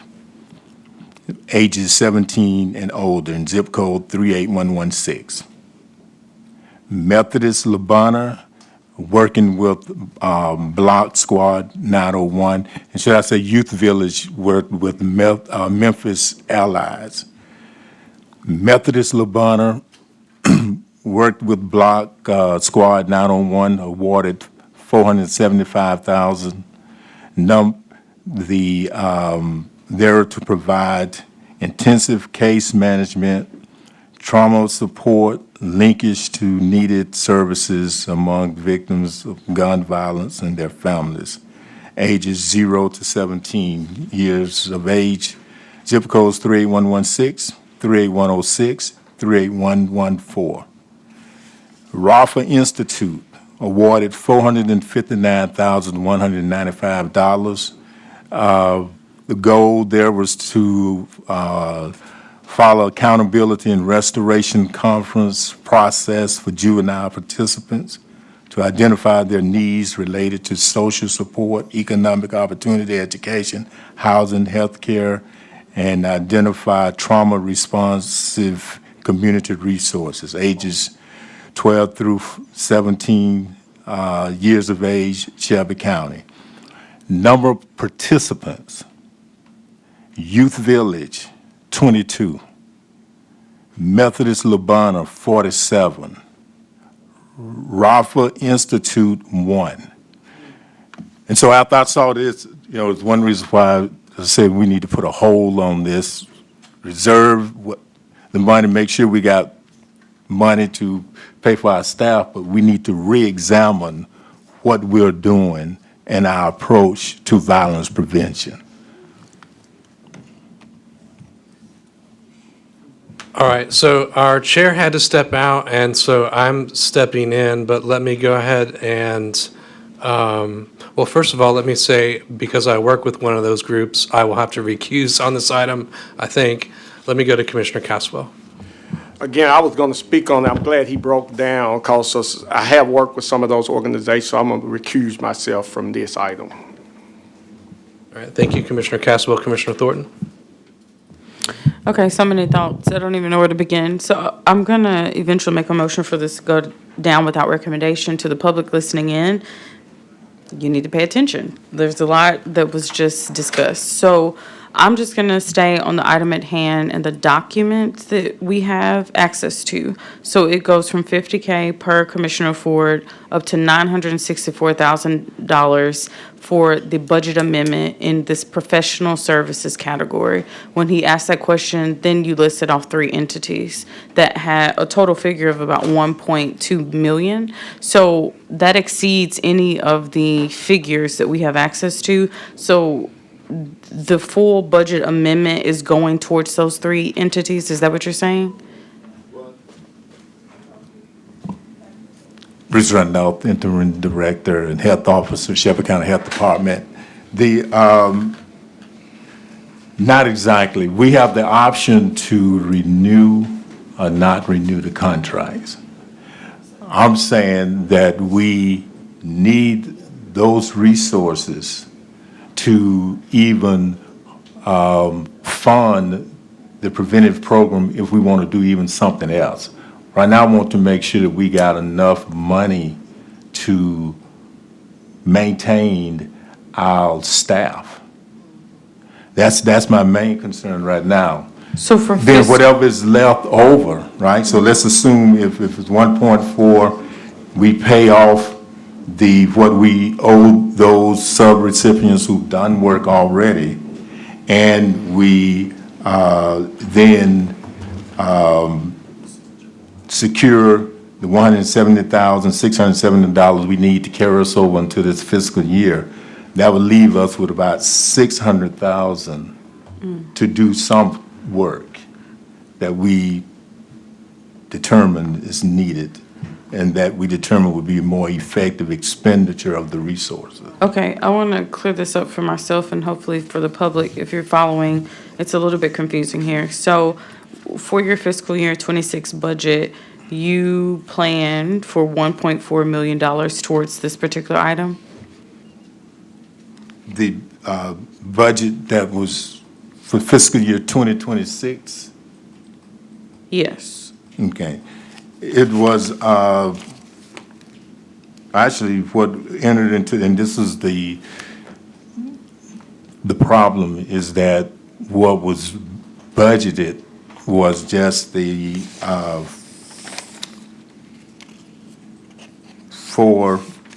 what is the difference between the 1.4 and the 990,000 that we needed, the 466? So we need the additional money to make up that 1.4. So you're saying the program did not have sufficient, Did not have sufficient fund in it and you're asking us to amend it, to bring it up to what we but need. just for professional services? That's the category that's being, No, not just for professional services. okay, so I'm going to get back in queue. All right, thank you, Commissioner. Commissioner Ford?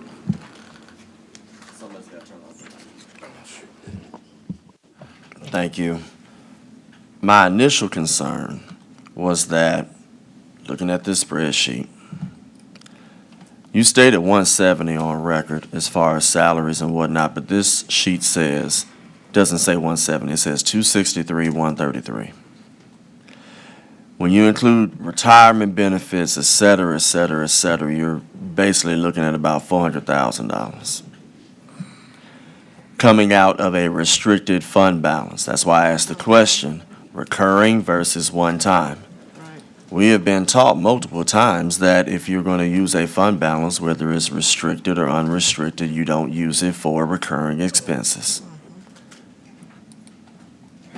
30% of your request deals with recurring expenses. So I'm going to leave that right there. None of the items that are on base reference to the organizations, and I'm glad I asked the question director I need to disclose that my spouse works at one of those entities. There is no direct or indirect or direct conflict. However, I have concerns where the information that's here right now was not put in any of these exhibits that are in the system. So if I didn't ask that particular question, there are at least 3 people here that would not have been able to disclose. That is a challenge, especially since that professional services is almost 70% of that $1.4 million. I appreciate you answering that question. But it's a challenge to where I hope there's nothing else that's come in front of us where we don't know, and then it comes back. So with that being said, I'm not going to vote at all. I know that my colleague stated that she'll take it down without a recommendation. At that particular time, I'll decide whether I'm going to vote or abstain or recuse on this item. But I just wanted it to be known for the record that one-time money, and if we can get a balance on what that grant fund, restricted fund balance is, because the only reason they're down here is because it's restricted. They have to come down here in order to get a vote on that. So let's get the balance on that. Number 2,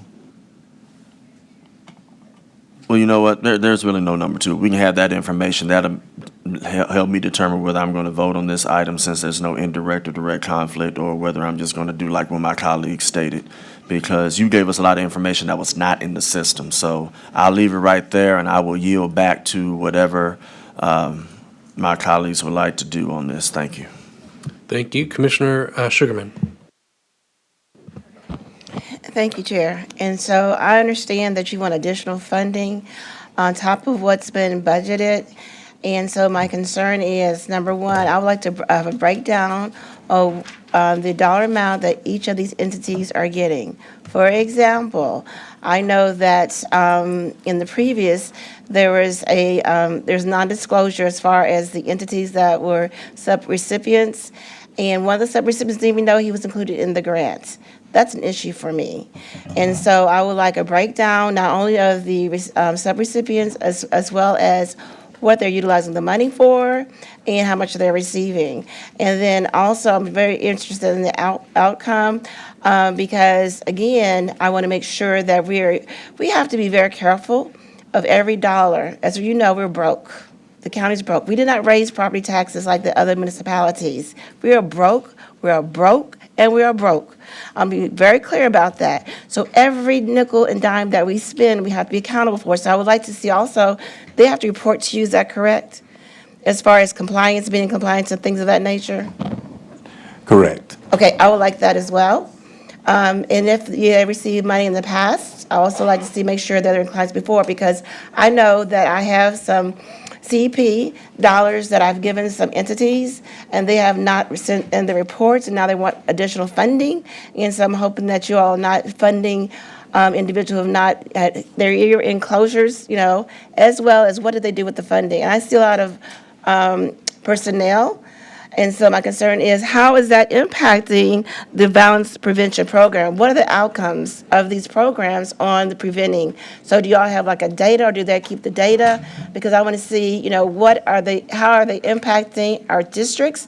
In particular, we would like a breakdown as far as zip codes, because when I go back to my communities and they're saying that, we have a youth violence issue, but we have nothing for our youth to do, there's a problem there.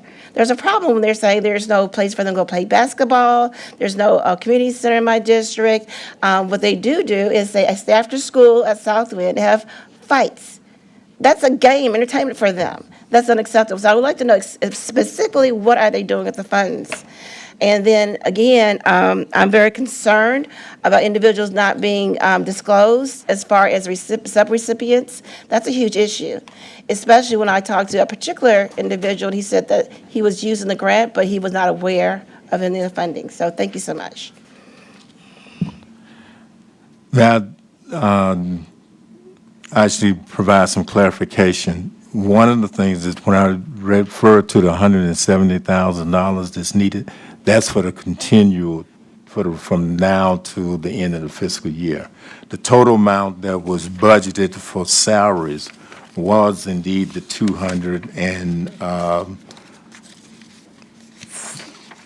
$263,133. So we spent 92,000 of that, and we need, and so therefore there's 170,678 that we would need to carry over to cover the staff. That's what I was referring to with the 678,000.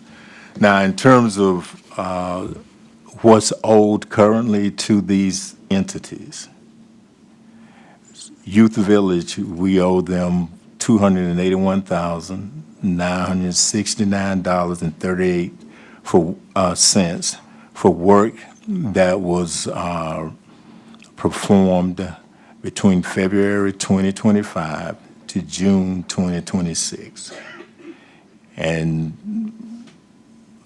I'm awaiting, we would seek reports to see what did we get in return for that. The first renewal, we paid $200,536, and then the second renewal was $81,432.61. That gave the total of the $281 that's due for services that they provided. Methodist Labana, first renewal, $99,486, again in February 21 through June 30, 2023, and then the second renewal, $49,201.64, which was to cover services rendered from July 1 to August 31st, 2025. Total amount $148,688.17. So that all totaled the $430,000. Okay, Dr. Randolph, I'm going to get back in the queue, and if you wouldn't mind just giving us a written report of what was allocated originally and what's been expended to all the commissioners, and I'll get back in the queue. Thank you. I see our county attorney trying to flag me down. Go ahead, Attorney Smith. Megan Smith, County Attorney's Office. For the benefit of the board, I think it might be helpful if I go ahead and pull the original grant contract and work with Dr. Randolph, if you'll have me, to secure some of the answers to the stats. I think that there is a very finite way to answer these questions, and we're happy to do that. So to the extent the board wants to send this down without recommendation, I think we're happy to support that, and I can pull a grant contract to get you what you need. Thank you. Commissioner Thornton? So I appreciate that. Attorney Smith, can we do this before Monday? Is that something that can be done? And your team is willing to work with our attorney? Okay, so specifically, I would like to know, the initial grant allocation. My question that has not been answered, and it doesn't make sense for the figures that you've said, is this professional services category. What is comprising the expenditures within that category? If we are saying that within the professional service category, it is going to 3 entities, how much is that going to be for each entity?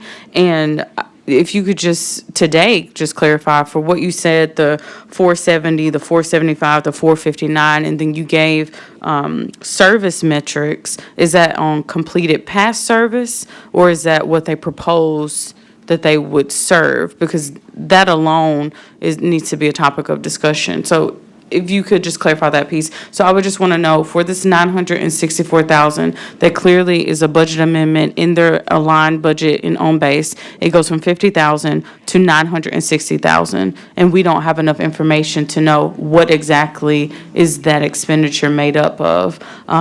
Is it something to reimburse, or is it for future completed actions? And on Monday, I would implore this body, based on what we've already heard as a preview in committee, we have more questions to ask. Because that is comical to think in a city that literally has state and federal forces here saying that we have such a big issue that we're doing a violence intervention program in the upward of $1 million to serve a total populace, even if it was unique, of less than 100 people. Now, I'm no Joe Kent, but I'm just like, this is ridiculous. And at some point, we have to say, why is there not a needle that's being moved? And it's because we're just sitting in here playing games. So, I don't want to touch this item, and I definitely would want the health department, since you are the one issuing these bids, you need to ensure that in the application, that these individuals are giving us assessment data for total population and intervention work. They don't need to just come in and say, I can serve 30 people, and then we just throw money at them. Like, there has to be, I don't know, a marketing campaign to say they can do 30, but the issue impacts 100,000. We need someone with capacity to serve, the greater issue, not just giving monies in the 500,000s at a time towards people who are not even just scratching the surface. And we don't even know if this 2247-1, how much overlap there is in, the service being rendered. I mean, there's just so many questions that I have with this. I'm really disappointed to hear the deeper data, what it reveals. And I just think that this is just such a embarrassing moment for me to my constituents if they ever were to ask questions. So please give us more information, and just to the commission, please just be on notice on Monday that we definitely need to ask more questions about this item. All right, Commissioner Brooks. Okay, so, Dr. Randolph, I'm not going to just talk just to hear myself talking, so I'm going to leave the financials alone. I think there have been quite a few questions asked, and I think the attorney's office would be probably doing us a favor if they would review this. So, but respectfully, I need to know whether or not you know if sufficient training for youth villages has been put in place since Alandis Jones, 17-year-old black girl, was killed by workers at youth villages. So I need to know whether or not they have instituted a new plan of discipline, a new training program for interaction, communication, and relationship building with children in their custody since the murder of their child, Alandis Jones. Bruce Randolph, Interim Health Director, Health Officer, Shelby County Health Department. I will look into that. Okay. Because I cannot answer that question today. Can you get it to me on Monday? But we will investigate. We will find out and be able to provide you with that information. Something helpful would be this. Maybe you'll get in touch with D.A. Mulroy and look at the order and see if the order stipulated any conditions going forward regarding how they handle children, how they discipline children. Okay, we'll do that. Thank you. All right, Commissioner Sugarman.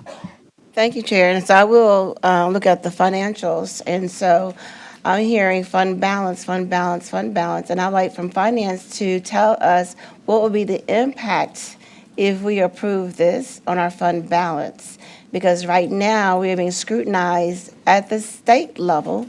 And so having said that, people on the floor in our communities, they're blaming us as commissioners. And so we've got to scrutinize every nickel and dime. I still want the outcomes of these entities. And so as far as long-term, because I've heard Youth Village and all these other entities come up over and over again, but I'm yet to hear any outcomes. So I still would like for you to reach out to these entities, and however long they've been receiving money, is it in 1 year, 2 years, 10 years? I would like to see an outcome. What are the outcomes, what are the programs? The other thing is sustainability.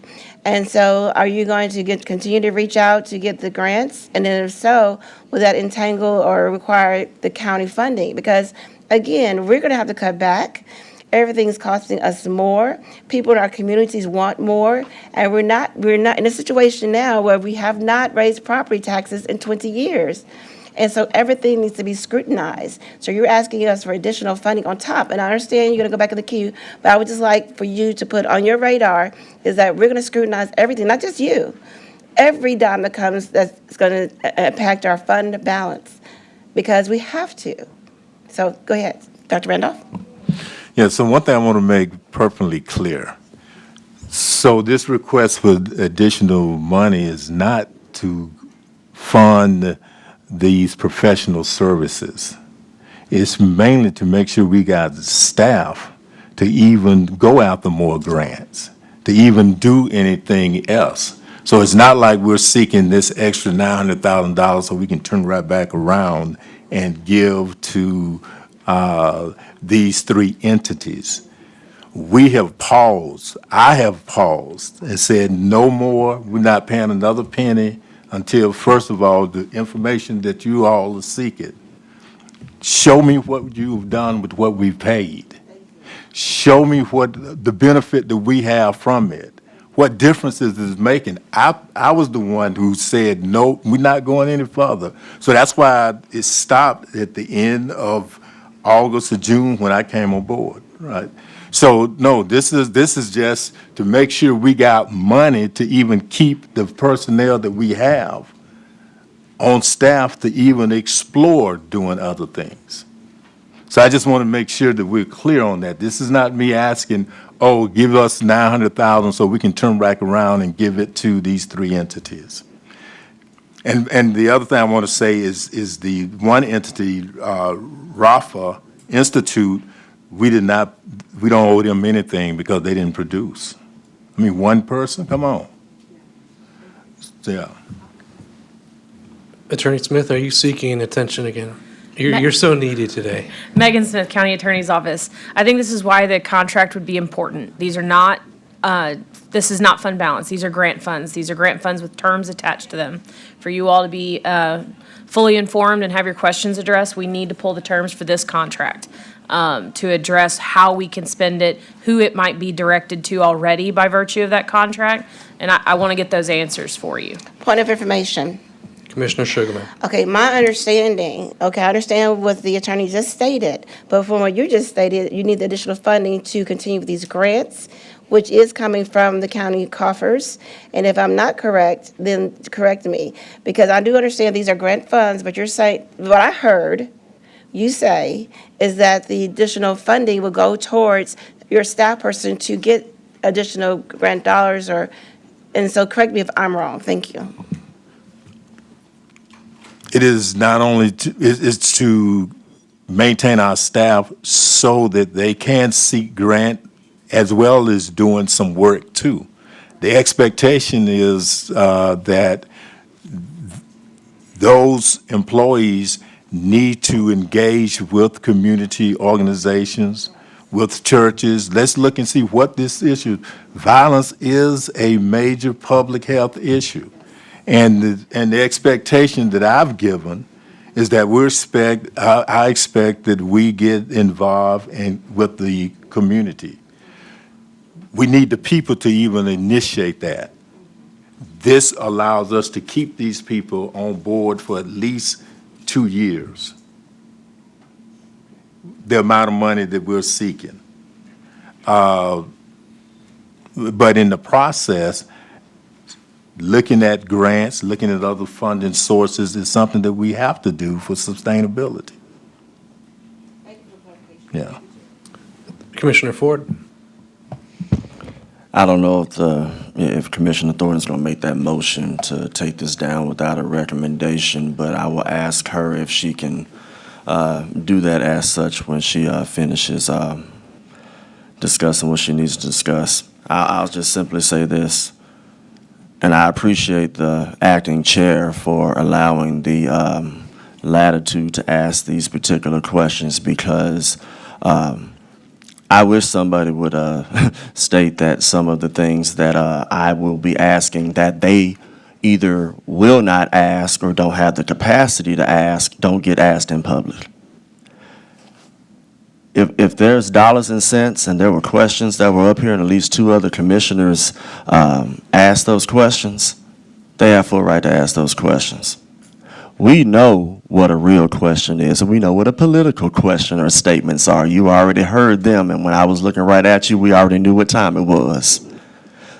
But I appreciate you showing that, hey, notwithstanding particular commentary regarding this and everything else, we need to know. I disagree with the county attorney as far as one thing is concerned, because when we do have items that are on based that deal with recurring funding, it needs to be in the operating budget and not any type of fund balance, period, whether it's grant fund balance, unassigned fund balance, whatever the case may be. That's just 101 on budgeting. And when this item is in front of us and we're asking the particular questions, we need to ask so that if this is something that comes up later, the practice is not to go and carry forward unless you have to, or take out of a fund balance. And I think that's where at least 2 or 3 of the questions came from. Not anything doing with anything else that's politically motivated, but, I will say this, and if Commissioner Thornton, whoever wants to make the motion to send this down without a recommendation, we know what time it is, and it's unfortunate that some people are going to justify whatever questions they want to ask or keep people from asking what they want to ask because they want to use particular identities or politics involved, but it'll catch up with them eventually. Might happen right before Christmas time. And I yield and thank you for allowing the latitude, but you know exactly where I'm coming from, Acting Chair. All right, Commissioner Thornton? Thank you, Chair. So I think just your recent comments just kind of even muddied the discussion even more because why those dollars wouldn't be in the salaries category. So Attorney Smith, on Monday, if you could just clarify really just the distinction between how the salaries category and professional services category would be utilized in a grant like this. And then, if we're not talking about the 3 agencies, but they have been brought up, how do they work with this particular item? That's just a lingering question for me. And then, of course, I would just want to know if this is possible for you to pull Attorney Smith as well. These 3 organizations in particular, I feel like I've also heard them mention for other contracts within county government, particularly within juvenile court. So if you could just let us know all in within county dollars, how much these entities are receiving, I would like to know just to assess the impact of these entities that continue to come before the commission, but, maybe we're not talking about their impact and just seeing the numbers today, we should, as a body, ask additional questions. Just to the public, see that this whole law, crime and safety, violence intervention, it's a sexy topic. The monies are flowing in these areas, but we have to talk about impact. And I think that, even just down to how we allow these folks to bid on these contracts and to be applicants, that should be a part of the vetting. We have to be able to have them understand the issues, say what their capacity is to serve that total issue, and deem that, if you are only serving 5% of the total issue, you should only be earmarked or capable to apply for 5% of the funding. I don't understand why 100% of the funds will go to someone who's only serving, the tip of the iceberg. It just doesn't make sense. So this is said to the health department, but also other entities that are coming before the commission to ask for funds. We have to get this right. It's been an issue. I've been bringing this up ever since I've been a commissioner because it just does not make sense to me how we operate at county government, but it does make sense to me why there's so much dysfunction in my district and in the neighborhoods within it because they aren't aware of how dollars are moving around issues directly impacting them. And until we bridge the gap, I can't take anything that I'm a part of in this space seriously, and that's very unfortunate. Thank you. All right, Commissioner Brooks? So, Mr. Chairman, I do not think we need to take this down for a vote on Monday. We have not finished our work here. There's a lot of information that I need. These entities that are being funded, we have no evidence of any work being done. I haven't seen any plans of action, any alignment, whether or not there is alignment with Shelby County's government strategic plan, none of that. There's no evidence of anything. I do believe we need to have these folk back in front of us in committee with plans, with their work, with evidence, outcomes of their expenditures, if you will. All of these subrecipients. So I would move that this committee be deferred to the next committee meeting.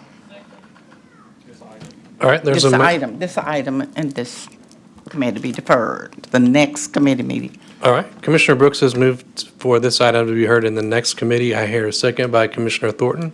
Can we do that without objection? Point of information. Commissioner Sugarman. I would like to ask a question before we move on that motion, and that is that when they come before us, that they also have it according to zip code. Because I understand Commissioner Thornton's concerned about her district. I'm concerned about my district as well. So if they could also bring the outcomes to Commissioner Brooks' point by zip code, that would be very helpful. Because if all their focus is in one particular area, then I don't see the justification for me to vote for it. But if I'm going to vote for it, I want to see some outcomes in my district as well. So if they could bring the reporting back to us by zip code, that would be very helpful. Thank you. So whatever work, I know, am I recognized? Commissioner Whatever Brooks? work that's been done, we need to see that because we're spending, we're the stewards of public dollars. And if we need to take a vote, we need to be able to base that vote on some evidence. So I'd appreciate that and thank you for your vote, your support. All right, there's a motion and a second. Is there any, Commissioner Sugarman, are you still seeking? Okay. Is there any objection to moving this to the next committee? Hearing none, so moved. All right. Thank you, gentlemen. Oh, actually, we have item number 5 that Chair wanted us to go ahead and read. Could we read item 5? I'm sorry. Second was by Commissioner Thornton.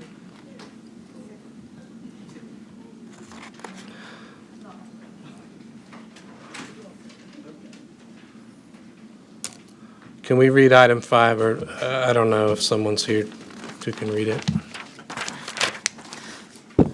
Item 5 is a resolution amending the FY 2026 Shelby County Health Department Grant Fund operating budget in the amount of $6,902,702 for the purposes of approving a grant from the U.S. Department of Health and Human Service for the Ryan White Part A HIV Emergency Relief Grant Program for the period beginning March 1st, 2025 through February 29, 2028. This item requires the appropriation and expenditure of federal grant funds in amount of $6,902,702, sponsored by Commissioner Miska Clay Bibbs. Thank you. This item's been moved by Commissioner Sugarman, second by Commissioner Caswell. Commissioner Ford, okay, let me hear from you all first, whoever's taking this. Lori Brooks, Deputy Director of Shelby County Health Department. This is a resolution to approve the Ryan White Part A grant for our operating budget in amount of $6.9 million for the period of March 1st, 2025 through February 29, 2028. The purpose of this grant is to provide medical services as well as supportive services that include food services, dentistry, housing, mental health, and substance abuse for people living with HIV in the Memphis Transitional Grant Area, which includes Shelby County, East Arkansas, and South Mississippi. The resolution is necessary to accept the budget funds provided through the HRSA grant. Any questions, Commissioners? Thank you, Ms. Brooks. Commissioner Ford? Just one very quick comment. I support the item. I remember us talking about this item a lot when Matilda Crosby was the CFO, and when we were not getting information and we had to rehash the budget, this item came up. So this item is on the up and up. I do support it. I just want my colleagues to acknowledge when you look at the language in number 4 and when you look at the language in number 5, one has restricted fund balance, but what does this have right here in front of us? Operating budget. There is a significant difference. I just want that to be on the record. I rise in support of this item, and I just want people to know, I mean, captions and be it further resolves are important, so I don't want us losing that money, because my only question to you is, how long have we had this grant? I know at least since 2021. We've actually had it before then. I've been with the Shelby County Health Department since 2004, and we had the Ryan White grant during that period of time. So we have Part A, MAI, as well as Part B, and ending the HIV syndemic. All right, just for that record. So thank you very much, and this one I rise in support of. Thank you. Thank you, Commissioner. Commissioner Brooks? Thank you. I support this item also, but I have a couple of questions. In fact, I just had some individuals in my office this week talking about this issue. They brought it to my attention because the issue is growing, and I know you all know it, among young people, as young as junior high. So I just need to know, the subrecipients, you all do use subrecipients, right? So the subrecipients that you use for HIV, do you have enough money to cover or to be able to put a dent in the problem among young people, junior high and, pre-junior high and junior high? So first, the amount of funding that we have is actually prescribed by the HRSA grant. So we do have subrecipients that actually look at those individuals from 14 to 34 that you're talking about regarding that increase. We also have supplemental grants that we have from the Tennessee Department of Health, like our SPARK grant that is strategically geared toward youth and young adults as well as their family members, in which we provide education. So this is just one grant that we have as it relates to HIV and AIDS and those services for subrecipients. Okay, one last question. If you would send me a list of the subrecipients you use for school-age children, the youngest. Yeah. We can all get school age, going back to starting with the youngest. We can get you a list of all of the subrecipients and also note those individuals that are for that youth and young adults.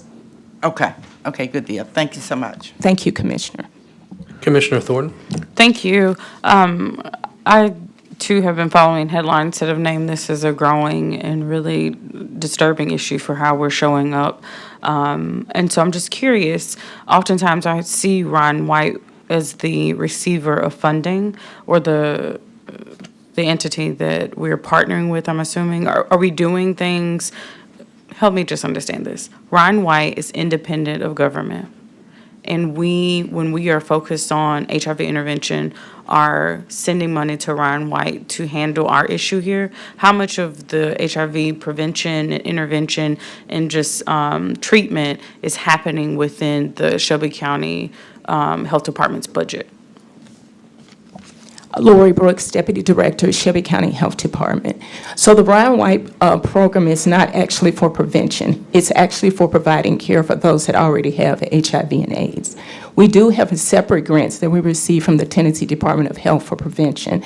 So we have grants from the Tennessee Department of Health that look at disease intervention, surveillance, as well as PrEP services, as well as the SPARK grant. So the Tennessee Department of Health provides us information and funding as it relates to prevention, and the Ryan White program provides us funding from the federal government for those people living with HIV and AIDS. So those persons, this is the referral to Ryan White coming from, I'm assuming, their health department visits? Is that the only way to be referred to Ryan White, or is it just across the county, any provider, they can make a referral to Ryan White? So any subrecipient or any individual or hospital entity can provide or send referrals as it relates to Ryan White services. We also have subrecipients that actually have caseloads that we provide services to. And so the amount of referrals that Ryan White is receiving, is this funding enough to meet that need, or are we seeing that there are more referrals than what this program budget can actually accommodate? So we are receiving funding that will accommodate the number of people that we have here as it relates to people living with HIV and AIDS. When you look at prevention, is where we would need additional dollars so that we can actually look at decreasing the number of people that we have in our area that will either utilizing or having risky behavior, that we want to start or have some prevention services so that they do not actually contract HIV and AIDS. And is the thought here, I mean, is there any assessment that we have that assesses our ability to, I guess, assess the number of persons that have the disease but have not been diagnosed? So yes, we do have data that we can talk about as it relates to Memphis Transitional Grant Area, which is Shelby County, East Arkansas, and North Mississippi. So we do have data regarding those individuals that may be HIV positive but not have sought care, and then those individuals that we have in care. Okay, I'm going to get back in queue. Thank you. Commissioner Sugarman? Thank you. Okay, along the lines of questioning concerning prevention and education, I would like to know, what's being done. And again, as a teacher in the school system, I'm not hearing a lot of it. And so how can we support your efforts in that, not only in Memphis Shelby County Schools, but as well as the surrounding municipalities? And then the other thing, I would also like a list of the recipients as well of this grant. And I heard you say that you need more funding and resources as far as prevention and education. Are you all now seeking additional grants to support these efforts? And then secondly, how can we as commission support you as far as, with additional funding? Thank you. Lori Brooks, Deputy Director, Shelby County Health Department. So on the question regarding our subrecipients, we can provide a list of those individuals. We actually have about 12 or 14 individuals that we contract services with as it relates to Ryan White. This is the first year that we've had a MOU with Memphis City Schools to provide services there as it relates to our Spark grant. We've actually partnered with 2 schools, and we're looking to add a 3rd school before the year is out, where we actually go to the school to provide education. We talk to parents as it relates to their children making healthy choices, as well as talking to the parents to give them tools in which they can talk to their children.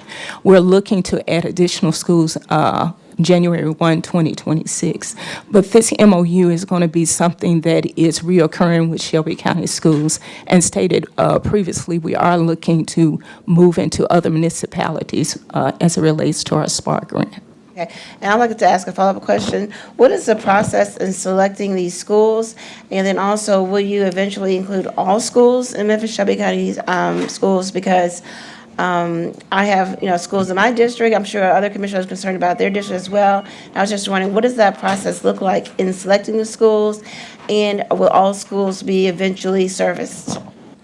So yes, Commissioner, we do look at that we were going to be looking at all schools. How we started is we looked at our health disparities map and looked at the incidence rate for HIV, and based upon those zip codes is how we actually started looking at our specific schools. Thank you. Thank you, Commissioner. Commissioner Thornton? Thank you. Just trying to figure out the process here. So for the Tennessee Department of Health, how much are they giving to the county for prevention?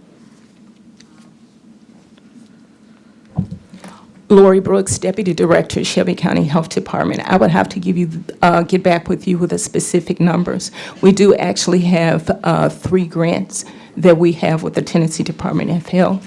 One with disease investigation, with viral hepatitis that we actually brought to you, which is a subcomponent, as well as surveillance.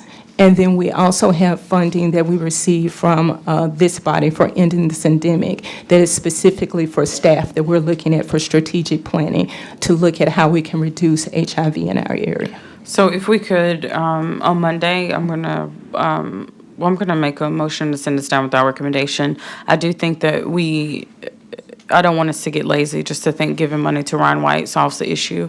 And if there needs to be a subsidy from the county's budget to be able to support whatever the need is, particularly in areas where I know that there's not organized communities for you to be able to engage, to get information out. The same issues that I'm having as a commissioner, you will be having to reach parts of my district. And so I'm hearing some zip codes that come up that are in District 10, but the context for that is that they're disorganized communities that don't have facilities government facilities in particular in them that you can actually host a forum or engage someone or do, like, there's a real disconnect there. So in the spaces and places in the county where your zip code is blocking you from accessing prevention, we do need to come up with a plan for them as well.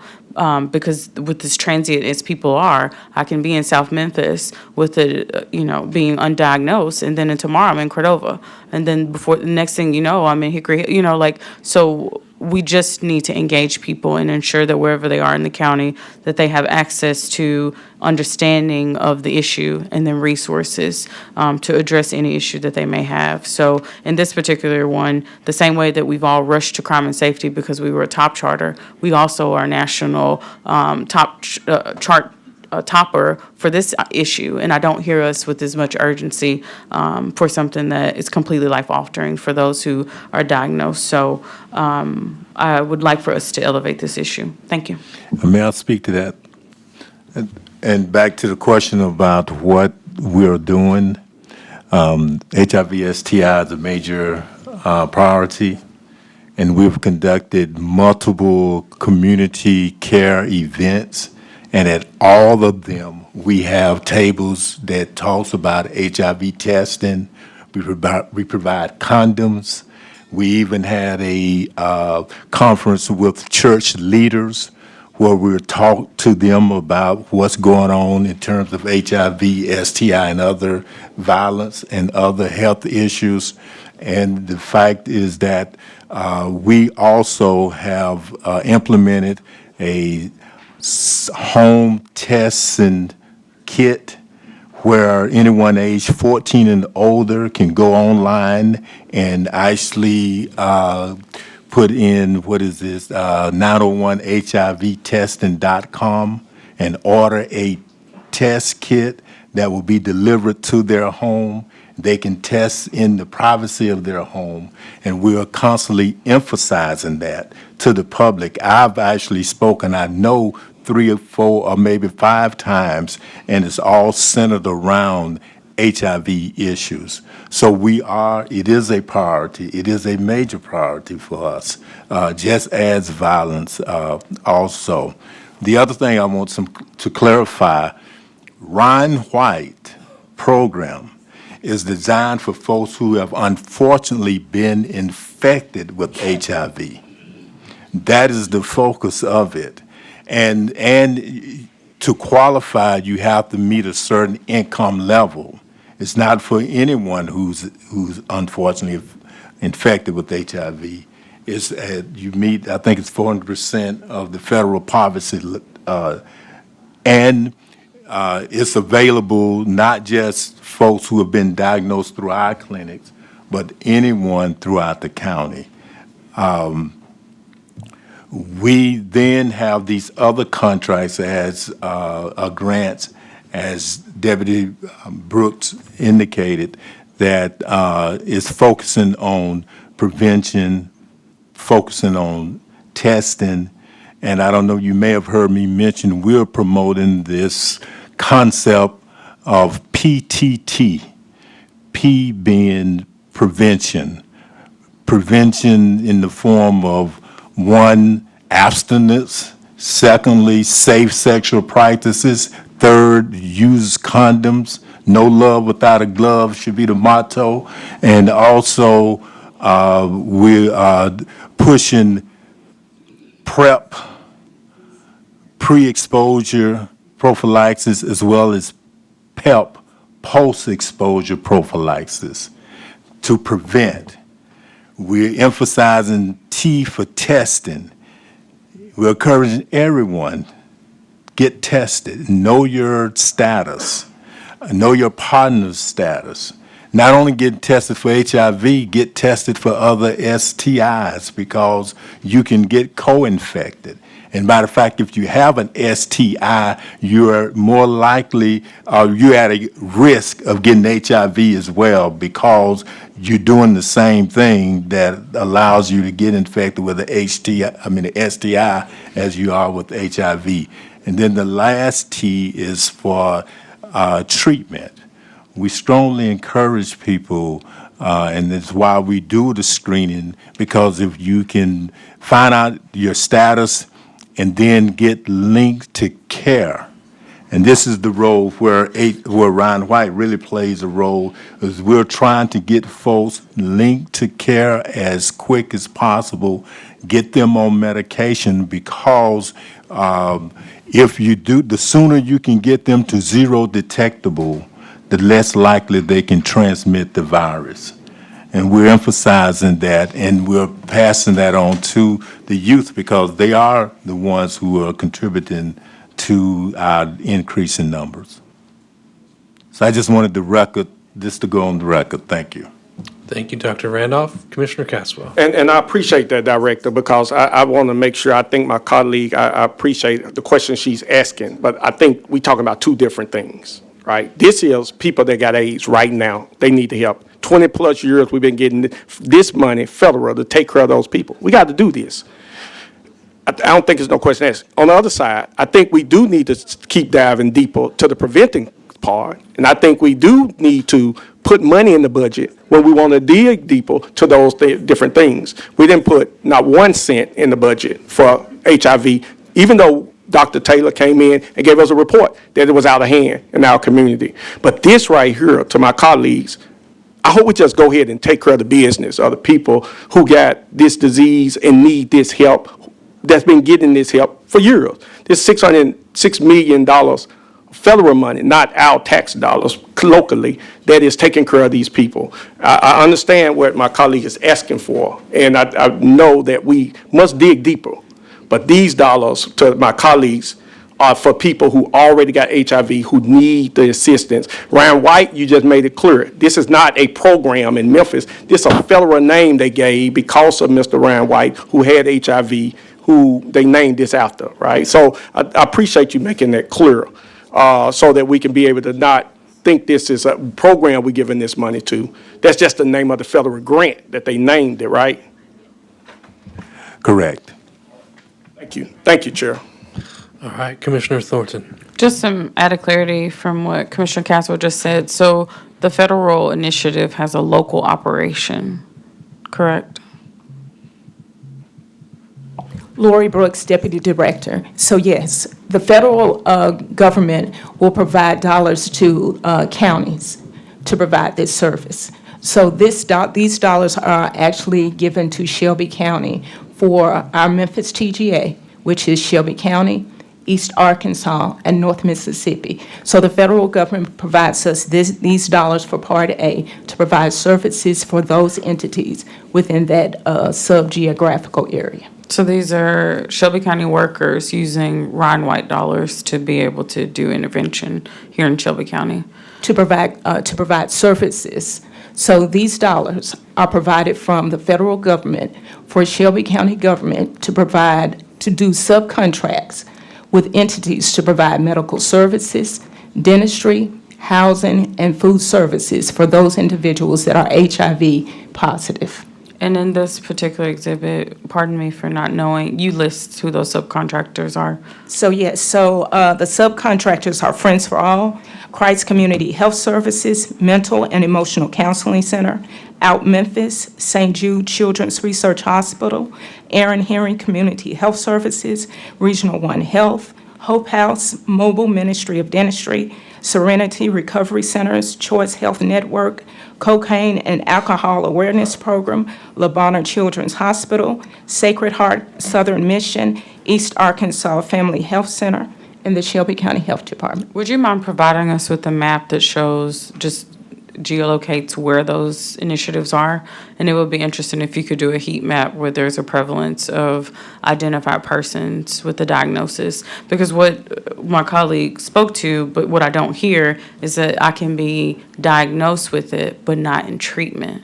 And so there's a piece there where we need to understand what would have someone be diagnosed but not following through with treatment. So when I hear that you say that there's sufficient funding for something that we are, again, like what, number 2 in new cases for HIV, I think is what I saw circling on social media.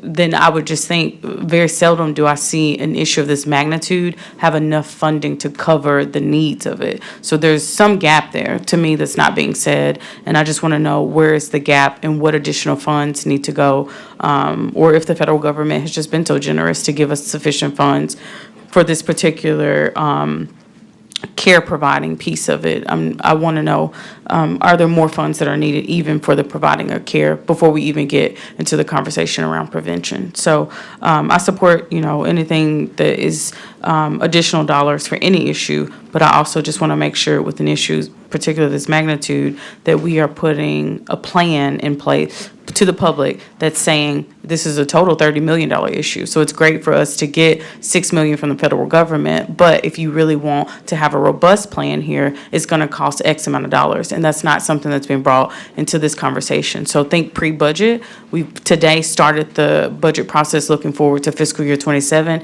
It's appropriate for you when you're coming before the commission to drop the big figure on us so that we can keep that at the forefront of our mind, and we have yet to lobby in Nashville or DC. So if there's an opportunity for us to even in our conversations to talk to legislators at both levels to say, hey, I know that y'all are invested at this point, but did you know that the total figure was way bigger than your investment? So help us understand what you understand so that we can make sure that we're maximizing all opportunities. Thank you. So if I can speak on that, Commissioner. So we can provide you that information, but I do think it's important to note that as a part of Ryan White, there is a committee of people living with HIV and AIDS. They are responsible for providing the categories that Shelby County will pay for. So that committee, which is sent through the federal government, they are actually voted on by their contemporaries and provided to the mayor. That group then comes back to say, what are the categories that should be funded for this community? So what they have decided on, we can give you what those categories are. Based upon those categories that are voted on with this council, which is people living with HIV and AIDS, once they provide to us the categories that they think for Shelby County that should be provided, those services, we then as an entity go back and do an RFP so that we can have sub-recipients that will provide those specific services. All right, commissioners, we have exhausted the queue. Let's take this to a vote.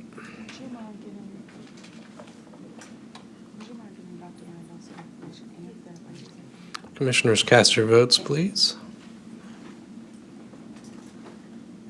If all commissioners have voted, please close the screen and report the tally.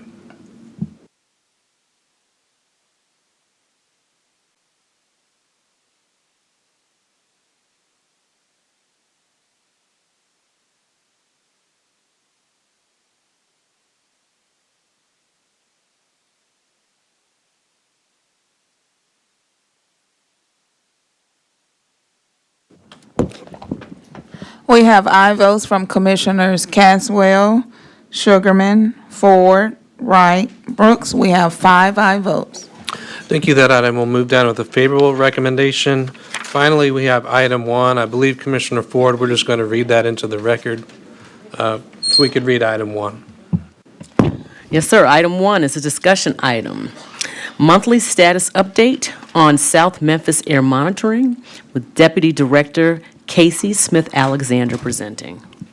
Thank you. Commissioner Ford, do you wish to speak on this item? Thank you. Very quickly, this comes from Deputy Director Alexander providing an update regarding the air monitoring station installation. Currently, there are no building updates. However, we are waiting permits to be pulled from the state and code enforcement. Once we have those additional permits, delivery and installation should be relatively quick. Additionally, there has been a budget revision that has been sent to EPA to remove the $50,000 personnel allocation that was budgeted, which will be moved to O&M. Future monitoring updates will be on January the 21st, February the 18th, March 25th. Deputy Director should be present to give those updates. Also, there were individuals that are listening that wanted to ask about a resolution that this body passed. So my last statements will be that as far as the Resolution that was co-sponsored by Commissioner Sugarman and myself requesting a status update from the Tennessee Valley Authority and Memphis Light Gas and Water on the remaining steps and time necessary to connect XAI to the local utility grid, thus ending the need for temporary gas turbines at the facility in South Memphis. That item did pass, adopted as amended on May 5th, 2025, but it was not signed by Mayor Lee Harris, and I have a copy of it right here. That's all I have. Thank you. All right, seeing no one else in the queue, that concludes this item and concludes committee number 3. I believe we will now move back to committee number 7, Vice Chair Caswell. Thank you, Chair. We're going to go into committee number 7, and before we go there, we got a item, someone to speak on. Mr. Kent, you want to speak first on this item? You want to speak on number 7? At the end of the committee, okay. Item 3. Okay, all right. No, I get you at item 3. All right, item number 1. Yes, sir. Item 1 is an ordinance second reading, joint ordinance of the Board of County Commissioners of Shelby County, Tennessee, and the Council of the City of Memphis enacted pursuant to the Community Redevelopment Act of 1998 and the Uniformity in Tax Increment Financing Act of 2012, providing for the amendment of the Cleveland Street Corridor Redevelopment Trust Fund Ordinance, sponsored by Commissioner McKell Lowry. All right, no one in the queue? Oh, I'm sorry, we got a motion by Commissioner Thornton, second by Commissioner Sugarman. No one in the queue. Let's take this item to vote. Oh, to this?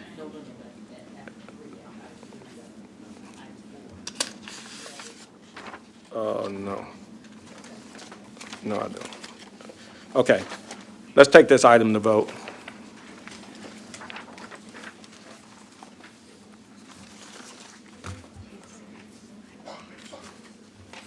Are you bringing? Exhibit from item number 2. Okay.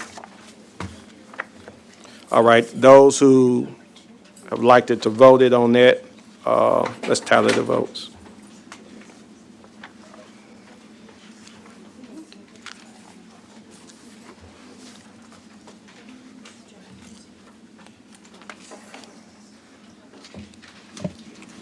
All right, let's tally the votes.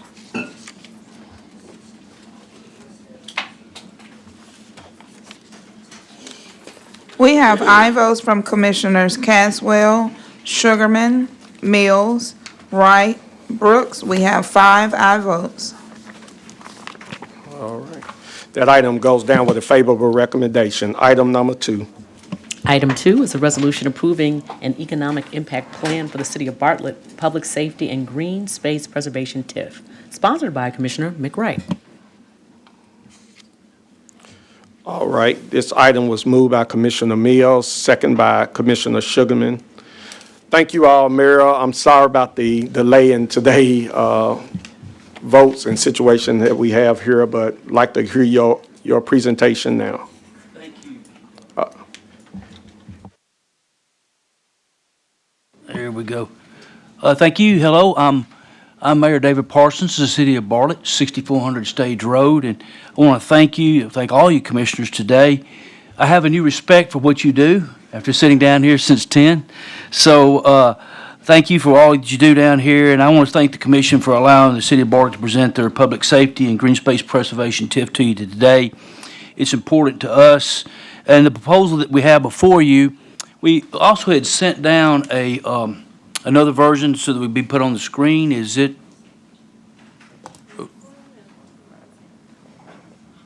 If not, I hope all of y'all received our presentation in paper. Okay. Thank you. Okay.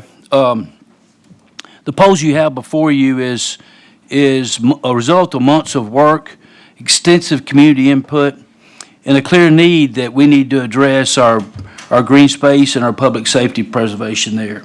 So thank you I want to start off by saying thank you to all the community support you've given Bartlett through the years.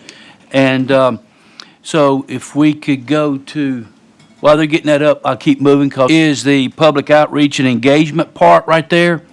Uh-oh, look like we're making progress here. There we go. If you click to the next slide, please. Thank you. On that, you'll see all the engagement and the public outreach that we had. We made the community engagement was a priority throughout this whole process with us. You can see highlighted there in red those two public outreaches that we had there.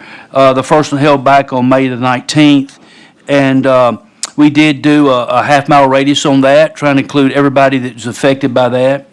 And these two public meetings, we had strong attendance, and we've had both of those had sign-in sheets, and I have copies of those sign-in sheets if y'all would like to see those. Yes, ma'am, here they are right here. Right behind you there. So, looking at that, those two sign-in sheets are from the two red there, and then you've seen all the regular required meetings that we had additional to that. At the time, I'd like to try to draw attention down to the last one there, the social media engagement. We kept an active flow of information going out to the community throughout this whole process in social media. And as questions would come in and were raised, we responded publicly and to add clarification to ensure that the residents had their questions answered and had a clear and accurate information. You see we did 11 posts there, and we had 153,134 views of that. From those views, we got questions, and then we created that FAQ page there on the bottom down there, and we had almost 2,500 people attending that, trying to get their questions answered. So, moving to the next page, bam, they're on top of it there. There's 4 pillars to this initiative. It's a city-led initiative.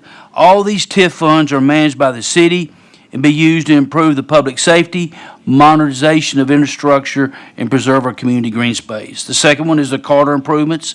This targets those high crash intersections, and with smart signals, better lighting signals, signage, and safety pedestrian crossings. Third pillar was green space preservation. Acquiring and preserving Quail Ridge is a public green space. And then the infrastructure investment, reinvest a portion of that future tax generated by Union Depot Phase 1, in addition to supporting those infrastructure upgrades. So today, I have with me our CAO for the City of Bartlett and our IDB Board attorney. And at this time, I'm going to introduce, so that we can drill down in some of the questions you may have and answer those, Mr. Steve Soames, our CAO. Yeah, so Steve Soames, Chief Administrative Officer of the City of Bartlett. So we'll start by going over the planned improvement area that you should have there in front of you. So this takes place at 4 ways. If you're not familiar with Bartlett, at the intersection of Highway 64, Stage Road, and Highway 70. So that area outlined in red, Union Depot First Edition, will be the development, and we'll drill down on the particular of those as we move on. Moving south, the corridor improvement area, which we'll also talk about, and this is going to be the safety portion of what we're discussing today, that runs south along that Highway 70 corridor up into Kirby-Whitten, running north to Kirby-Whitten to Kirby Lake subdivision. And then north of that is the green space preservation area that we'll talk about towards the end of the slide. If we could have the next page. So let's first start talking about safety. So everything we're looking to do here is based off the Mid-South Safety Action Plan. So this is a regional plan that was comprised by the Memphis MPO and a host of regional stakeholders. What they basically did is came in and analyzed crash data from participating municipalities. They highlighted some high injury corridors, identified safety disparities, and most importantly, recommended targeted improvements. So in that table right below there, you'll see our 5 most dangerous intersections, 3 of which are within this corridor improvement area. Now, the city's already initiating safety improvement pursuits for these locations. So currently, we have a grant application in for an SS4A grant. What that grant would do is basically take all this information and put it into an actionable design. So we could take it all, put it into a design, and basically produce improvements all the way down that Stage Road corridor. Of course, the ambition being to start first with the corridor improvement area and then moving west throughout the city. The goal being to take the recurring TIF increment to strengthen and accelerate our already existing efforts. If we could have the next slide. So overarching goal here being to implement those strategies identified by the Mid-South Safety Action Plan, produce resilient infrastructure improvements in those high crash zones, develop a long-term plan to reduce crashes, advance mobility, and ultimately increase business development, and then lastly, allow for sustainable growth around that Union Depot development. If we could go to the next slide. So some of these things include things that you see everywhere: mast arms, smart sensors, pretty basic, but they can get as detailed as AI-based near miss detection, crash prediction, smart signal timing, real-time traffic management, so all of which can advance safety. But this isn't just a theory. I want to take to this next slide and show you a tangible example of something that this board actually, this commission actually approved that led to a great improvement that we're hoping to emulate. So we're looking here at the University Neighborhood Development Corporation. So this was a TIF that produced similar upgrades, including streetscape and infrastructure improvements. So if you look at those before photos above you, you see some aging businesses, you see some traffic congestion. You look at it below in those after photos in 22, you see a lot of the things that I just described. You see mast arms, you see pedestrian refuge lanes, you see median strips, basically going in and producing a road diet to increase traffic flow and ultimately reduce accidents. Now, as you all know, there's been a lot of improvements outside of just this area along that entire Highland corridor going back to like 2014. But if you were to take that 2014 to 22 range, ultimately crashes were reduced by 50% as a result of a lot of these things that have happened. And the hope here for us is to emulate that along that Stage Road corridor. If we could go to the next slide. So beyond safety, that picture to the bottom left there, bottom right, I'm sorry, if we were to drive through that area today, you would see a lot of businesses that are positioned south of Stage. It would look very similar to the businesses that we just saw along the Highland Strip that need some upgrading. So although safety is the main portion of what we're trying to do within this corridor improvement area, it allows us to work to enhance some of the streetscapes in there. And then if you go to the top photo, you see 3 available parcels that have been sitting there for some time in a very successful shopping center that is anchored by a Kroger grocery store and also further supported by one of the highest producing Chick-fil-A restaurants that are in this area. So the goal here would be to promote that growth that's been identified as a priority by our Board of Mayor and Aldermen. It was confirmed in a third-party survey by the University of Memphis that identified a community demand for more commercial development, and that's further been reinforced by Bartlett Station Commission that expanded some incentive boundaries along that Stage Road corridor to continue moving forward. The big goal here is to pretty much take every resource we can possibly find, so not just the TIF increment, grant funding, augmenting that with city funds to try to do everything we can to advance safety, enhance that streetscape, and ultimately improve economic vitality. If you could go to the next slide. The other piece of this is green space preservation. So in this part, the ambition is to use a portion of that increment to acquire the now closed Quail Ridge property for it to become a city-owned public green space and ultimately preserving over 100 acres of green space. Now that prevents overdevelopment, which we heard very loudly from our community that lived in that area that they were proposing to develop, that they wanted that space preserved. So that community meeting that we held was extremely beneficial for us because it told us exactly where the community did not want things to be developed. So what we're coming to you with is what you would really say is an intentional growth plan. So we're pushing growth where we want to host it, right in the central part of the city at the main gateway to Bartlett. Then we're looking to improve safety throughout that gateway and ultimately preserve green space where the city said they want to keep it, where the public said they want us to keep it. If we could go to the next slide. And the last component of this is the schools. So to say that our superintendent, Dr. David Stevens, was excited when we talked about this possibility would be an understatement. Turf management, golf course operations, sports marketing, a lot of opportunities that we could use to ultimately position Bartlett as a regional leader in CTE and workforce development. Subsequently strengthening everything we can do from a post-secondary preparation for students through partnerships with UT Martin, and not to mention the fact that our golf team does get a home golf course out of this. And if we go to this next one, this Union Depot First Edition, we can go to the next slide. So just talk about the development just a little bit. So the area in yellow to your east is like Marketplace District. So you're seeing what is proposed to be a grocery store, a gas station. To the west of that would be some commercial out parcels. If you're working north, that blue area is the Village District, so kind of a row of townhomes that would kind of separate the commercial piece from the residential piece. In the middle, you've got lofts or apartments. And then to the west of it, some commercial mixed use. So this is what you commonly see, where you have a commercial use on the bottom, you have mixed use lofts that will be on the top. If we go to the next slide. So ultimately comprises about 40 townhome and single-family homes, 360 lofts, about 20,000 square feet of general retail, another 20,000 of food and beverage, the 50,000 square foot grocer that I discussed, for a project total value of roughly $96 million. I'm going to turn it over to our IDB attorney, Tricia Adrian. Good afternoon. Tricia Adrian. I'm with Harris Shelton, Hanover Walsh. In this process, we engage Younger and Associates to perform an economic impact analysis, and I'm going to go over some of the numbers with you. This slide is related to the development on the last two slides that you just looked at, plus the Quill Ridge area, and the estimated annual economic impact for that is at $106.8 million. New jobs and wages are estimated to be 708 with $25 million in annual wages. In addition, the sales tax estimates are annually at $1.7 million. This slide goes over the Union Depot First Edition taxes. So currently that property is paying for city and county taxes $8,500.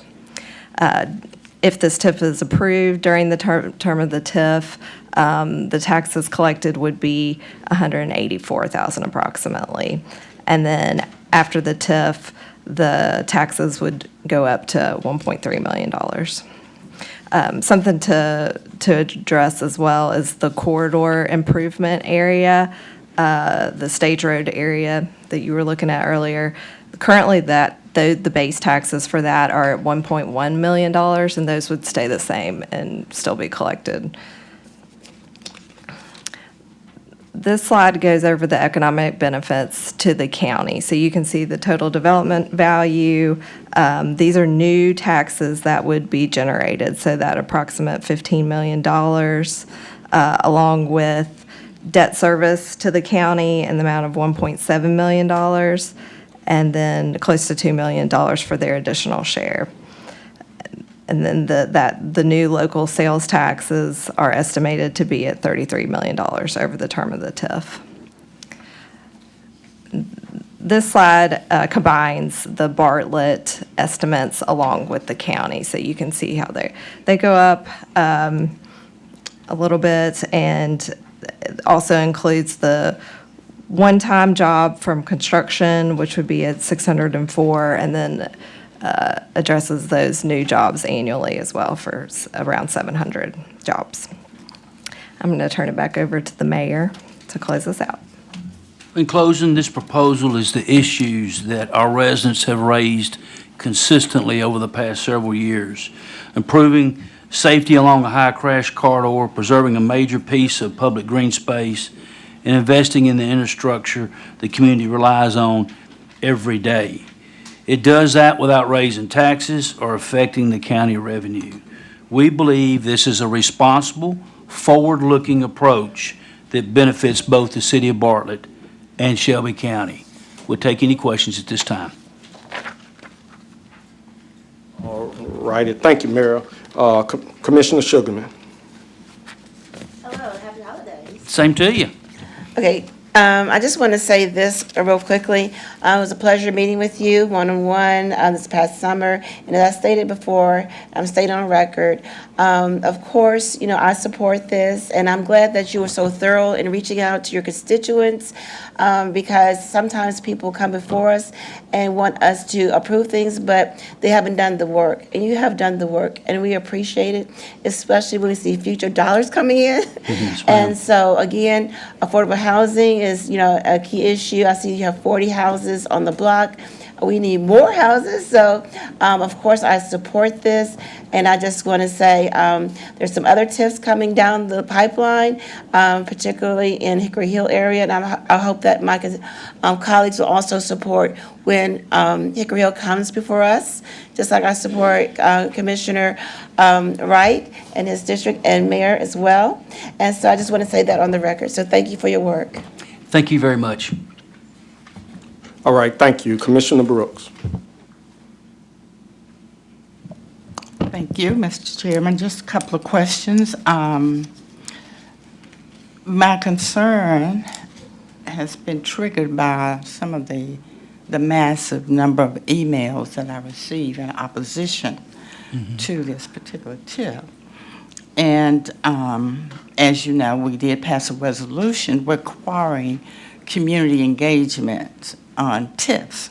And I'm really, really happy to see this packet. It looks like, someone has written a whole bunch of names here. I don't see any zip codes, so, but I do see one date. It says July 15th. So everyone showed up on July 15th? Yes, ma'am, we held that July, well, there was actually two of those, but there's two different packages there. But on July the 15th, we conducted a public forum at our Performing Arts Theater that it was packed with over 200 people there. And I guess that they just didn't fill out the zip code because it all came from Bartlett. They lived around that area right there. And we had about 17 speakers that day, and they was all adamantly opposed to the development around there. It was wanting to preserve that green space. Okay, that's fine, and that's my main concern, because I realize communities, homeowners, need to be respected and need to be made aware of development that's coming near their home so that they can voice their opinion on that, because their home is their most important investment. So that's real important. But having read, we always get a lot of emails, yay and nay. Having read all of the emails, what concerns me, again, is how much is this Quail Ridge golf course? Yes, ma'am. Okay, so I'm trying to understand, you're paying $3 million for that, right? Yes, ma'am. Where's that money coming from? It's going to be supported through the TIF. So the TIF, I didn't see the timeline on the Quail Ridge golf course. I defer to our IDB attorney. Trisha Adrian Harris Shelton. The timeline, like he said, the increment from the TIF would be used to pay that. So they can either self-pay to purchase the golf course and pay themselves back later with the increment, or they can take out a loan to do that. Just a TIF loan, a regular TIF loan. Right, because you won't realize an increment that quick. Yes, ma'am. Exactly. Okay, so you're going to take out a loan. You, the city of Bartlett, or the developer? It would, if they do a loan, it would be the city of Bartlett. The developer is not purchasing the golf course. Okay, so who's developing the golf course? The city. The city? I'm getting a little bit confused. Okay, well, let me ask one more question. Maybe this will help. This is a real busy intersection. I know it. I'm very familiar with it. In fact, I'm 76 years old, so I know what it looked like before it looks like what it looked like now. But anyway, I've seen the growth, and it's tremendous. It's a busy intersection, so I'm trying to understand the apartments, the luxury apartments that you're going to build. That's going east of the intersection, Yes, right? ma'am. This Okay, piece would be to the east, and there's an existing Union Depot on the west side. And there's also a residential area, right? Yes, ma'am, Okay, 166. okay. And everyone over there has been notified? Yes, Right, ma'am. okay, that's real good. So, how many affordable units, affordable apartments, housing units are in this potential? Ms. Brooks, I don't think there's any, but that's a broad question, because you say affordable in one Well, part I'm of town. just quoting the statute, the law. That's all I'm quoting. Yes, ma'am. So what we've had in Bartlett for many years is we've had a desert of diversity in housing. We only have about 5.7% of our town only has apartments in it now. So what we're hearing from the community is that today, in today's market, not as many young folks, obviously when you and I was younger, I bought my first home when I was 21, and now that's elongated. People are not making those major decisions till they get up into their 30s. And they're looking for diversity in housing of loft atmosphere to where they don't have to, when the heating unit goes out, they don't have to call and deal with somebody to do that. They can call somebody else to maintain that. Okay. So this offers quite a bit of diversity. It gives us single family, it gives us lofts, and it gives us ownership in condos that we hadn't had in a long time. Well, I'm out of time, and let me just say that this is Bartlett, and that's fine and that's good, but I have a responsibility to make sure that this TIF is in the public interest, is financially sound, and is compliant with the law. So that's where I'm going. Ma'am, I I'll agree get with back you. in the queue. I agree wholly with you. We have the same vision, the same goal there. That's why we so thoroughly hear from everyone in the whole community, and we've had strong support. I know you hear from those that don't want, and in today's time, a lot of those are the only ones that are very vocal that don't take the time to reply back. Thank you. Commissioner Thornton. Thank you, Chair. So just to legal, I have a question. Is this establishing the TIF? Or is that something that will have to be done by ordinance?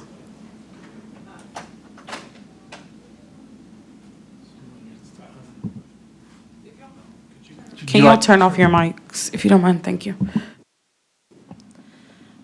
Megan Smith, County Attorney's Office. This is approving the specific economic impact plan associated with the TIF.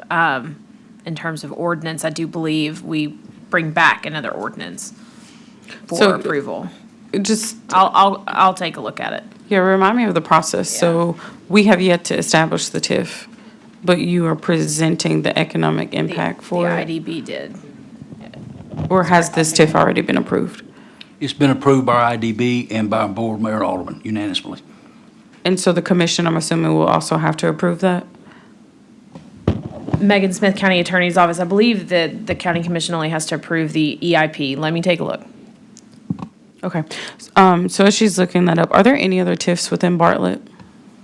There was one that issued 4 years ago across the street from this, And these are 30-year TIFs? 20. 20. Both of the TIFs for 20 years? Yes, ma'am. What percent of Bartlett landmass are these TIFs covering? Do y'all know? No, ma'am, I don't. I just know that this one, I'll let our CEO answer that.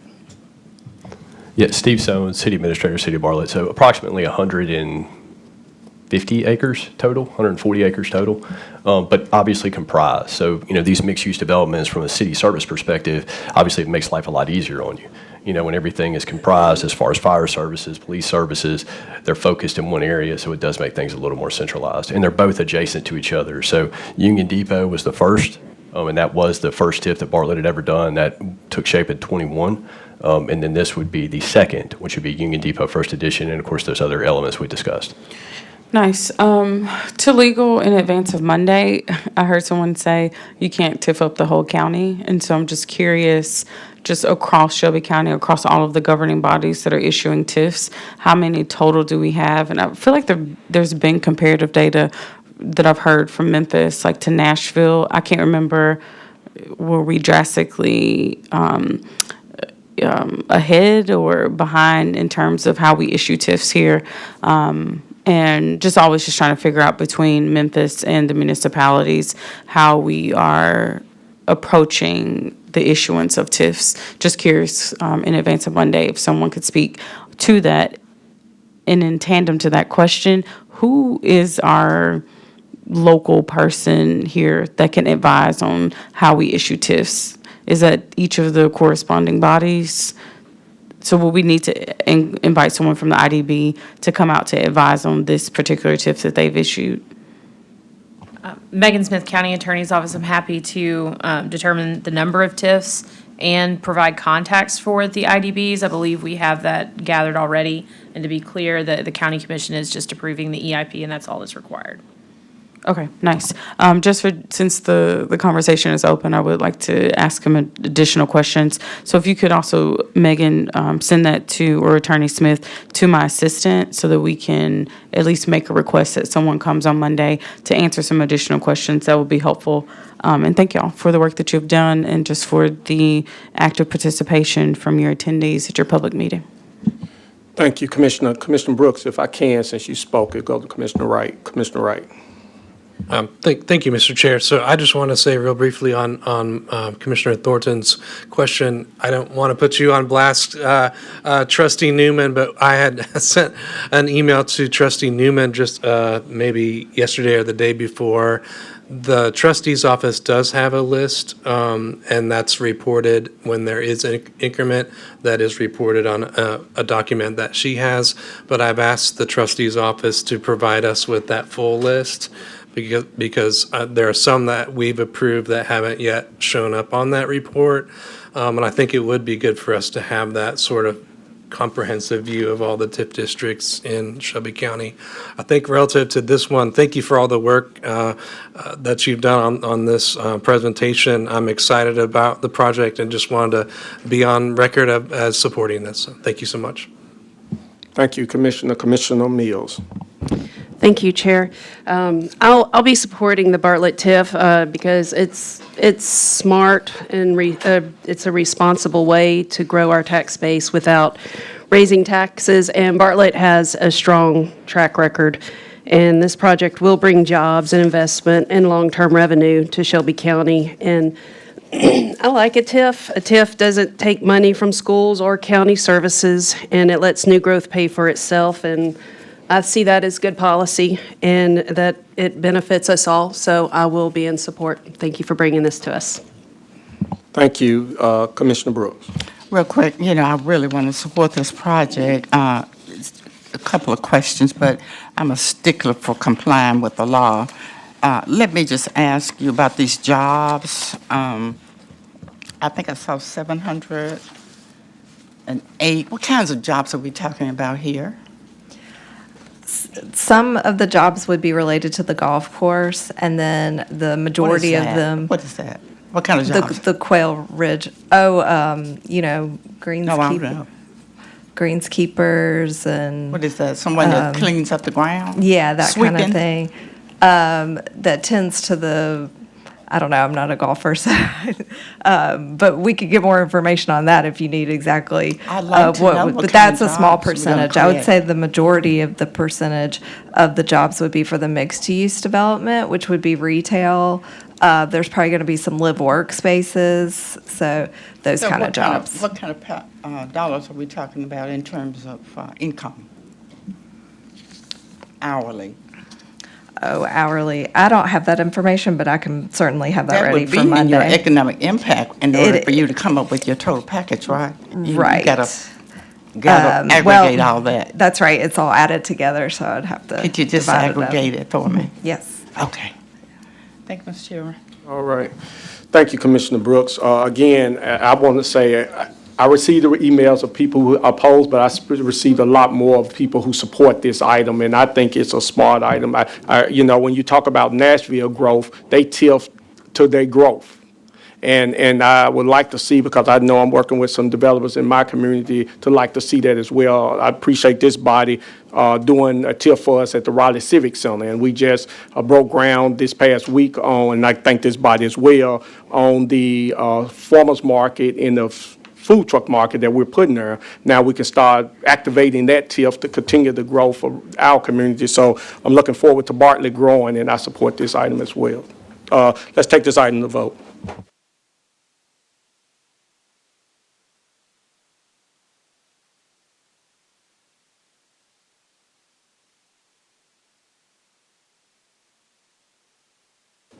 If everyone had the opportunity to vote, let's tally the vote.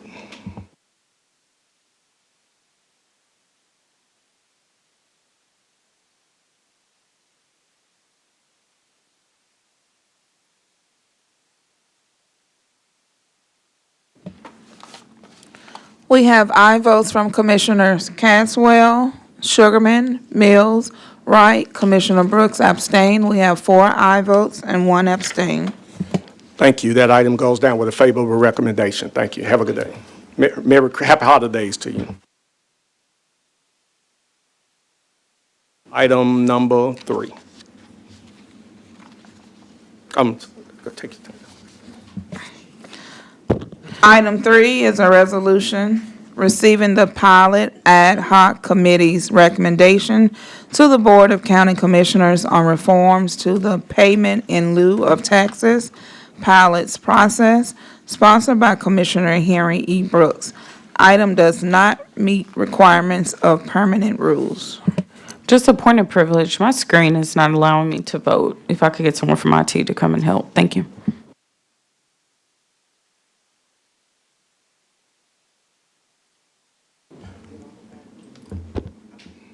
We're on item number 3. All right, this item was moved by Commissioner Sugarman and seconded by myself. All right, Commissioner Brooks. All right, To suspend the rules? second. Commissioner Brooks moved to suspend. I second the vote. Commissioner Caswell is second. Can we do this without? Can we do this without objection? Question on, just a question, what is the rule we're suspending?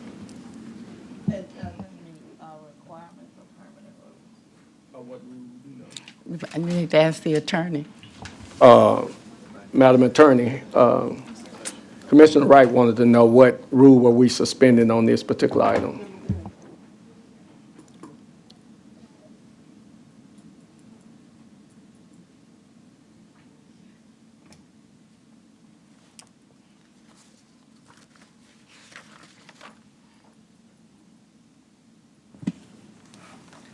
I would have to take a look at that. Could you repeat that question? Yes, Commissioner Brooks brought this item, and they were saying this item does not meet requirement of permanent rules. Commissioner Wright asked, what rule were we suspending to pass this? I believe it did not complete the legal review process. I'm sorry? Yeah. So what is the legal issue? I'm sorry, Lisa, overall County Attorney's Office. I understood that it had been reviewed, so I'm not sure. What's the if maybe legal it was issue? if it was a matter that it was not. What's the legal into issue? On base. Didn't get an on base, that's a legal issue? I just need, I'm asking a question. What's the legal issue? Yeah, I guess I'm not quite understanding what the legal question is. What's the legal regarding issue? rules. Megan That's what Smith, I'm asking. County Attorney's Office, there isn't one. We saw the item does not meet on there. We'd signed off on it, so we're really unclear ourselves as to why the label is there. But, to the extent we can drill down on that issue, maybe with the commission staff, we're happy to address that one, but. You're not clear about what? I didn't hear what she said. I'm sorry, Mr. Chairman, am I recognized? Yes, ma'am. Yes, go ahead. County Attorney, go ahead and finish. This resolution was signed off on by our office. The label that it doesn't meet the requirements surprised us too. So to the extent commission staff is aware of an issue, we're happy to address that, but we're good to go. Yeah. So there's no issue. Thank you. I'm good. Okay. Thank you. Mr. Chairman, if I could, before we have some presenters, but what I'd like to do, we have a packet of information here. I'm sorry, Madam Commissioner. I remember Mr. Kent did have a speak of this. You want to speak after this or before? If he could speak up, yeah. Okay. Oh, okay. Mr. Kent, we want to thank you for showing up, being one of the members of the public who showed up at our ad hoc meetings for 18 months. Of course, everyone was invited, all of the industrial development boards, the chamber, DMC, and all of these people. So, but Mr. Kent showed up quite frequently, and we were glad to see you. Joe Kent, 5111 Flamingo. I'm in favor of pilot reform and appreciate Commissioner Brooks' ad hoc committee's work and the idea of the EOC office transformation that came up. Why am I in favor of pilot reform is because excessive use of job pilots is not working for job economic development here in Shelby County. Since 2019, there have been 20,000 job losses in Shelby County.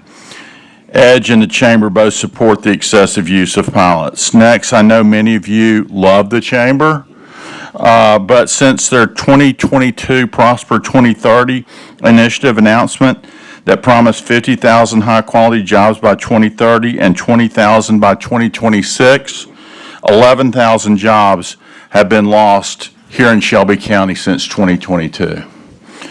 And as far as the Accelerated Skills Center at 3230 Jackson, that was supposed to open in mid-2024. That never opened, and the property is available for lease now. Since the December 2023 Chamber Accelerated Skills Center announcement, 3,500 jobs have been lost in Shelby County. What this is all means to you is $100 million in annual deficient city-county public revenue growth loss since 2021 when compared with the peer average, the Chamber's selected cities, the peer average of those cities. So if you're here having revenue problems, if you lose 20,000 jobs, guys, in Shelby County that's got 500,000, about 500,000 jobs, you're going to have revenue challenges. And job pilots and the Chamber and all this stuff they're talking about relative to high-quality jobs and all that stuff is supposed to boost tax revenues. It's not happening. Chamber is not an economic development agency. They're not even a good business association. I think they're more of a public project developer for the elitist families here in Memphis and the same contractors to rebuild the same stuff they botch over and over again. They're a complete joke. They're a complete joke. And some of y'all should be saying that they are a joke.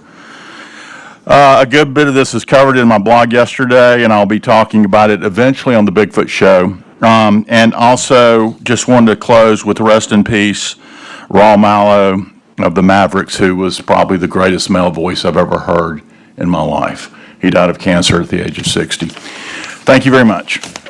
All right, thank you, sir. Commissioner Brooks. Thank you, Mr. Chairman. And let me just first of all direct you to your packet.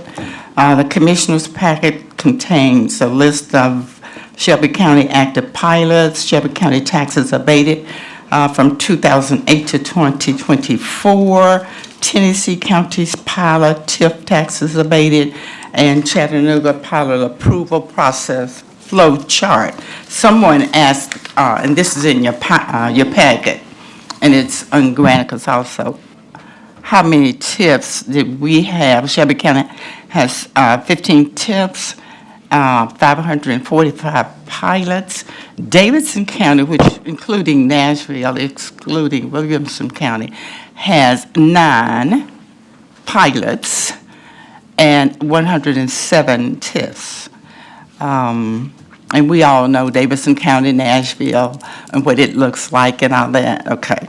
So it's in your packet, and you can look at that at your leisure. I want to get to this right quick because we have a presentation from our ad hoc committee members that I know you're just going to be excited about hearing. Shelby County has issued over 10 times the number of pilot agreements compared to major counties combined. Major counties in our state combined. Yet this extensive use of pilots has not translated into substantial increases in employment, reductions in unemployment, or improvements in per capita income. A 2023 study prepared by the Shelby County Assessor's Office directly addressed concerns by this commission regarding economic feasibility and public return on investment of pilot incentives. The study focused its analysis on two key indicators: employment data and affordable housing supply, aligned with the legislative intent of pilots. The assessor study, which has been provided to this body several times, and I have a copy over here if you need it, unequivocally, I can't even get that word out, concluded that the return on Shelby County's annual investment of approximately $54 million, now that's Shelby County minus City of Memphis, in pilot incentives has not proven beneficial in terms of bolstering the quality of our housing supply. We all hear about the deficit, workforce development, suppressing unemployment, or increasing the per capita income.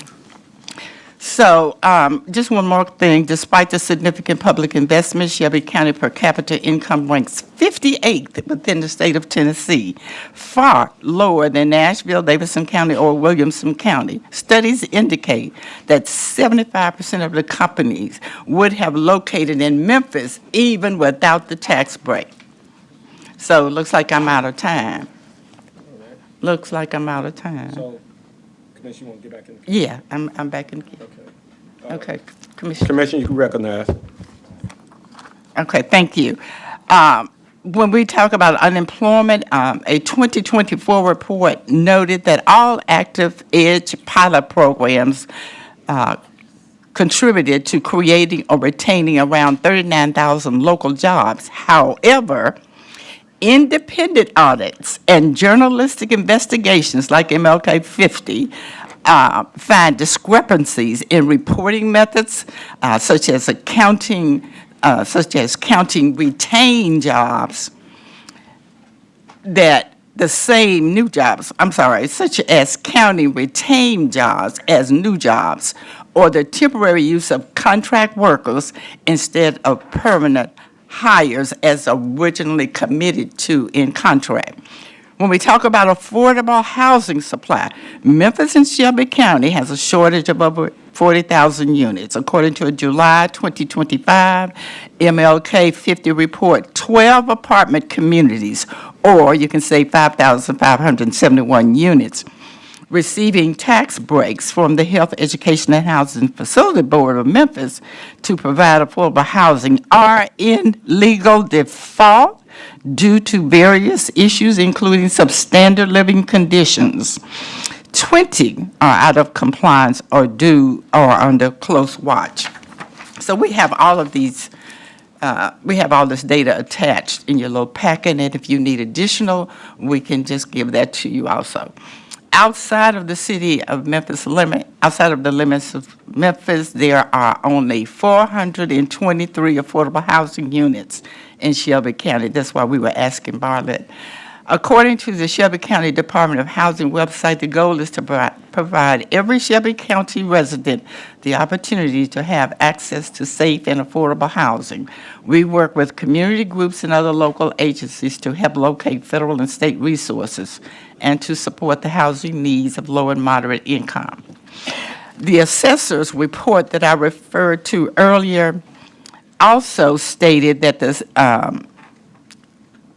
the current method and manner of issuing pilot incentives to developers and corporations are fiscally off balance and not economically feasible in terms of public policy. It's in the assessor's report.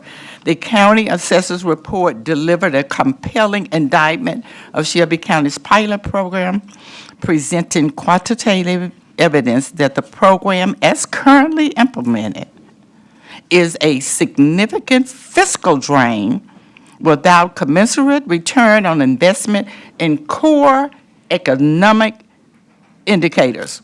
The stark comparison with peer Tennessee counties that achieve superior economic outcomes with far fewer, less pilots, gives us strong evidence that the volume and the method of pilot usage in Shelby County are fundamentally flawed. rather than the pilot tool itself being ineffective. It's the method, not the pilot tool itself. So this suggests that pilots might be a crutch that is not effectively driving high-quality, broad-based economic activity. Now, this is from the assessor's report, and we've all received it several times. So at this time, I'd like to ask the pilot ad hoc committee, some of the members who are here, if you'll come up, because there's some specific information that they need to share. We have Trustee Regina Newman. We have Ms. Rashida Jones and Mr. Cordell Oren. And so we all know Ms. Newman is our trustee. She's going to talk about the trustees' responsibility in reference to pilots. Mr. Oren, we know him as the executive director, CEO of Stand for Children, and we know Ms. Rashida Jones as the affordable housing guru of Shelby County. All right, thank you. Madam Chair, I know Commissioner Thornton, I have you in the queue. Do you want to go there? Okay. And if you all just say your name and address for the record. We have 3 minutes each. Rashida Jones, 2093 Union Avenue. Cardell Oren, 1350 Concourse Avenue. Regina Newman, Shelby County Trustee, 157 Poplar. And just for the record, when you do speak, say your name again and address for the record.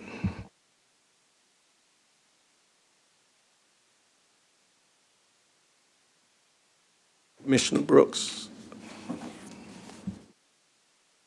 Well, I need for the committee. The committee. Yeah. Go ahead. Okay. Right. Whoever want to start first. Trustee Newman. Regina Newman, County Trustee.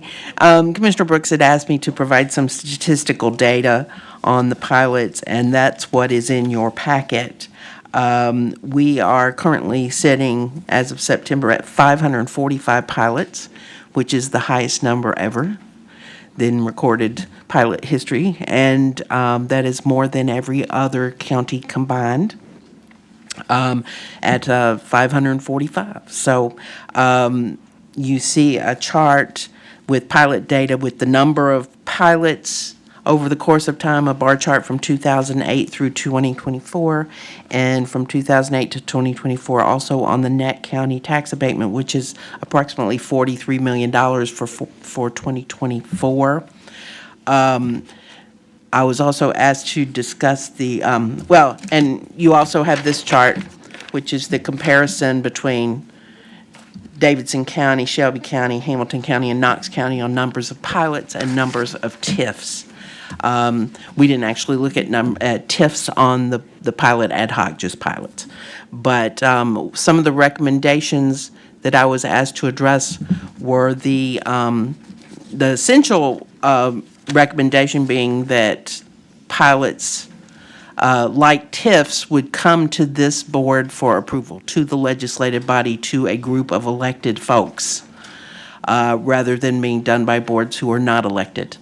So that was item number one. Yes, Well, ma'am. let me put a pin in that, if I could, Mr. Chairman, because that's not something that's a reform that we lifted out of the law. The state legislature says that TIFs have to be approved by the legislative body. But for some reason, I'm not sure what has happened, but the legislative body, being the county commission, has neglected it. That's the only word I can think of at this point. Its responsibility with that. Okay. All right.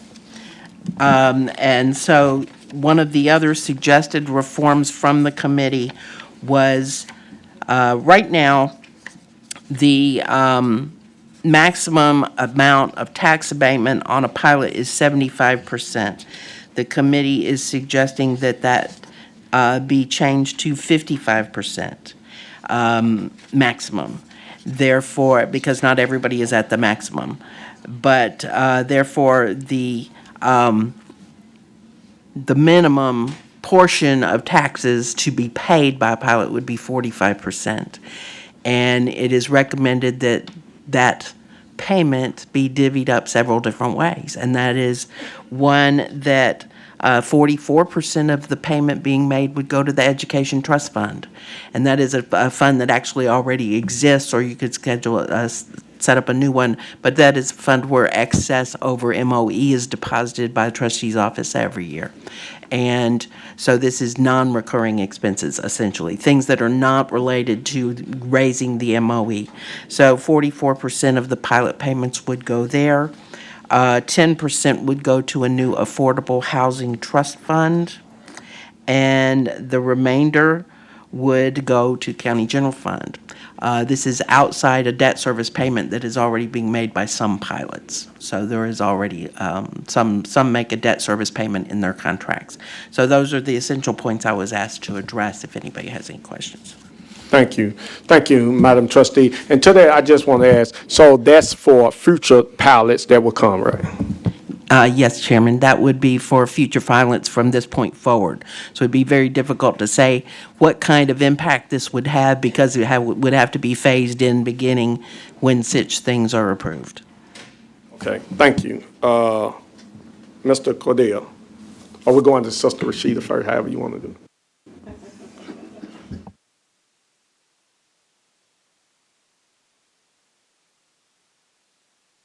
Rashida Jones, 2093 Union Avenue.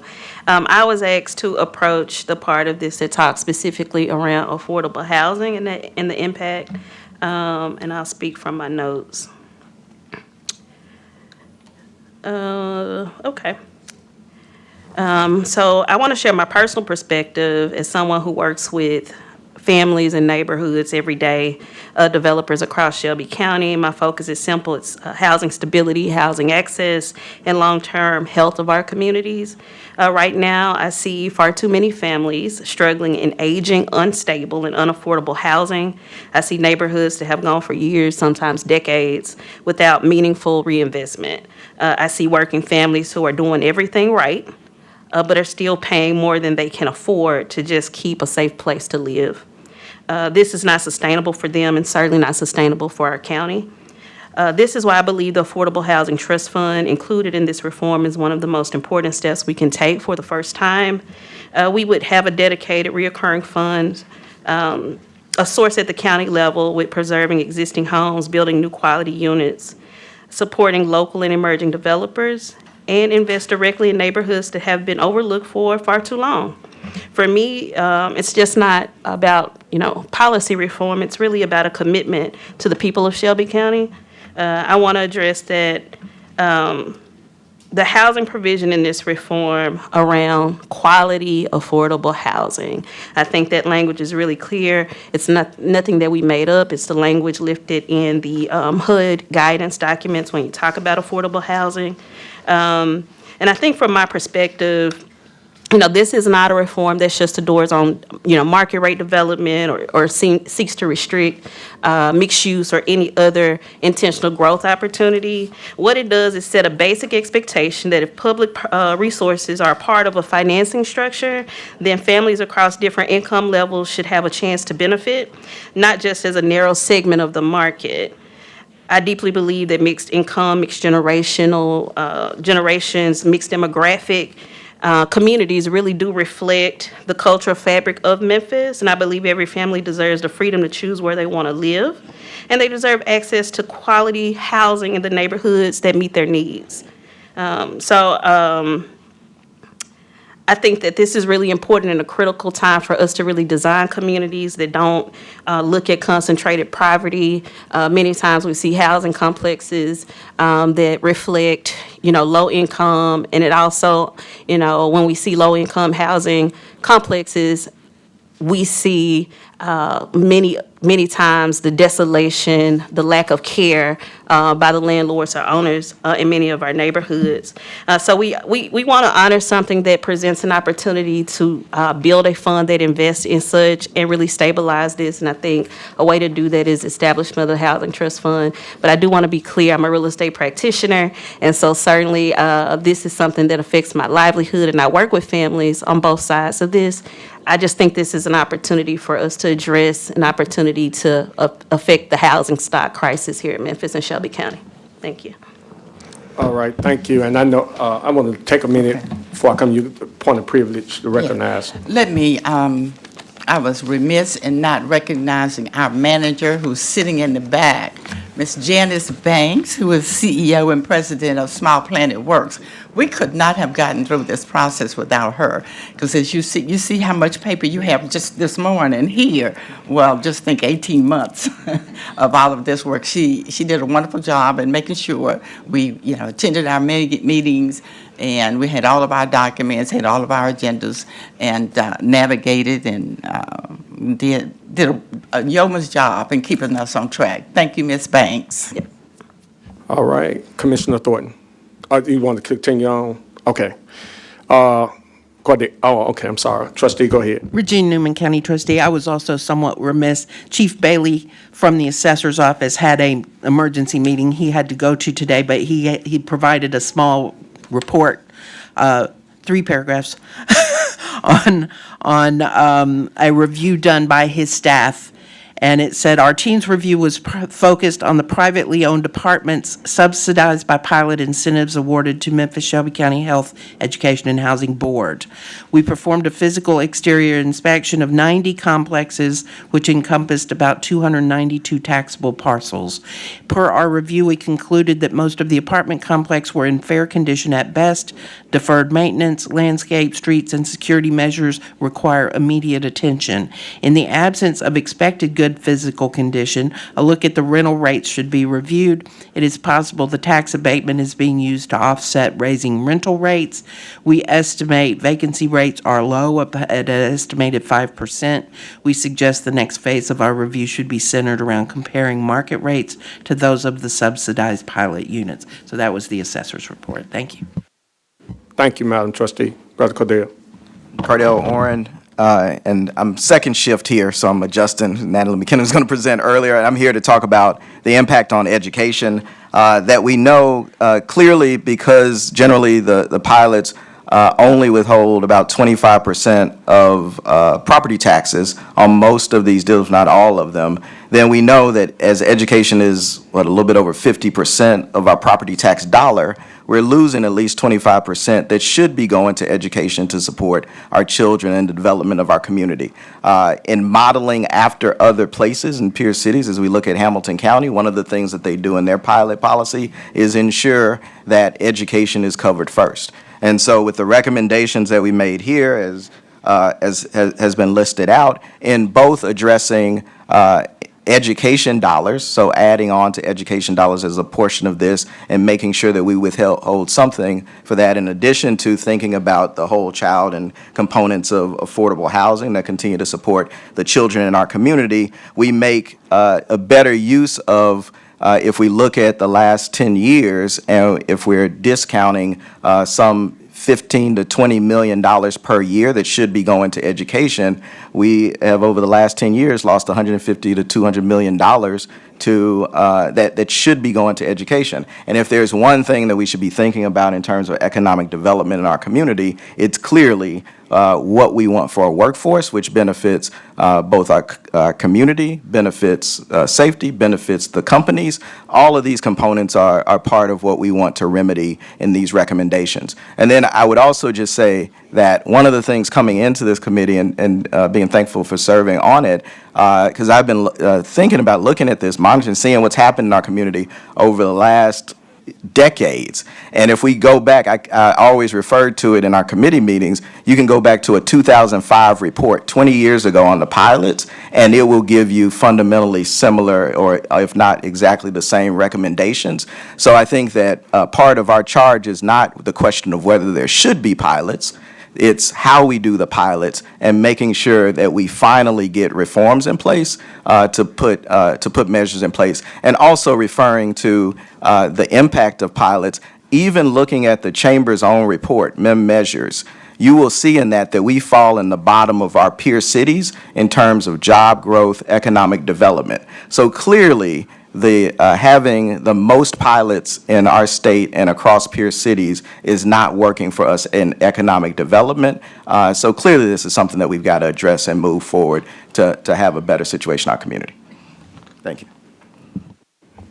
All right, thank you, Mr. Owens. Commissioner Thornton. Thank you, Chair. To Commissioner Brooks, as Chair of the ad hoc, I'm assuming that this resolution to receive the recommendations is going to be followed by some subsequent resolutions to implement those recommendations? If I may, Chair. Yes, ma'am. The implementation is within the resolution? I'm sorry, it's within the Exhibit B, which are the reforms. It's included. So just for clarity to legal, approving the recommendations is, it's my understanding there's receiving the recommendations as submitted, and then there's implementing the recommendations. With this particular item, what are we doing? You gotta read it. Lisa, overall County Attorney's Office. Yes, Commissioner, this resolution is this body receiving the recommendations. This body would then be, I guess, upon review of these recommendations, if the body decides to implement any or all of these recommendations, then those would have to be independently reviewed and brought back. Okay, so just for clarity about the process, so this is just to receive recommendations, and we Yes. would need to bring those back to the table, which I'm not opposed to. It's just I want to talk through just more of just what we're planning on doing. So right now, we have a school board that the state has shown interest in doing a financial audit for. And so when we're talking about increasing funding towards the school, I would just want to be very clear about what that funding is going towards and what it's intended to do, which my preference would be to go towards either facility creation to bring up the state-of-the-art standard across Shelby County. I don't feel like we have a robust enough footprint where we are actually saying that a student in MSCS has access to state-of-the-art facilities, which I think is just really problematic in terms of just disparities that we're inherently creating by selectively and just on these, 7 to 10 year timeframes building these schools. Like, what do I have to do? Move to Fraser? I love Orange Mound. So how do we stay in our communities of choice and still access state-of-the-art? I would move to Fraser just for the new school. It sounds great. But that aside, it sounds like we'll have additional opportunities to talk about that. And then for the Affordable Housing Trust Fund, just to Ms. Jones, because I'm familiar with conversations that we've had outside of this, is this the fund that you mentioned would be the recommendation for emerging developers? Or is there another fund that will work in tandem with this particular housing fund? Rashida Jones, this is independent of those things. I think what we are looking for is a mechanism that allows Shelby County to address intentionally the needs for stable housing. And so the fund and how it is designed and how it's implemented and utilized, I would think would be modeled after other trust funds that identify what kind of housing, what it's supporting, is it grant or is it, repair funds? Is it, seniors who are aging in place needing? Like, I think we would design what the affordable housing funds would do, but this is to create a space that fund is designated to create affordable housing or address housing stability. And that's not prohibiting new constructions, right? I think we would design the fund in a different situation. So I don't think it prohibits any, we're not suggesting how it's created. We're suggesting where there's a reservation of funds that would seed this with how we're addressing pilots specifically for addressing quality affordable housing. And so it would be upon this body to then go back and design what the Affordable Housing Trust Fund would do, how it is implemented, how those funds are utilized. Nice. Thank you for that. You want to get back in the queue? Commissioner, as you get back in the queue, I know Cadell has something. You want him to speak or you want to go for it? You can go. Cardell Oren, Commissioner Thornton, I just wanted to address the issue about the education funding, just to state, like, in the recommendation here, because I think it covers some of what you're talking about. The idea or the recommendation is that those funds would go into an education fund that, as we understand from trustees, already established, and not to become a part of maintenance of effort, and two, so that it would come before the commission to direct where those funds went, so that you would be able to have greater accountability and more input into where those funds go, separated out from the general funding for education, also to provide additional funds, not just what becomes a part of maintenance of effort. Thank you. Thank you for these. Go ahead, Commissioner. Thank you, Chair. Thank you for these. So I'm supportive of the recommendations to honor the work of the ad hoc, and definitely want to just say to the chair, anyone else who's going to pick up bringing the individual recommendations back to the floor for consideration, that I would like to be a part of these conversations, because how we create the parameters or set the metrics, that really matters, and I want to make sure that it feels impactful. And then trustee, just this point that you said about, so the funds that we will be working with is taking the 75% to 55%, correct, moving forward? What type of, I guess, pool of funding would we create from reducing that figure? Regina Newman, County Trustee, that's the statement I just made, that said, I can't predict the future. Since this would be not on any existing contract, and all those pilot contracts would continue until their end. So over the course of time, this would just apply to new ones, but you are talking about 20% more taxes from that group over time. Do we have anything, I don't see it in the packet, that shows year to year how many of these 545 were initiated within the past fiscal year? There is the pilot report on our website, which all you guys get a copy of, and the termination dates and initiation dates of each pilot are in there, all 500 of them. Would it be too much to just get a concise pullout from that report that could just show us in the past 5 years how many pilots have been approved across all authorizing bodies, so that we can just kind of, if the norm is that we're approving 20 a year, then I think that would give us a good estimate what we're working with the 75% to 55%. I'm just curious, because it could be assumptive here. If we're just creating a pool of funds, it's $100,000 for the Housing Trust Fund, what type of impact is that? If we're going to commit to these funds and believe that they're priorities, then we should know how much is going to actually move the needle, and then do we need to approach pilots as one effort and then also subsidize in other areas? I want to focus on the issues at hand and make sure that we have a funding pathway that's sensible, because we can always just do anything with what we have, but are we closing the gap is a lingering question for me as a commissioner. So just, if it's possible, if it's not, just let us know. And then the only other question that I had was to legal. So Commissioner Brooks says that there was the state legislature says that we, the commission, was to approve these pilots, but somehow this has been delineated to these 11 authorizing bodies. So what triggered that outsourcing of this authority? If we could just hear what legally would be said about that, I'm curious. Because what has been done can also be undone. So I would want to just even contemplate what would it look like for the commission to be factored back into the authorizing process. And just in closing, I know that I've heard that pilots can be renewed. So would this particular recommendation be to apply to those in the process of renewal, or would there be like a grandfathered in clause where the 545 would be exempt from this new recommendation being implemented? So, just a little bit in the weeds here, but I think it matters when we're trying to actually bump up the amount of dollars we would have access to. And I would support us actually leaning into the renewals being a part of this new process as well. All right. Okay. Oh, there it is. Regina Newman, County Trustee. The recommendation from the committee is that coming before the legislative body would apply to any new, renewed, extended pilots.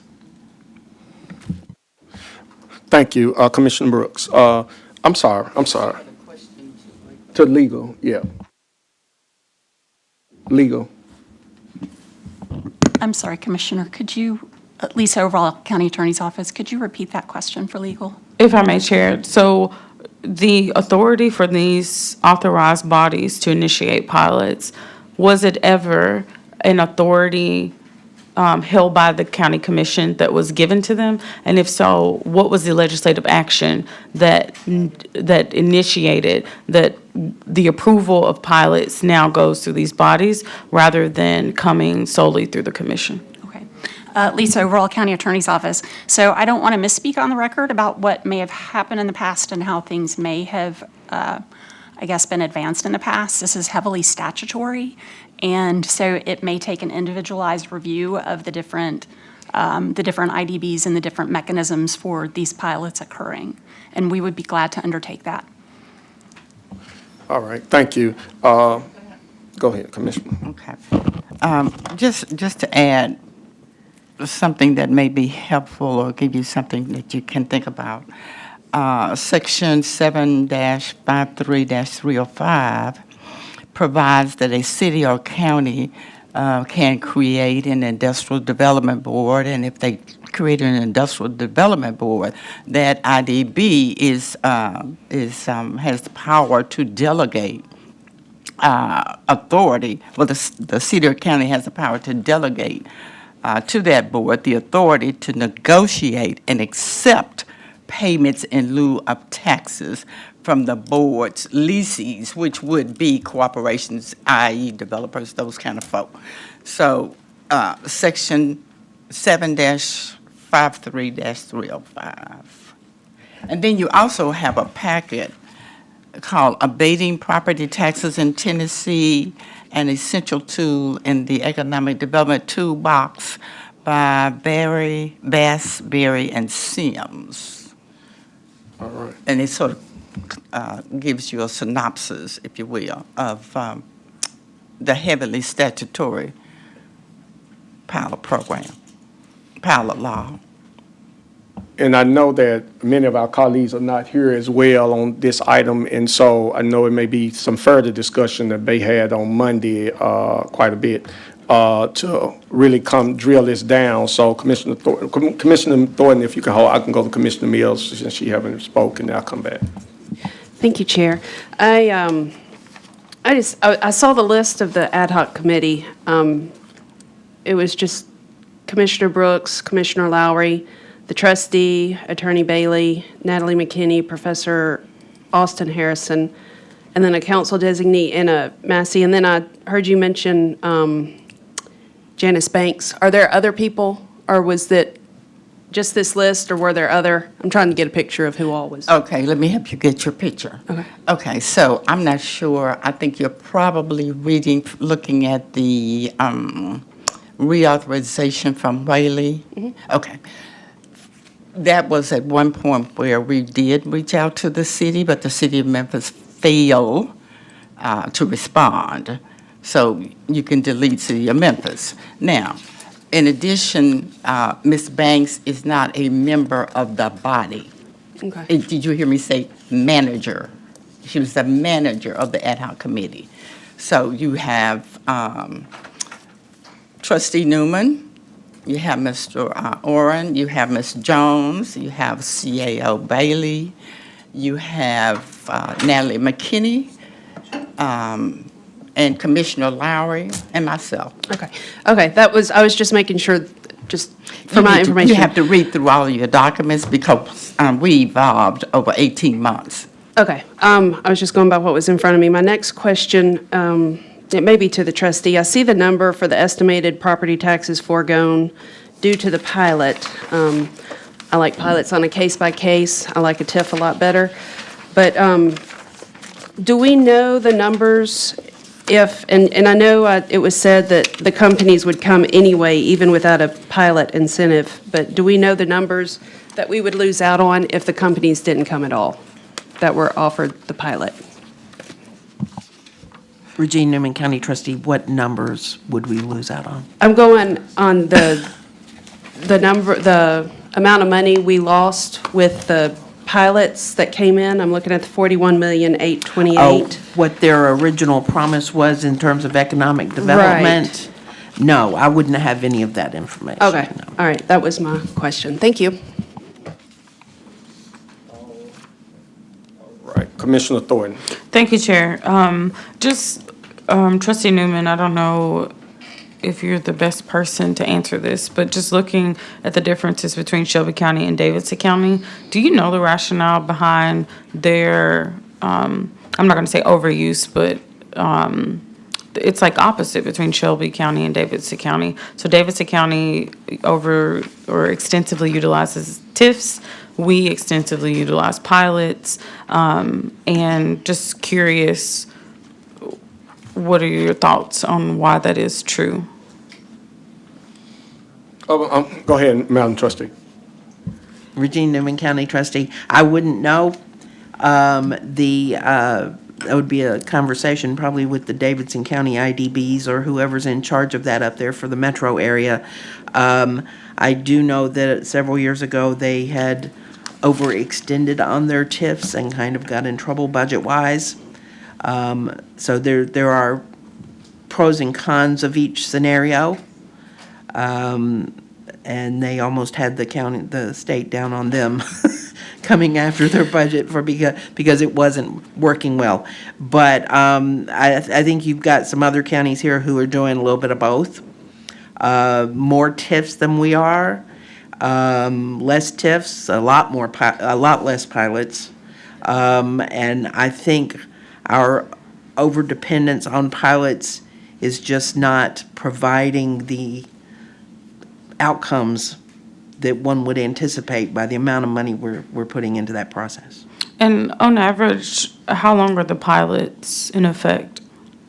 Is there a norm, There isn't a norm. We could probably figure out an average, but they vary. So they're negotiated? They're negotiated. Okay. And maybe just to Commissioner Brooks and the committee, that could be an area to be able to make a recommendation around setting some of those negotiated limits.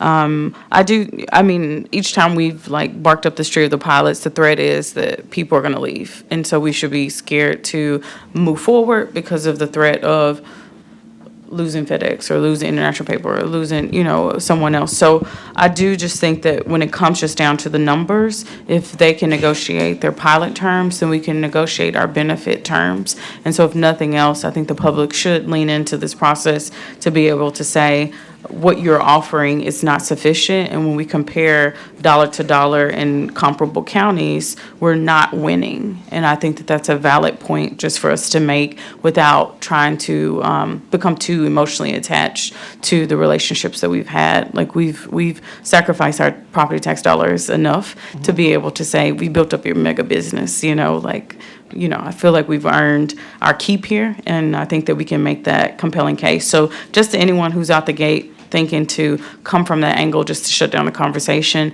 I hope that we really truly look at the numbers to vet this. All right. Thank you. Madam Commissioner, if one of the recommendations in the report is a maximum term of 10 years. Thank you. All right. Thank you, Madam Trustee. And Commissioner Brooks, I know we got about 16 items still left. I know you want to close out with this. I wanted to also just sort of maybe tag on to what Trustee Newman was saying in answer to Commissioner Thornton's question. It's just from my perspective, having been in Nashville for 14 years, Nashville had a tendency, if you will, it's cultural. Nashville has a tendency that centers around building communities and attracting corporations, high-powered corporations. Whereas Memphis, Shelby County, if you will, is more agrarian, more logistics, manufacturing kind of culture. And so that's what we ended up with. And pilots pretty much cater to logistics, warehousing, retail, those kinds of things, whereas TIFs are more centered around what Nashville was doing. And let me just say one more thing about Hamilton County. When we talk about leaving, Hamilton County, Chattanooga, sits on the border of Georgia, Atlanta.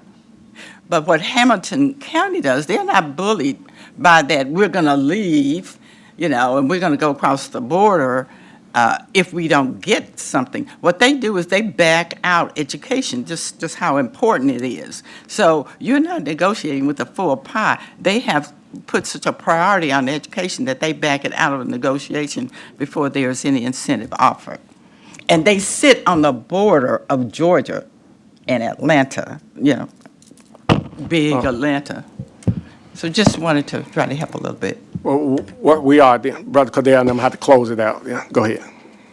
Just one thing to address what Commissioner Thornton mentioned about the consideration of the property tax part. We've talked to some of the national experts on this work across the country, Good Jobs First, and one of the things they indicated that research has shown is that in terms of the property tax, like the tax burden, that's around 2% of the proportion of the decision that companies make. And it's generally under 10%, and at the height, maybe 25%. But generally, it's under 10%.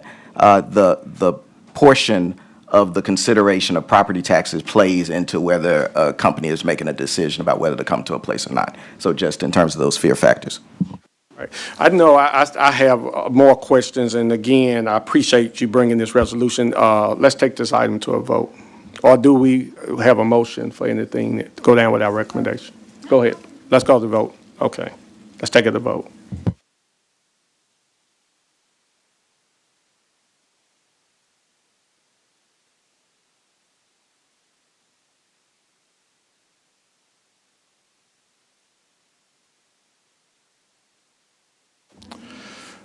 All right. If everyone voted, who had a chance to vote, let's tally the votes.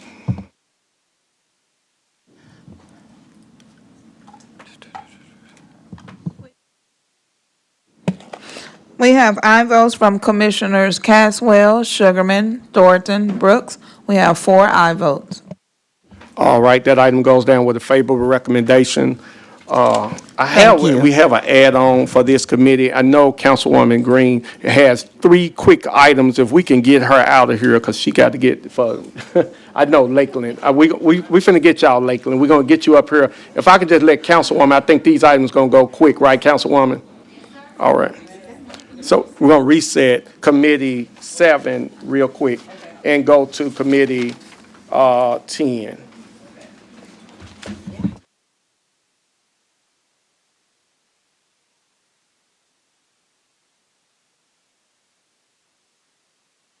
We will now convene Committee 10, General Government. Madam Parliamentarian, item number 1. I'm sorry, which items did we want to pick up first? Committee Green?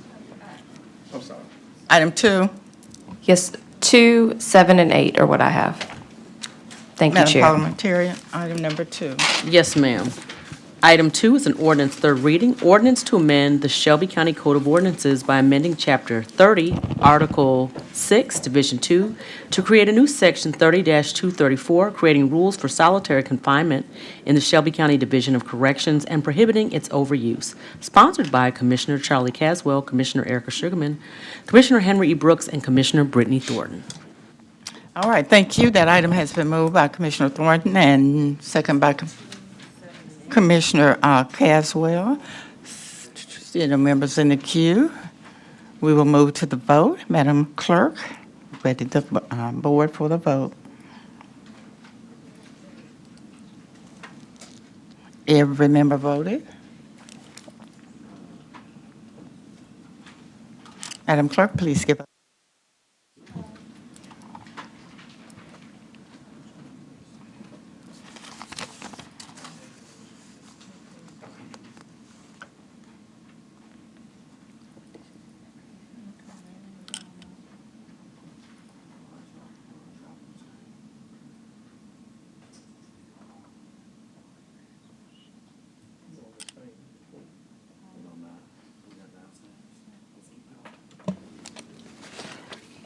We have aye votes from Commissioners Caswell, Sugarman, Wright, Thornton, Brooks.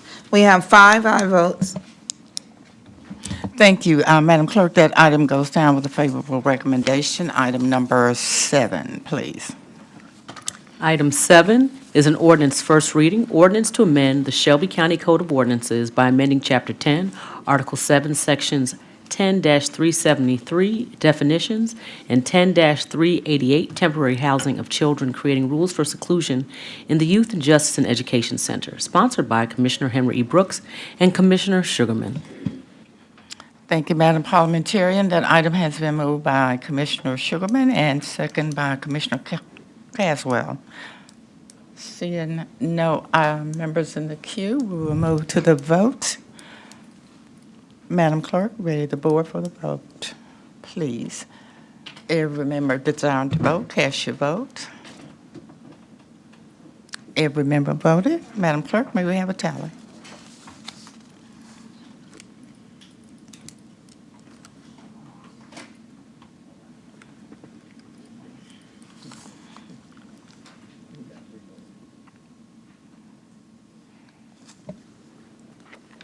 We have aye votes from Commissioner Caswell, Sugarman, Ford, Commissioner Thornton, Brooks, Commissioner Wright abstain. We have 6 aye votes and 1 abstain. Thank you, Madam Clerk. That item goes down with a favorable recommendation. Madam Parliamentarian, item number 8, please. Item 8 is an ordinance first reading, ordinance to amend the Shelby County Code of Ordinances to add Article 8, Family Leave, Division 1, Paid Parental Leave under Chapter 14, Employment and Employees for the establishment of a permanent paid parental leave program for Shelby County employees, sponsored by Erica Sugarman. Okay, that item has been moved by Commissioner Sugarman, second by Commissioner Caswell. Seeing, oh, I'm just running all over you. We do have a presenter, Councilwoman Green. Thank you. I appreciate flying through the first two. I'll just say retrospectively, thank you for the favorable votes for both ending the overuse of solitary confinement, making historic investment here in the South for our adult facility, and then for shoring up that same policy in our juvenile facility, especially now that it is under county control. There's been a lot of great things going on out there. One plug for you, they are having a Christmas party with the Memphis Symphony coming up next week. If you're interested in that, I can get you the details from Director Alexander. On this item, I would love to turn it over first to the sponsor, Erica Sugarman, and then fill in any blanks that she has left. Commissioner Sugarman. Thank you. I'm going to be very brief, and I hope that you feel better. Having said that, yes, parental leave is very important. Yes, we have opportunities for women to take maternity leave, but, children need both their father and their mother the first, months so they can bond is very important. I know in other countries, for example, they have leaves up to 6 months, and we're not asking that. What we're asking is that what we have in place for our employees is that we just codify it. And so I'm going to be very brief. And so I think that, our employees deserve that. And again, along with the living wage, we need to take care of our employees. Thank you so much. Thank you, Sponsor Sugarman. Chair, if I may just follow up You're briefly. recognized. I could not agree more. As Sponsor Sugarman said, this is something that we have had in place as a policy by resolution for a few years now. We are codifying it in the ordinance so it continues on past this administration. It has proven to be very successful and helpful both in recruitment and retainment of talent. As many of you know, transitions in parenthood are really critical right after birth. And even when everything goes well, it's a really serious event. We know that across the board in our country, and as Commissioner Sugarman mentioned, around the world, the studies have shown that this leads to better outcomes for the child as far as bonding, for gender equality in the household, and for better mental health for both fathers and mothers in particular who might experience postpartum depression. I would leave you with this, that it is crucial in our community, I believe, that we set up children for success. Humans have a uniquely long childhood, and if we center our communities around children and families, then we set up the whole community for success. This is the first step that we can do that here in Shelby County, so I hope you will join us in agreeing with this ordinance. Thank you. Thank you. Commissioner Mills. Thank you. And I didn't vote on the last one because there was no presentation. How much are we paying for this parental leave? Director Thornton is up here, and he may be able to speak to it, but I don't know if he has the financial component to it. We did originally budget in the resolution, I want to say it was 900,000. It was enough for 90 employees, but we ended up using less than that. So it has come in under budget every year that we have had it. Okay, that was my next question. How many took advantage of it, or how many families were there? Do you have specific numbers, Director Thornton? Gerald Thorne, Director of Human Resources. I do not have any specific numbers, no. Okay, I'd be curious if you could get those for me. I'm sure you would. Thank you. Thank you. I have a question, Ms. Green. So with this already being in place, how do we send this out with pay stubs, or do we send out letters to employees? I haven't seen any in the elevator, so I'm just trying to figure out, how do we notify employees? So as part of the onboarding process as a Shelby County employee, we go through all of the benefits that are afforded to you, and you're alerted at that time. And you're also given the policy and procedures that have been built around this paid parental leave. So for example, it also also applies to adoptees, and you have to provide documentation, you have to give notice as much as you can, et cetera. All of that's been laid out in the policy, but we outline that with every onboarding. Okay. I'm just wondering, because I don't remember that. I guess they probably didn't put it in my packet, Chief. Okay, thank you. Seeing no other members in the queue, we will move to the vote. Madam Clerk, would you please ready the board? Every member voted? Yeah. What's your economic development? Madam Clerk, may we have a tally, please?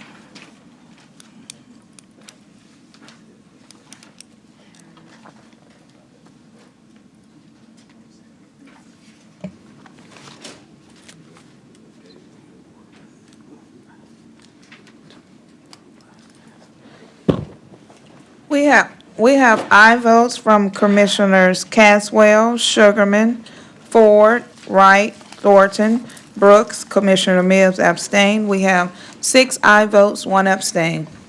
We will now recess general government so that we may reconvene economic development. Thank you, Madam Chair. All right, we're going to call up the add-on number 4. Yes, sir. Item 4 is an add-on item. Item 4 is a resolution approving an economic impact plan for the Lakeland Gateway South TIF, sponsored by Commissioner McWright. All right, that item is moved by Commissioner Mills, second by Commissioner Wright. I see we got some speakers here. Commissioner Brooks, want to go to the speaker? All right, if you all would just introduce yourself, your address, and then we'll go ahead and get started with your presentation. Josh Roman, Mayor of Lakeland, 10,001 Highway 64, and I have with me the IDB attorney, Albright, to my right, and to my left, I have our city manager, Emily Harrell. First of all, I want to say thank you guys very much for hearing us as an add-on today. And I would like to ask for your support on the economic improvement plan that we're calling Gateway South. And I also want to give you an update on the Lake District TIF. The Lake District TIF has been exceptional for us. We started, you guys approved it, believed in what we were trying to accomplish at the Lake District. We were able to get off with a strong momentum, to the point where we were able to knock down the old factory outlet mall that had gang activity into it. So you guys were able to cut down the criminal activity that was happening there. The momentum was going strong. And we, after that was knocked down, we built some retail, or the developers built retail there, and then COVID hit. And COVID hit, knocked everything back 2 or 3 years. The developer wasn't able to catch up with their financing, and they ended up going bankrupt. So that's where we are now. And so because we're administratively not able to redo that TIF, we're bringing back a course correction to it that we're calling Gateway South. And so the ability, and one of the main issues, and the reason for doing this is that the previous TIF, if you guys recall, was about the 3rd TIF done in Shelby County and the first one that was done in Lakeland. And the TIF was done as an agreement, or the economic improvement plan was done as an agreement with the developer itself. Since then, we've learned that we need to do that directly with the city so that we can negotiate with the developer, but also so that bumps in the road doesn't stop the entire process. Well, in this case, the bump in the road did stop the entire process because as the developer went bankrupt. So I've got the two of them to give us the specifics, but I'm here representing the Industrial Development Board, the citizens of Lakeland, and my entire Board of Commissioners in asking for your approval of this economic improvement plan. All right.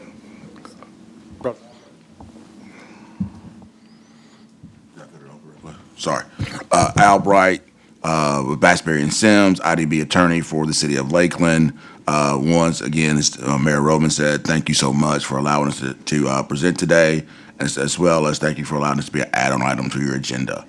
As the mayor stated, again, this Lakeland Gateway South TIF, it is the sort of Canada Road TIF going through. If you've been, again, if you're traveling, heard a lot about Nashville and traveling east, if you're going east, sort of outside of Shelby County itself, it is that sort of area right as you're at the Canada Road exit, so to speak, going the opposite way, sort of south past the Cracker Barrel. I think is the best way to sort of describe the planned area going in and of itself. This TIF, again, helps to provide a lot additional development in the Lakeland area to develop that area going forward. As the mayor stated, there's been sort of a course correction going through. We've learned a lot about TIFs over sort of time, and sort of, again, we view this as a course correction within the city of Lakeland to help this development move forward. I don't know if you have anything to add. Okay. The city manager. Right, we got a few commissioners in the queue. Commissioner Brooks. Just a couple questions. So I'm trying to understand this, the old gateway, the bankrupt TIF. So what is the status of the bankrupt TIF? So it's not necessarily a bankrupt TIF. I thought you said it went bankrupt. The developer filed bankruptcy itself. The old TIF, although it was approved, it was never started. It was never started? No, ma'am. There's been no increment in that TIF going forward. There's been no cash paid out from that TIF itself. Again, sort of, it may be a misplay of words, Commissioner Brooks, but the TIF itself never went bankrupt. This TIF just never went through. The developer who was developing that property did go bankrupt, though. Okay, I know the trustee is still here, and I appreciate that. I'm not sure if she has some comments or something she can help us with, because I want to understand. I know you can't have any outstanding debts and then come back with Shelby County and then try to, negotiate or open something new. So just want to make sure our path is clear. Regina Newman, County Trustee. We were, before today, aware of two TIFs in Lakeland, one being Commons, which is ongoing, and one being Lake District, for which we've never been able to obtain a comprehensive parcel list. Apparently, the original one was inaccurate or something, and so my staff, until today, was still following up with Lakeland, attempting to get a comprehensive parcel list, because we can't calculate the taxes that came in on those parcels to pay any increments. So on your total receipts report that we send you at the end of every week, it's got the TIFs listed on the bottom. There are about 18 right now. It shows 0 paid because we don't have the parcels. It's Lake So that District. Lakeland Lake District TIF. Okay. Okay? And so essentially, what I'm hearing today is that one doesn't exist. Someone send us something to close it down. And we will take it off the list. And this is a brand-new one, so. Okay. So they're good to go. There's nothing in the path. Regina Newman, County Trustee, I haven't seen anything on this until just a moment ago.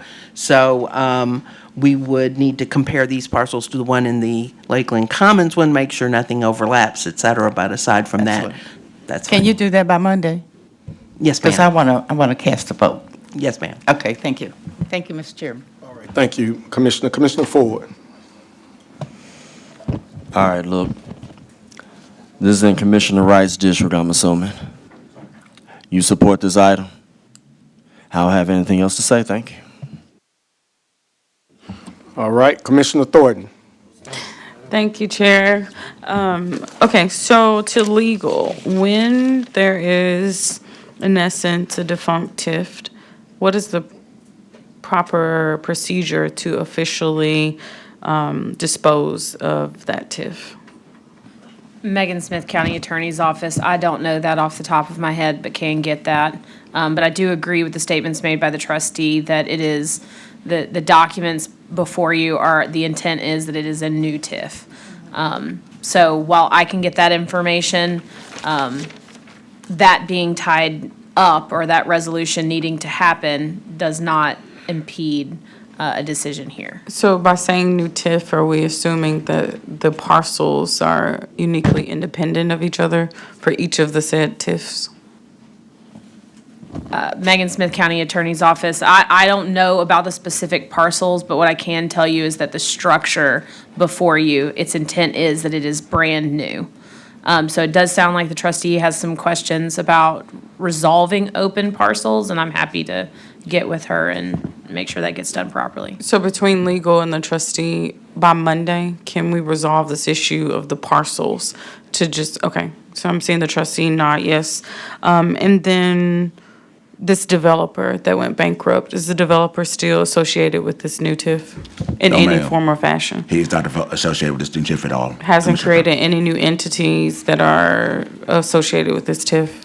No, ma'am. Again, Commissioner Thornton, part of this doing this TIF is having it with the city of Lakeland. The city of Lakeland, I can tell you, will not be doing business with that developer going forward. Okay, thank you. All right, thank you. Commissioner Wright. Thank you, Mr. Chair. And I just wanted to say, again, thank you all for bringing this. We had a lot of hopes with the previous TIF, and obviously you've talked through some of what transpired there. There were some good, there's a Starbucks there, there's a Chick-fil-A, there's some retail there, but just not the housing yet that we were hoping for. So I'm just excited to be part of hopefully reestablishing this and getting it going so we start to build out some housing and build some more tax base in Lakeland and for Shelby County. So thank you for your work in getting this to us. I did want to so before Commissioner Ford leaves the room, I want him to hear, Commissioner Ford, I just wanted you to hear, so there was a mention earlier today about add-ons, and so I was kind of worried that this being an add-on would be an issue for some of the commissioners, but I know this is an add-on today because you just approved it. So I wanted that on record. I think I watched back your meeting. It was just last night, and you had a unanimous approval among the board. Is that right? Josh Rowan, Mayor of Lakeland. Yes, it was unanimously approved by the IDB and by the Board of Commissioners. We have a developer that would like to get started by the end of the year, so we're hoping to be heard by this full body. Yeah, I just wanted that on record. So thank you for that. And so it couldn't come to us until you all had done that step. So that's why it's here now. And so thank you, commissioners, for your willingness to hear this today. Thank you, Commissioner. Commissioner Sugarman. Thank you, Chair. And so, Mayor, I just want to say, welcome to my neck of the woods. I know you welcomed me when I came to visit you over the summer, and so I just want to say on record that I do support this. And again, like I told you, I do support my colleagues as well, and when they're doing good work in their districts. And again, my door is open if you ever need a conversation or anything like that. I'm on record, so I'm not going behind the backs of my colleague. But I just want to say I do believe in TIFs, but I have one question real quickly. And so I don't recall the other TIF, but as far as this TIF goes, we're concerned about the number of housing and things of that nature. And I haven't had a chance to look at it since it was an add-on. So briefly, can you tell me what this TIF includes? Yes, I'll be happy to. This is a mixed-use development. What's most important in front of us right now is about 110 single-family lots that we're looking to get developed. As Commissioner Wright mentioned, there is currently retail there, and the retail kind of had the whole vision of a mixed-use development. And so in order to generate more sales tax for Shelby County, we're looking to feed that retail with the residential that's going to be there. So we're hoping to pretty quickly get those 108. But in addition to that, there's going to be a live-work, basically apartments, and a Main Street. And then in the back, there in roughly 300 units. And in the far back, there's going to be a 55 and older community as well. So altogether, we're looking at about 550 residential units. Sure. All right, thank you. Commissioner Thornton. Thank you, Chair. I know that we just had a conversation about TIFs and pilots, and I just think it would just be really cool. I'm making a note to talk to legal about stipulating the use of local developers and just working to build up emerging developers as we are initiating these growth opportunities. It's a real, kind of best bang for your buck, maximizing opportunity. So I don't know if your intent is to use local talent, but if you could, as you are building in Lakeland, that'd be nice.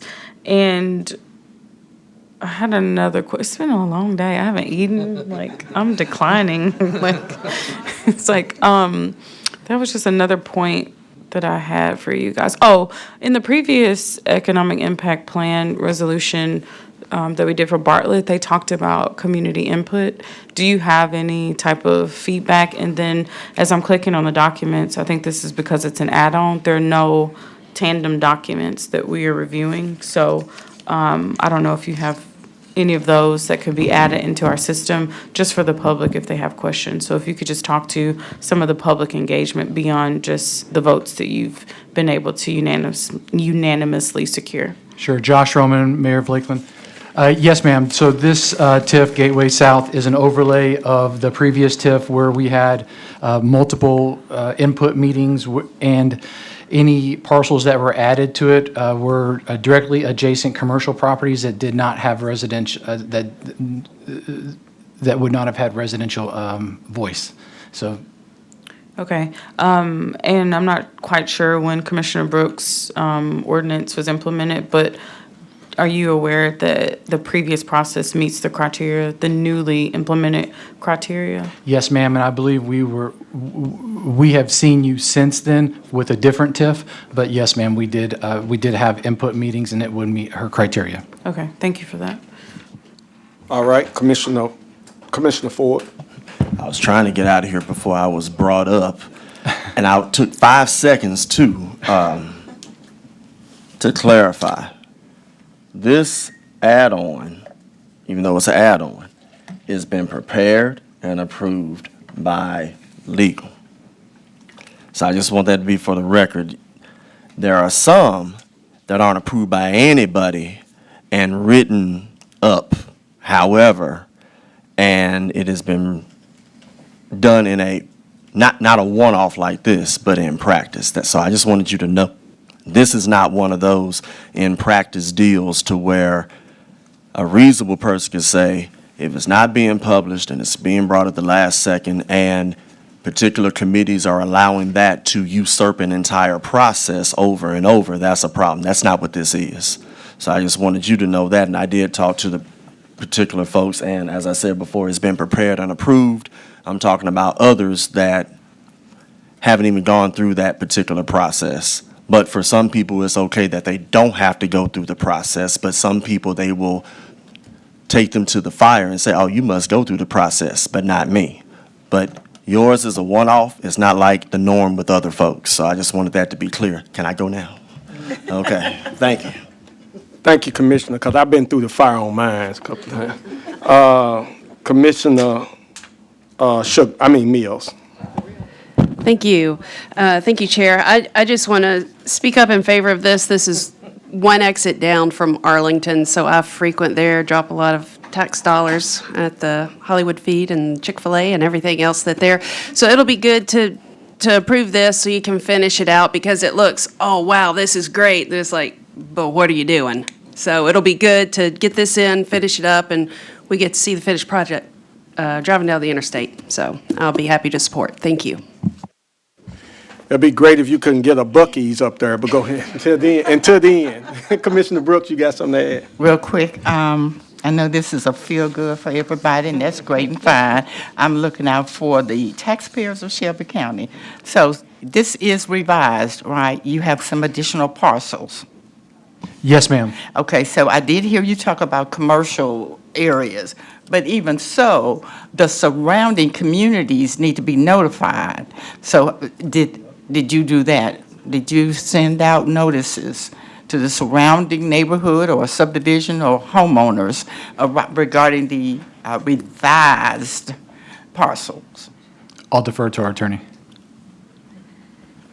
So Commissioner Brooks, we did notify the community sort of through the sort of general public sort of standpoint. We've had various community meetings with is it the MPO? I'm not the Lakeland City Attorney, so just the IDB attorney going through. But I'm not sure, Commissioner Brooks, if we actually mailed out notices to the non-impacted parcels going through. Okay, now, I didn't mention non-impacted.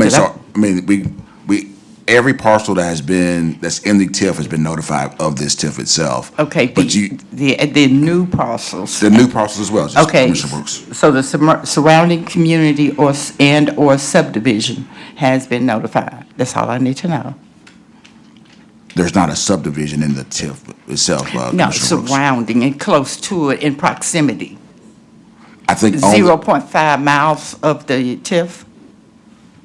I'm not sure, when was that going through? Emily Harrell. I think. Okay, Emily Harrell. We would have notified through our public meetings process. We would not have mailed out direct mailers to those individuals because they're outside of the TIF boundary, but all of the parcels within the TIF boundary for sure. And then, of course, through our regular public meetings, there would have been notification that have gone out through social media, website, those kind of things. Mr. Chairman, let me just try to explain this so that, going forward, people will understand. Your regular public meeting may be held at your local little alderman board, whatever. But according to our resolution that was passed regarding community engagement, we need to go a step beyond that because a number of our taxpayers do not come to our boards, committee meetings like this. But they still should be notified because they will be impacted, to let them know there's going to be some development coming near your home community, what have you. So that's what I'm referring to. And I'm not referring to a mail out. It doesn't necessarily have to be a mail out. I mean, you do emails or what have you. I know you have a list of your folk, So we need to just let them know. And it's not Commissioner Brooks's amendment or Commissioner Brooks' resolution. It's the commission's resolution that was passed in August of 24. Okay, so that's what I'm referring to. Thank you. All righty, seeing no others in the queue, let's take this item to vote.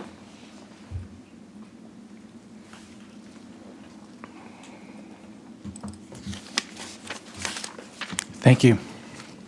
All right, going to tally the vote. Yes, ma'am. I got it, yeah.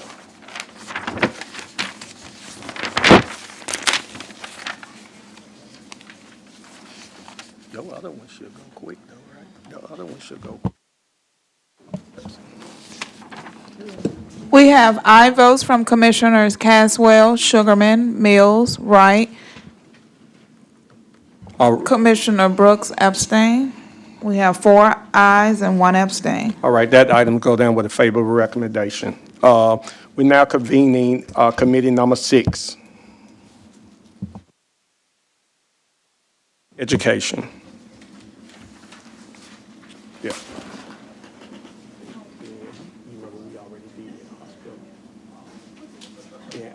After that, then we go to your one. Now, this is the one that was right after mine.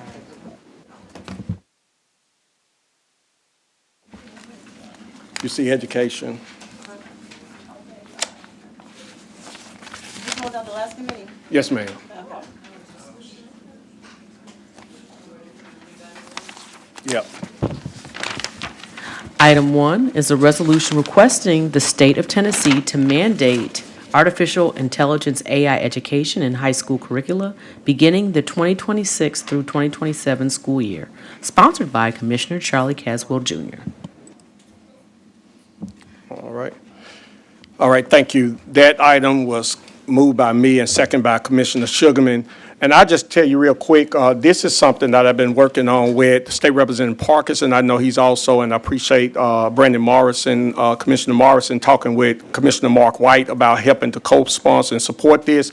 And you all hear it all day, every day. When you talk about artificial intelligence, it's taking off leaps and bounds. And we hear even the other day where they talked about the federal government is mandating artificial intelligence to be taught in all the schools. And so we want to make sure that our children are being ahead of the game.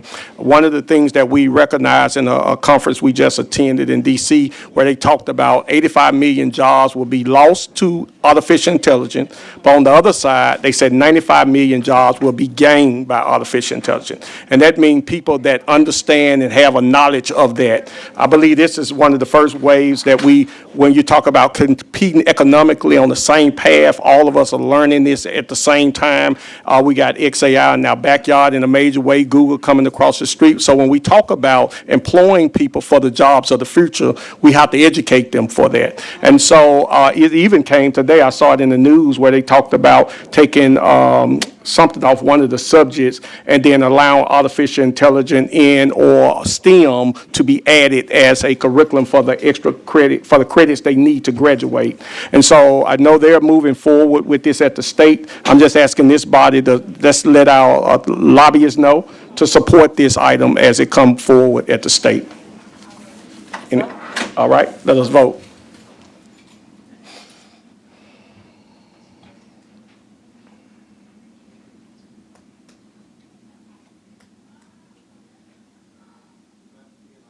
Okay.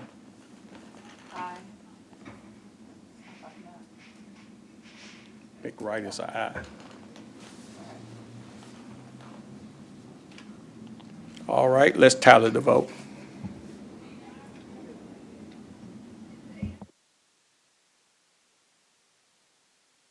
We have aye votes from Commissioners Caswell, Sugarman, Wright, and Brooks. We have 4 aye votes. All right, that item goes down with a favorable recommendation. That ends that committee, committee number 6. We will now reconvene general government. If I can find my spot. Okay, general government, item number 1, please. Yes, ma'am. Let me find it. Me too. Item 1 is a resolution approving the election of notaries public for appointment and or reappointment for Shelby County, Tennessee, sponsored by Commissioner Henry E. Brooks. Thank you, Madam Parliamentarian. That item has been moved by Commissioner Sugarman and second by Commissioner Caswell. What? Oh, we have the wrong, hold on for a minute. Let me see if I can refresh. Okay. Nope, I'm not refreshing. Computer's tired. Okay, well, okay. Which item? We're in general government, item 1.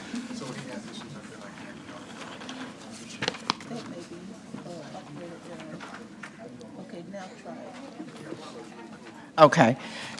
Okay. It's been moved by, I'll move it. It's been seconded by Commissioner Sugarman. Did you second it? Okay. This item was moved by myself and seconded by Commissioner Sugarman. Seeing no members in the queue, we have no conflicts reported from the attorney's office. We'll move to the vote. Madam Parliamentarian, I'm sorry, Madam Clerk.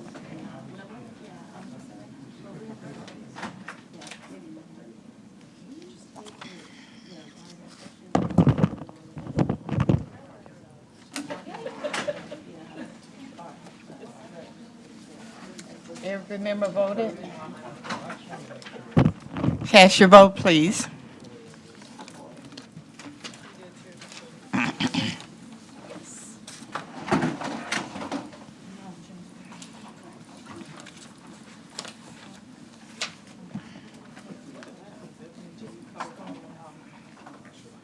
Madam Clerk? We have aye votes from Commissioners Caswell, Sugarman, and Brooks. We have 3 aye votes. Thank you, Madam Clerk. That item goes down with a favorable recommendation. Madam Parliamentarian, item number 3.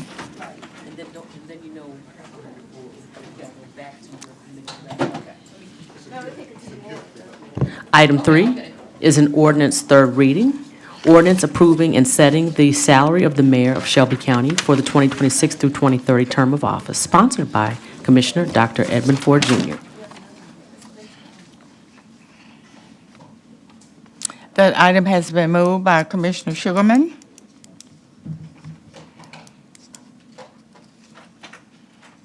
And second by Commissioner Caswell. Seeing no members in the queue, we'll move to the vote. Madam Clerk, ready the board for the vote, please.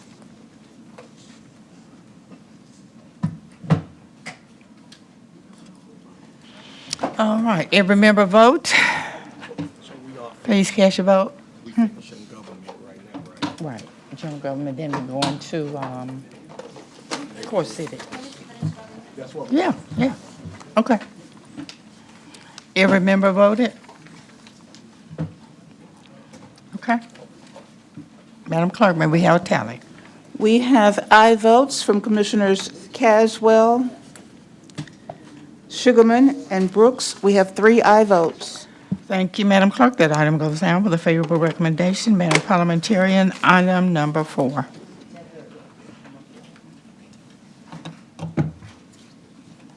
Madam Parliamentarian, item number 4.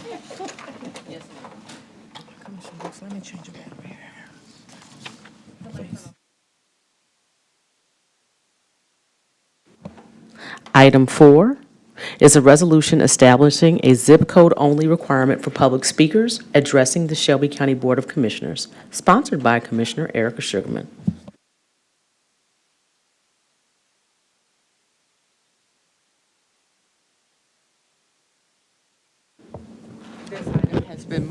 This item has been moved by Commissioner Sugarman, second by Commissioner Caswell. Commissioner Sugarman, can you tell us what is the motivation behind zip code only? Because I've been hearing from the speakers, and they're reluctant to give their address because of threats and things of that nature. They'll have on the card the information, the address, but for the public, all they're going to do is say their zip code, so we'll know if there are constituents. That's all. Okay, so they will still be required to put their correct address on the cards, good deal. but for speaking purposes, they just have to state their zip code, that's all. Okay. I'd like to be added as co-sponsor. Second. Commissioner Brooks would like to be added as a co-sponsor. Second. Thank you. Can we do that without objection? So moved. Madam, let's see. Madam Clerk, seeing no members in the queue, we will ready the board for the vote. Madam Clerk, would you get us ready?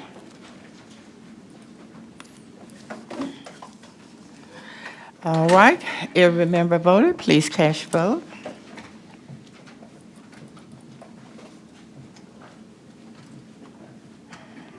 Madam Clerk, may we have a tally?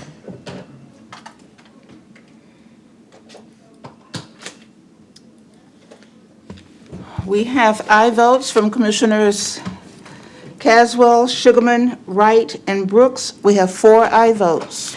Thank you, Madam Clerk. That item goes down with a favorable recommendation. Madam Parliamentarian, item number 5.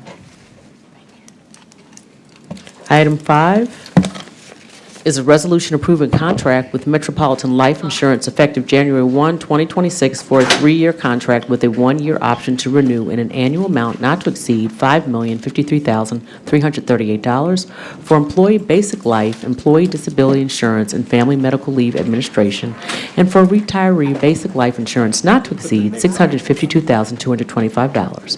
This item requires expenditure of countywide FY 2026 personnel operating funds in an annual amount not to exceed $5,053,338 and the expenditure of OPEB trust funds in an annual amount not to exceed $652,225 for total annual costs of $5,705,563. Sponsored by Commissioner Henry E. Brooks. All right, that item been moved by Commissioner Sugarman, second by myself. We got a presenter here. Go ahead and say your name and. Good afternoon, Commissioners. Thank you for allowing us to present a resolution this afternoon approving a contract with Metropolitan Life Insurance that will be effective January 1st, 2026 for 3 years with a 1-year option to renew. The amount is $5,053,338. As you all may know, the county offers a variety of life insurance and leave benefits to our employees, specifically the basic life insurance, voluntary supplemental insurance, dependent life insurance, short-term disability, long-term disability, and family and medical leave. We did conduct an RFP process. We received 2 responsive proposals, and based on the evaluation of those proposals, Metropolitan Life Insurance was selected as the vendor to administer those services. We did, based on the proposals that were received, we did have an increase in our basic life insurance premium. The basic life insurance is applicable to all of our active employees as well as our retirees. There is no premium increase to any of the other coverages, the voluntary life insurance, the family medical leave, the short-term and long-term disability. All of those premiums will remain the same since approximately, I believe, 5 or 6 years ago. So the contract will be effective January 1st, 2026, and will continue through December 31st, 2028. I do have with me present today also Robin Donsbach, who is our consultant for Gallagher, the county's consultant who assisted us with the evaluation and implementation of the RFP for this contract. Robin, do you have anything to add at this point? No. Okay. All right, Commissioner Thornton. Thank you, Chair. So earlier I made a comment that the public does not have access to the contract information. That was in partly error. So I've learned that in the caption, it did not make reference to a contract, and that's why it wasn't screened. But you will see for all of these other items, including this one, information at the end of the summer in red. And so for this particular item, we had 27 vendors that were directly solicited. 2 of them were local, 10 non-local, 3 local that had expired BRNs, and 12 non-local that had expired BRNs. So for this one, we were only able to consider a pool of 2 non-local vendors.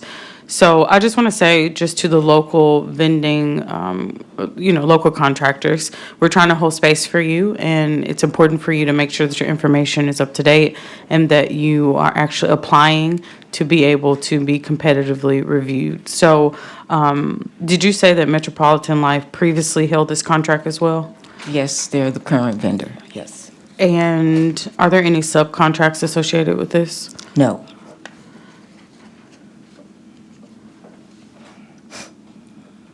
And can you say, are you able to name who the local, well, I guess I'll just withhold that. In future times where there is a local vendor that submits a proposal, then I'll ask for the names of the vendors that are part of that proposal list. So that's it. Thank you.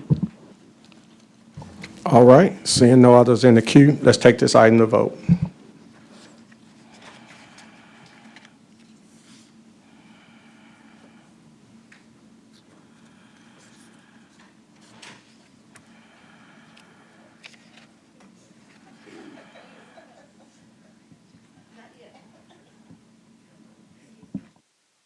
All right, let's tally the votes.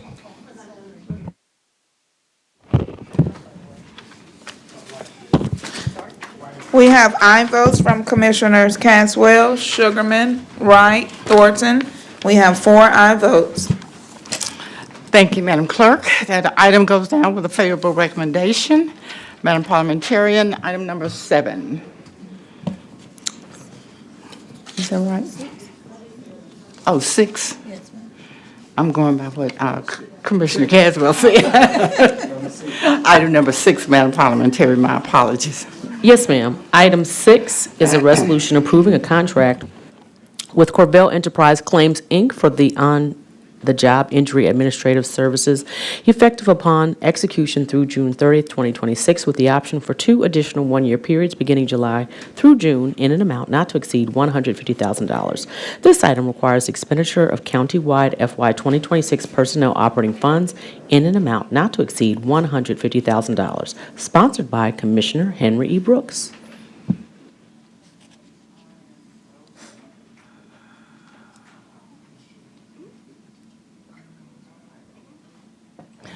This item has been moved by Commissioner Sugarman, second by Commissioner Thornton. Ms. Green. Good afternoon again. Brenda Green, Deputy Administrator in HR. Commissioners, before you is a resolution approving a contract with Corvell Enterprise Claims for on-the-job injury administrative services effective upon execution through June 30th, 2026, with the option to renew for 2 additional one-year periods. There was an RFP that was issued on June 30th, 2026, with the due date of June 30th, 2025. Corvell Enterprise Claims was selected as the vendor to provide the third-party administrative services. I do have present with me today Ms. Emily Goodwin, who is our account manager and director for Corvell Enterprises. Corvell will be our third-party administrator. They will actually pay any of our claims, employee claims for on-the-job injuries. They do have a full staff complement of medical case management and professionals that will help to manage the account. They also will be responsible for ensuring that our employees who are injured on the job receive the medical care that they deserve and then are able to return to their respective jobs. Corvell has also committed an allowance of $25,000 to Shelby County government to raise the awareness of our safety and risk management programs. Commissioner Sugarman. Thank you, Madam Chair. I just want to say for the record, and you know I'm a school teacher, so I'm going to follow up in writing, but for all the heads of all the departments, when you put things in Granicus, this commission passed a resolution that you're required to put the scorecard in Granicus, and I'm not talking to you in general, I'm talking to the public that's listening. You have to have the scorecards in the Granicus. And they've been doing it before. We came on board, they stopped. And so we put a resolution in effect. And I will be following up in an email. Please do that. Because if y'all want us to be quiet up here, we will be quiet. But we need that information in Granicus. Thank you. Thank you, Commissioner. Commissioner Thornton. Thank you, Chair. I want to just follow up on what Commissioner Sugarman said because it's almost begging at this point. Actually, it's not even begging. It's completely disregarded. So it's like we said this multiple times. So to legal, what in our legislative authority has not been done to be able to authorize that this is a requirement? I mean, was it loosely written that there is a leeway that they don't have to submit the scorecards because there's something not happening that has been authorized to happen?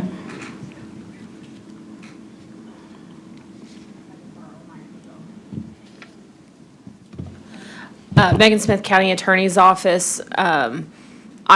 This specific instance, I don't know if there's proprietary information. I'm happy to try to work with the department to get the cards and make sure that that is not something we have to rule out, but otherwise, public records are public records.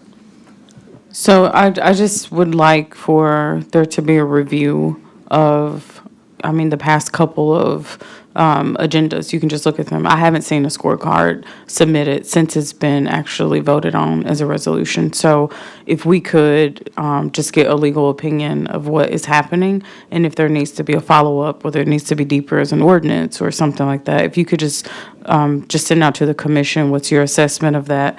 And just make also us aware of any limitations in the scorecards. Like if there is a caveat in that where you don't have to provide a scorecard because of said factor, just let us know so that we don't expect to have that information. And when we get to committee to talk about it, we can't talk about it because the information isn't here. Thank you. Thank you. Okay. Seeing no other members in the queue, we will move to the vote. Madam Clerk, please prepare the vote. Prepare for the vote. Please.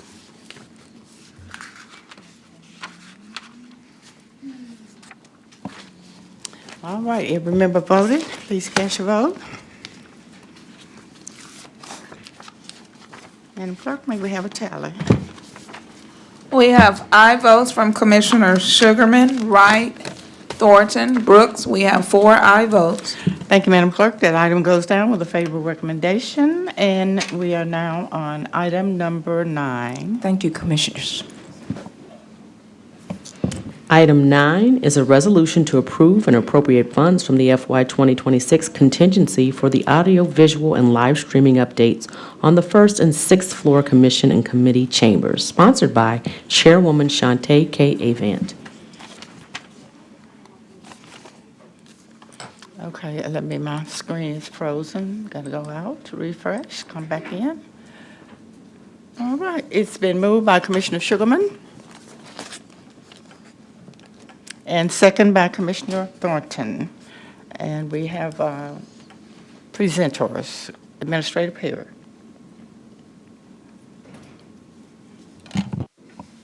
Clay Perry, Administrator, County Commission. Commissioners, a resolution before you authorizes payment for the completion of the board's audiovisual upgrades. The upgrade allows for the commission meeting to be live streamed on YouTube, expanding public access and engagement. The attached invoices shows internal upgrades to both the sixth floor and the chamber. These upgrades include 2 decoders, that the items that were allowing the streaming up to YouTube. This has increased our public access. Meetings are available on commonly used platforms, reducing barriers for seniors and families and with disabilities. Also, it satisfies the closed caption request of Commissioner Sugarman. And I can assure you this payment reflects services already rendered. There are no additional or unexpected costs included in this resolution. Commissioner Sugarman. I have a few questions. And so, yes, I love the fact that it's closed caption, but my question then becomes, does it have translation capabilities? What language? Oops.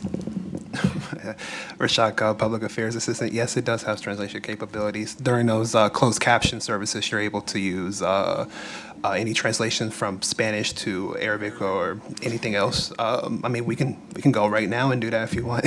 I believe you. So I would like to be added as a sponsor. Thank you. So you said it does have, it has translation capabilities. How many languages? Whatever languages that YouTube has. I'm not sure the exact number, but even if it's not in your language, YouTube also has the capability of transcripts. So you're able to. So if I wanted in Swahili. Yeah, I mean, yeah. Well, then, yeah, you could go on that transcript and you can copy and paste it and translate it to your discretion. So any language, you can just put it in and then AI will take over and translate. Yes, ma'am. Okay, yes, ma'am. thank you. All right, Commissioner Thornton. Thank you. I would like to be added as a sponsor. All right, Commissioner, it's been moved by Commissioner Thornton to be added as the sponsor, second by Commissioner Sugarman. Can we do that without objection? So moved. Seeing no other members in the queue, we will move to the vote. Madam Clerk, please prepare the screen. All right, every member, cast your vote, please. Every member voted? Madam Clerk, may we have a tally? We have aye votes from Commissioners Sugarman, Wright, Thornton, Brooks. We have 4 aye votes. Thank you, Madam Clerk. That item goes down with a favorable recommendation. Thank you. Thank you. Item number 10, Madam Parliamentarian. Item 10 is a resolution approving a contract between Shelby County Government and Thomson Reuters Westlaw Edge Westlaw for online legal research and publication for a 36-month term at an annual amount of $85,980.24 for the period beginning January 1, 2026 through December 31st, 2028, with an annual increase at 5%, sponsored by Commissioner Henry E. Brooks. Thank you, Madam Parliamentarian. This item has been moved by Commissioner Sugarman and second by myself, Commissioner Sugarman. Oh, I'm sorry, Attorney Smith. Megan Smith, County Attorney's Office. This contract is for Westlaw Thomson Reuters Services. It's our basic legal research tool. I would like to just mention that while it is for 3 years, our contracts team was able to negotiate a price reduction in an effort to preserve our internal budget for this fiscal year. So we're quite pleased with that, and we would respectfully request approval. Okay, I have a question here. I'd like to know if they could be extended to commissioners who want to use it. Westlaw. Could we be added in?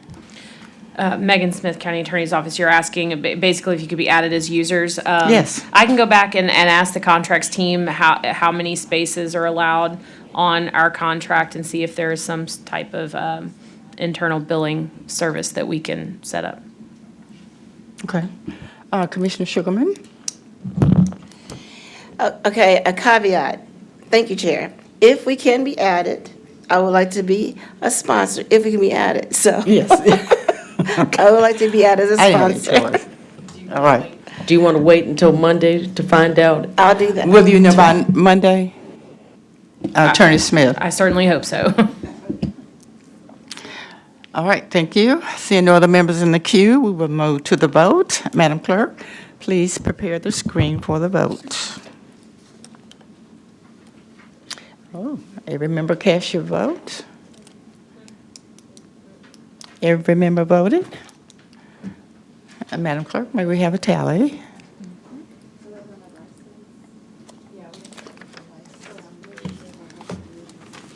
We have aye votes from Commissioners Sugarman, Wright, Thornton, Brooks. We have 4 aye votes. Thank you, Madam Clerk. That item goes down with a favorable recommendation. That concludes. Wait, just one minute. We have an add-on. Madam Clerk, add-on number 11. Item 11 is a resolution regarding the election status of Memphis Shelby County Schools Board members elected in 2024, sponsored by Commissioner Erica Sugarman. Okay, that item has been moved by Commissioner Sugarman and second by Commissioner Thornton. Commissioner Sugarman. Thank you. And so we have several school board members whose terms has been shortened by 2 years. And so they have now, in the negotiations as far as an attorney, I believe, V. Allen Wade, as well as the Babango Group. And so taxpayers are asking, why are we spending taxpayers' money in litigation? And so this is just to not require these individuals just elected 2 years ago to have to run again in 2026. Okay. Commissioner Thornton. Thank you, Chair, and this is just illegal, so tell me about the legality of a resolution that within a previous resolution would isolate a subset to give them a unique privilege. So I mean, this is past legal review. Can you just talk to us more about how a resolution like this is able to move forward? Megan Smith, County Attorney's Office. The County Attorney's Office has not reviewed this item, and if it is meant to rescind a resolution previously adopted by the body, that can be done. You can amend a resolution that you've previously adopted under certain conditions. But the first one would be you'd have to actually identify that resolution in the one that's before you, so I'd recommend that change be made. And then you can oftentimes take different steps if no step has been taken in furtherance of the first one. So you, as a body, voted to align the terms of the school board members. If there have been no steps taken in furtherance of that resolution, it could still be amended. In this case, it looks like this one might have the effect of attempting to strike that previous resolution. So while I would make a few more amendments to this before I would recommend your vote, and then I would like to look into any steps that might have already been taken. Okay, a couple of thoughts there. So one, the item that you're talking about amending was an item that was vetoed and the supermajority of this body came back to override. So I don't think it's appropriate to the sponsor to bring just an add-on that doesn't allow the public to be noticed, to be able to show up and speak on the item. So I would just ask in time for legal to come up with a document that's not rushed in 3 days, that we push this to the next committee so that we can have the public notice and be able to come out, because it's going to basically override 2 votes by the commission that have already gone through. And I just want to make sure that people are clear in if they support or don't support this resolution, what it is that's before them. I object because it's time frame, because again, the point of this is to avoid legalities going to court. And then the next meeting's not until January. And so my concern is the timing as far as being able to avoid a lawsuit, which we cannot afford, wasting taxpayers' money. And so again, I would like to make a motion, number one, did we make a motion to suspend the rules to bring this on as an add-on, or do we need to do that? No? We didn't have to do that. Okay, and so to legal, it was reviewed by our attorney, Janika White, and so I would like to maybe move this down without a recommendation and have you all to look at it and make the necessary amendments on Monday. May I interject for a second? There is actually a rule that when they're add-ons, there's some rules around add-ons and like passing out the materials and all the, like, there are some rules. We just don't normally suspend the rules, but with add-ons, I can read the rule now or I can circulate that. So we do actually need to suspend the rules. Let me see.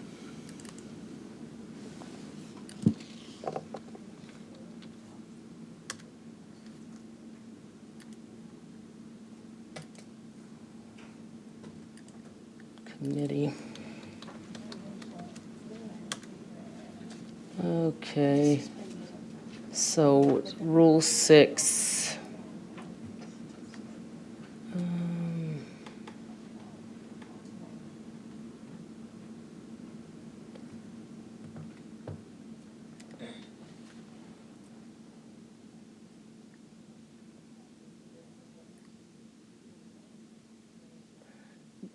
Please move on, but you do need to suspend the rules. It's going to take me a minute to find it because it's not just under Rule 6. Just give me a moment, but you all can continue to talk, but we do need to suspend the rule on that.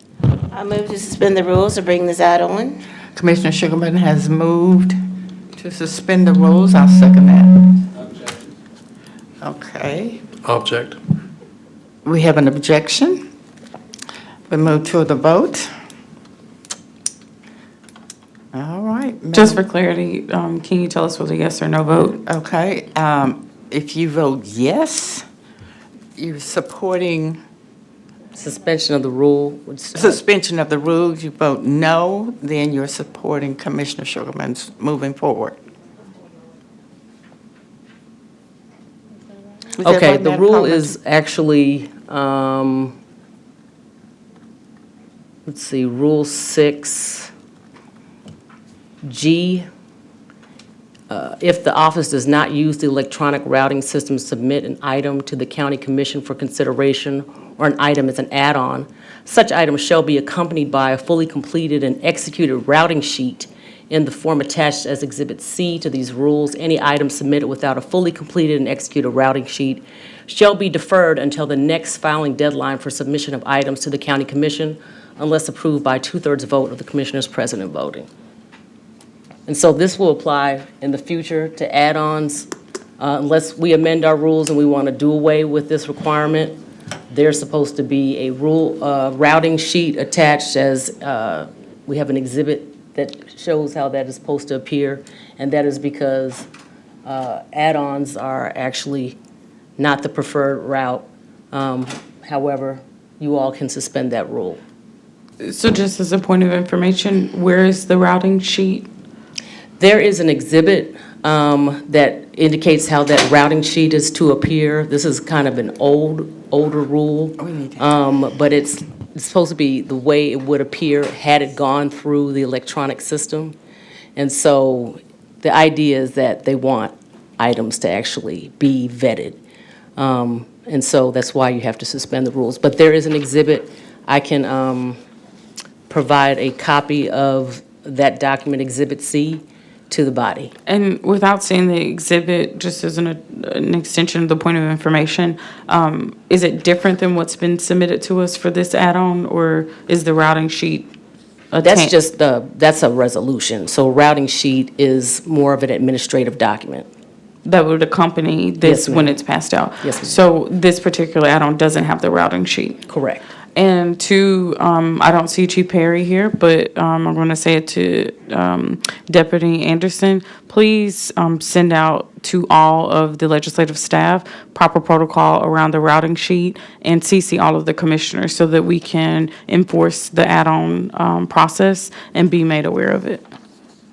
Is that an acknowledgement? Or suspend the rules like we typically do. Well. You know, on any other time that you just would need to the rules would need to be suspended like we do when there are other issues, that like when it didn't go through finance or didn't get a legal review, we typically just suspend the rules. Okay, thank you. I guess we need to refresh ourselves on our rules. Okay. All right, so our posture, Madam Parliamentarian, is what now? The rule requires for suspension of the rules, if there's, usually you all suspend the rules without objection, but Well, in this let's go instance, the if right there's an way. objection, then it's 2/3 of those present and voting. Okay. Yes. All right. So we had an objection, so now we're going to vote. All right. So if you vote yes, you're voting to suspend the rules. If you vote no, you're voting in support of moving forward.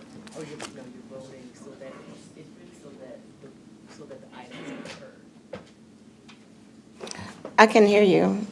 Point of information. Can you talk into the mic? I could not hear you.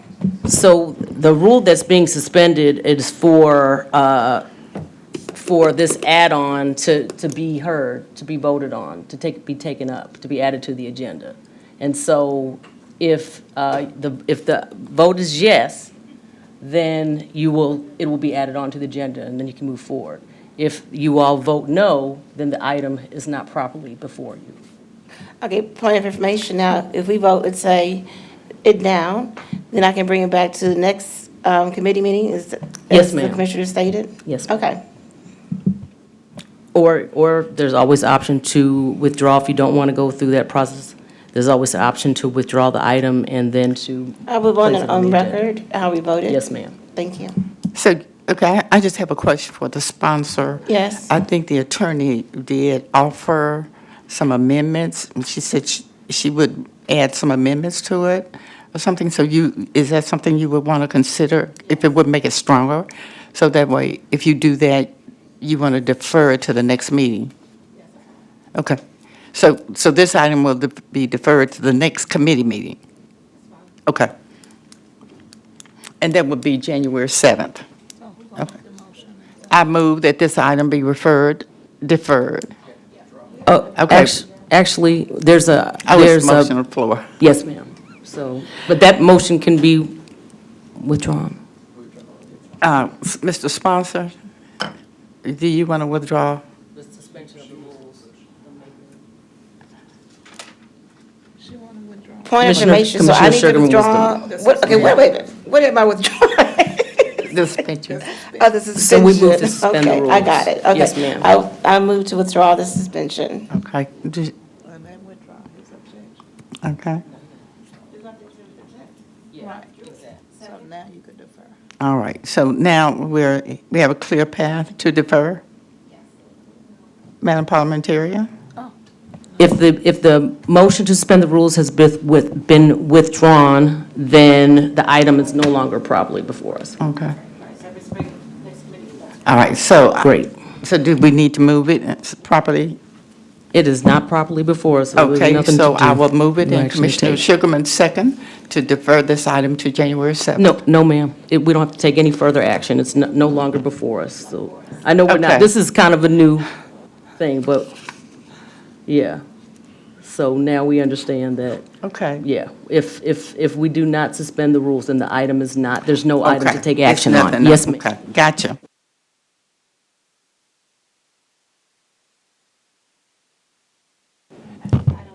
Madam Parliamentarian, item number 12.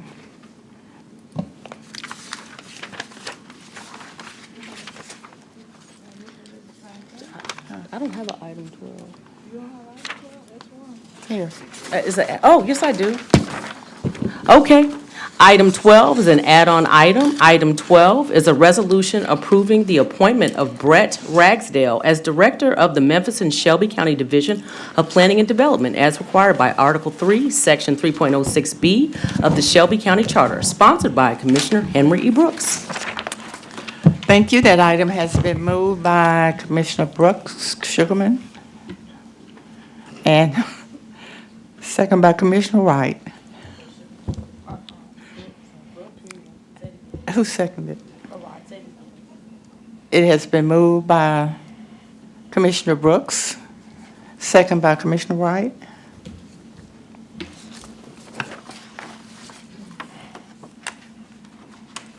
All right, Chief Collins, you Thank you. recognize. Thank you, Madam Chair. Just for the record, I want to make sure that, based on the parliamentarians' prior ruling, do we need to suspend the rules for this matter to be heard before you? So, Yes, sir, just the rule about the routing sheet, yes. So we have to suspend the rule. Thank you. It's been moved by Commissioner Thornton and second by Commissioner Sugarman to suspend the rules. Can we do that without objection? So moved. Harold Collins, Chief Administrative Officer, Shelby County Government. Thank you, Madam Chair and committee members, for allowing us to come before you with the designee of Mr. Brett Ragsdale as our appointee to the Director of the Division of Planning and Development. As you know, this is a dual appointment, and so Mayor Young on the city side will hear this recommendation on Tuesday, I believe the 16th. And so after some deliberation and some extensive interviews with some very highly qualified candidates, we rested on Mr. Ragsdale. Mr. Ragsdale has a 7-year career here with Shelby County government. He's worked with the Memphis Landmark, the Board of Adjustments, and the Land Use Control Board. He is an architect by trade, and he is actually now currently serving as the zoning administrator for Shelby County government in the Division of Planning and Development. And so Mr. Ragsdale is here to answer any questions that you might have, and we ask that you respectfully approve him. And the reason we're adding this on today is because you all do not have a second meeting in January or December. And so our goal is to have Mr. Ragsdale in place on January, I think the 5th, which is the first Monday in January. And so we're here to answer any questions if you have them. Thank you. Thank you, Chief. Mr. Ragsdale, did you want to say something before we go to the board? Thank you, Commissioner, and thank you, Chief Collins. Good afternoon, Commissioners. I did want to say that I've had the privilege of working with you all as a zoning administrator, and I'm looking forward to continuing that work as the division director, and I look forward to your support. Thank you. All right, thank you. Commissioner Thornton.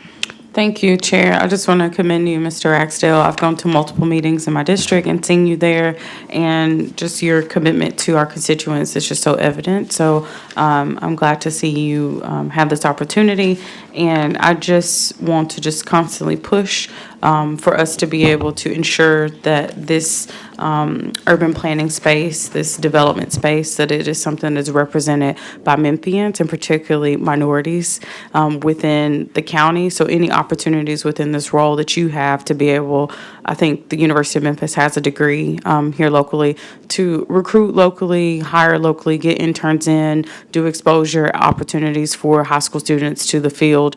I personally didn't go to many career fairs where I saw urban planners, but had I actually attended some, it could have potentially changed my trajectory because I'm very interested in that particular scope of work. So just putting that mindfulness on you as the director, if you could just be intentional to push us and to create additional opportunities, that would be great.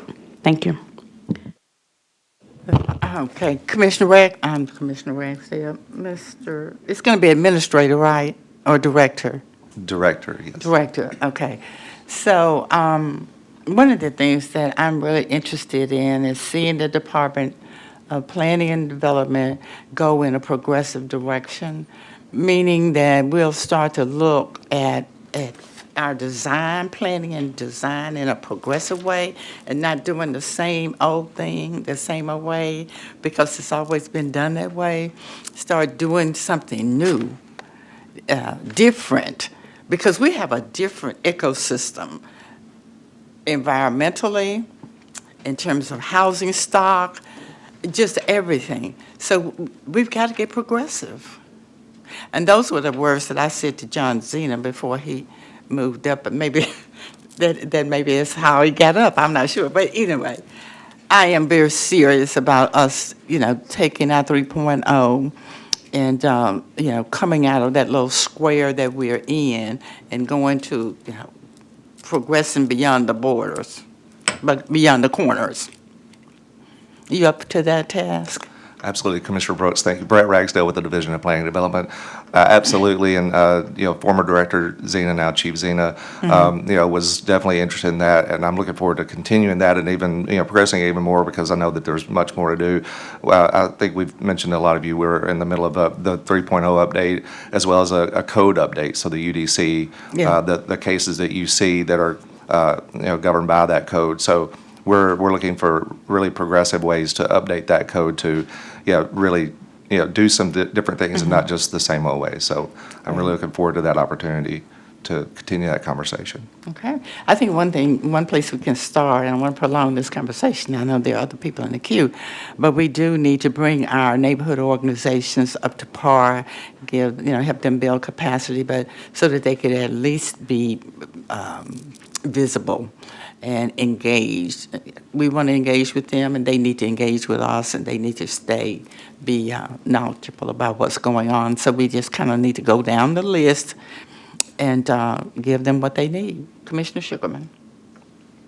Thank you. I just want to echo, you have my support, of course, and just going out in the community like you've been doing, to continue to do that, listen to the people, because my district, they are very vocal about what they want and what they don't want, and so continue to listen to the people what they want, because I know when Director Zena was in place, that's what he did, and I hope that you continue the things that he started, being engaged, and so far I've been very pleased with the office in general.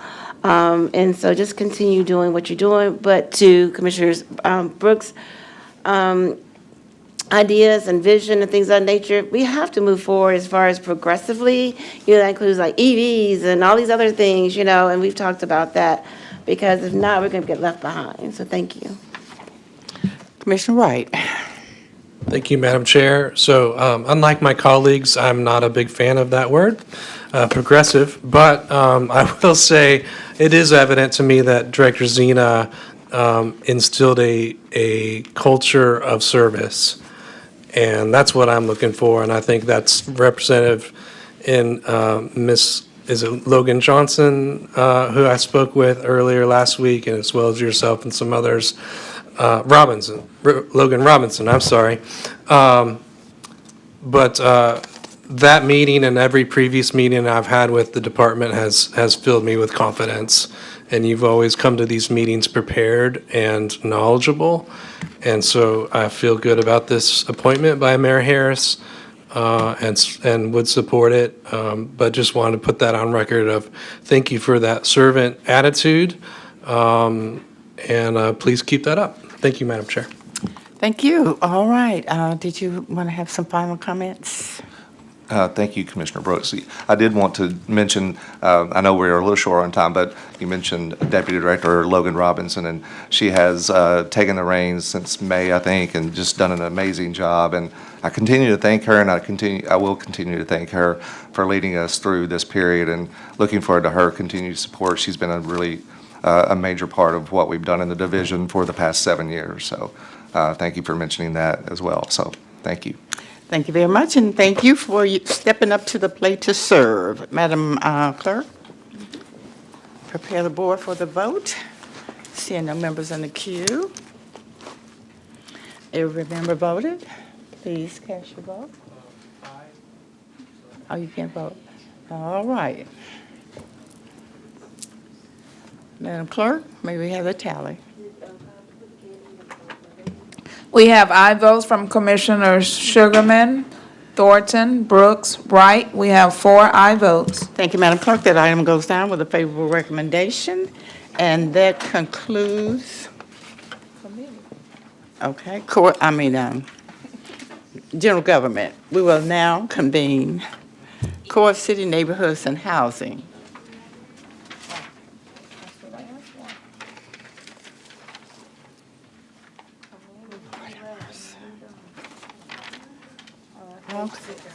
Madam Parliamentarian, item number 1, please. Yes, ma'am. Item 1 is a resolution approving the sale of 39 county-owned delinquent tax parcels acquired by Shelby County from various Shelby County tax sales to identified purchasers at various prices collectively totaling $220,175 pursuant to Tennessee Code annotated Section 67-5-2507 and authorizing the Shelby County Mayor to execute with claim deed. Sponsored by Commissioner Henry E. Brooks.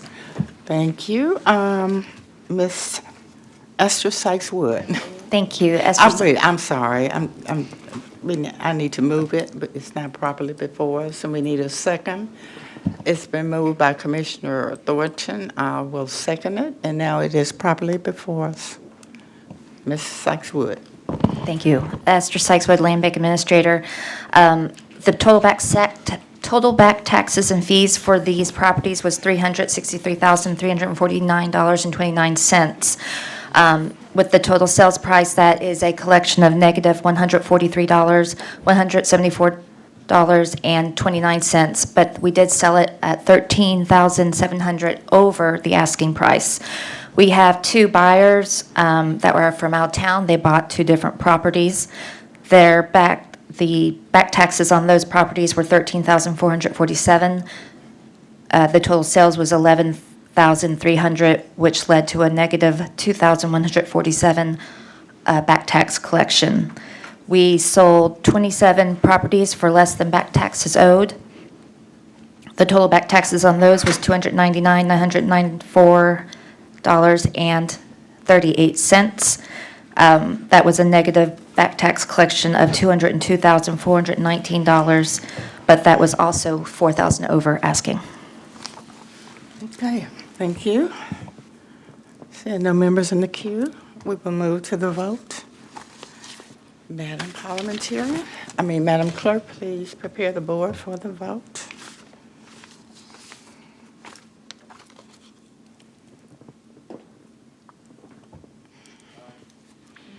Every member voted.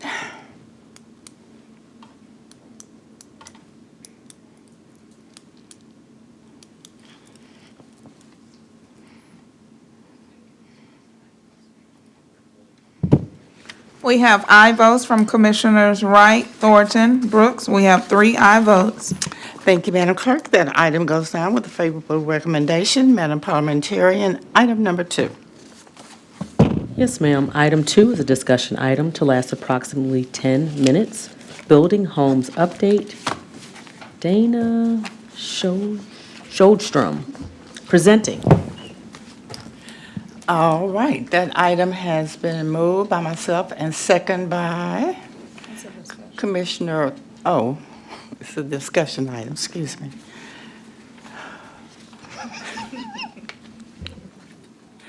Thank you all so much. I feel like I need to serve you lunch or dinner or something. Y'all been here so long, it's just kind of wow.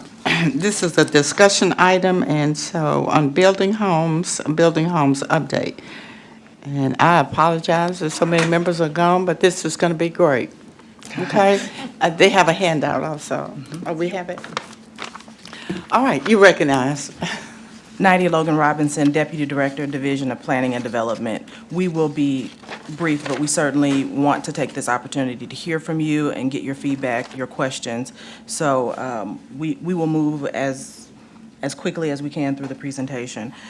So to remind us, in July, a joint ordinance of the City Council and the County Commission was passed that authorized the Division of Planning and Development's Department of Housing to create this building home program.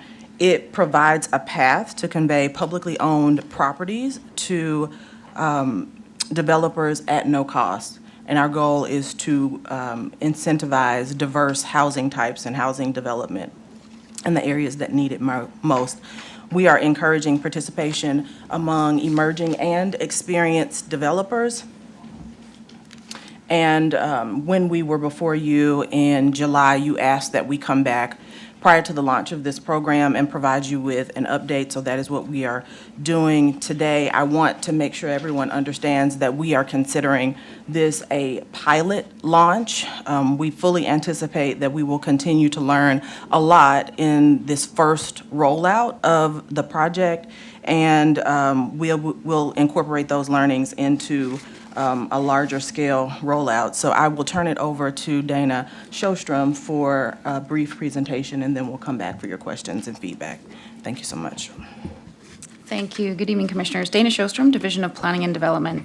Thank you again for the opportunity to come here before you to share these updates about this program. And again, we are launching it as a soft launch and look forward to learning and growing along the way. So in 2002, as a bit of context, we completed our joint city-county housing policy plan. And one of the things that we decided to do in 2024 through 2025 was really think critically about what that plan said and how to make it more actionable. So we wanted to provide an update to that plan, and how we did that was holding facilitated discussions in 3 different areas. Those included finance, land activation, and regulatory elements, along with infrastructure. And so the result of this was this roadmap to making more meaningful changes, and this program is one of these elements. So the Land Activation Subcommittee identified the problem that we certainly, as Shelby County goes, have abundant land, but a lot of it is blighted or are underutilized as parcels go. So what we wanted to do as a solution is really find better ways to activate this publicly owned land. And so the strategy that we leaned on was to use an existing statute that authorizes us to establish a program through the adoption of the updated implementation plan. And that implementation plan was part of that joint city-county ordinance that was referenced earlier, and that Ordinance 581 outlines the program to prioritize this more equitable and locally identified strategies to support construction of new housing units. But again, this really uses community voice. We want to elevate emerging developers, residents to be a part of this program. So if you move on to our next slide, the design and implementation, we were very intentional, very thoughtful about this process. And the reason we're doing this is because we wanted to make it easier to acquire and build on these publicly owned lots. And so what we want to see then are the more lots in productive use and, of course, reducing blight across the county. So we've developed an online application. A lot of the problem with our agencies is that oftentimes it's confusing, it's complex, and so we wanted to reduce those barriers. So we designed an easy-to-navigate portal that will be online shortly that will include a low refundable deposit fee structure. We are also going to be requiring quarterly reports and sales information once those properties are in construction. And what we're assessing with that application involves the readiness and capacity to build. So applicants are going to have to submit development plans, financing, and budgeting breakdowns, along with timelines. We make this easy. We provide templates, and we're going to be working with developers and applicants to be thoughtful about their intention. So initially, in this first phase, all buildable land bank properties will be made or are eligible to enroll, but we are going to be rolling out smaller batches given program capacity.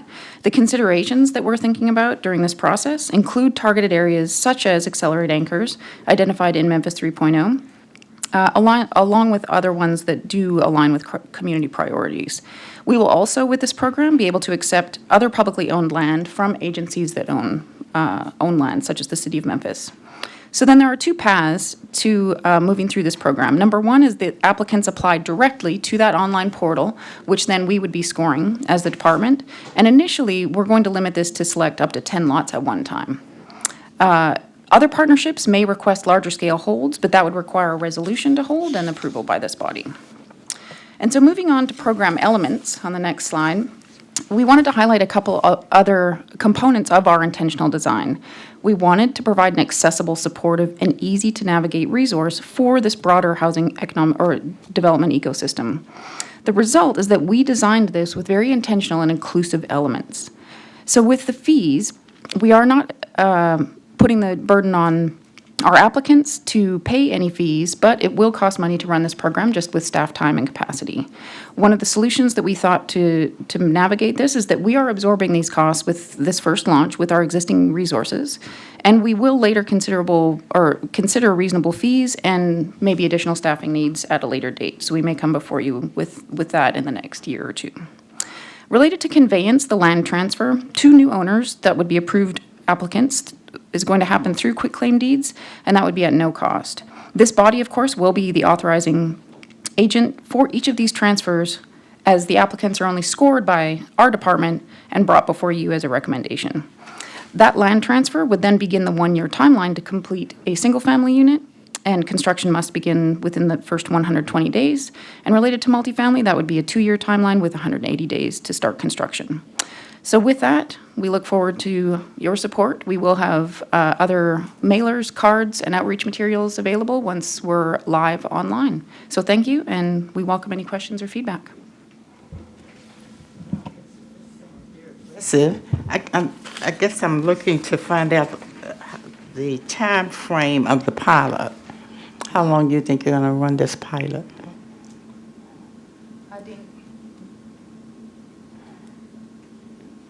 Oh, let me turn. Oh, there we go. Dana Showstrom, Division of Planning and Development. So we're thinking that the first year is really going to be a learning experience. Of course, this may change along the way. This soft launch will include a map where applicants can choose lots, can apply. We will be working with those applicants. It won't be hard-nosed. You don't have everything or all of your ducks in a row. We'll be working with any applicants along the way, and we'll feel this out as we go, certainly. Excuse me, 1 year, okay, for this pilot. Now I hear you saying the City of Memphis, but you are including Shelby County Land Bank, right? Properties. That is correct. Those Okay. are the lots that we will begin with, yes. Okay. Commissioner Thornton. Thank you, Chair. I'm excited to see something that feels innovative, and I'm going to say it, Commissioner Wright, progressive here in Shelby County. You said the online application is soon to launch. When exactly will it be up? So we're meeting with our software company, Neighborly, tomorrow to finish up a couple of other elements, and that should be live starting next week. We plan to turn it on Monday, providing the couple of elements that we need to have in place are in place. And for folks that have questions, who's the point of contact for this? That will be our department. We have a central email address that will be on the website, and that'll be buildinghome@shelbycountykn.gov. And so that'll be handled by our department, the Department of Housing. DPD is the department you're talking about? Okay. Okay, nice. So a couple of clarifying questions. So you said, is the full inventory on the land bank what they'll be able to pick from? They are initially those lots that will be eligible for rolling into the program, and then administratively, that will be decided with this department and division leadership, which lots, whether it's neighborhood level or all of them, will be eligible. And of course, they will still remain in the land bank inventory for sale, so that's not compromised if somebody would like to just purchase the lot outright from the land bank. So they will all still remain completely available within the land bank inventory. Okay, so I have many questions. So I'm aware that there's some internal land holding happening on behalf of this program, and Administrator Sykes-Woods, if you could come up just to speak on this, because when I've inquired about this, I feel like this is the program that was referenced. So there are I think around 200 parcels in South Memphis, and I don't know if there are other groups of land holding that's happening. How does that work with what I've emailed you about, Administrator? How is that working in conjunction with this building home program? Esther Sykes-Wood, Land Bank Administrator. These properties have been held, and for the very specific reason of this building home program, so I'm excited to see it launch. So help me understand, so there internally have been held lots that the public hasn't had access to, and then you're saying that outside of that slate of lots, and what's the total amount of lots that you've held? I don't have that number on the top of my head. It's Okay. around 200. So there are 200 lots. Are you only operating within the 200, or are you operating beyond the 200? And if you're operating beyond the 200, what's the point of the land holding? Yeah, that's a good question. So in the presentation, Dana referenced the two paths. I'm sorry, thank you. So Dana referenced the two paths for conveyance that are a part of this this authorization and the implementation plan. So one is kind of single lot transfer up to 10 lots at a time. So any interested party that has a development idea, a plan, financing, can apply for up to 2 lots. Up to 10 lots. The other path for which the 200 parcels are currently being held, and they were held right at the inception of the program, prior to, I will say, full execution of policy and procedure. Those are held as a result of this larger scale hold that can happen. One of the requirements is that you have to create a small area plan, right? So you have to, with community engagement and kind of thoughtful planning with the community, think about a large-scale redevelopment. And that is underway also as a pilot, and those are held at the request of the city of Memphis.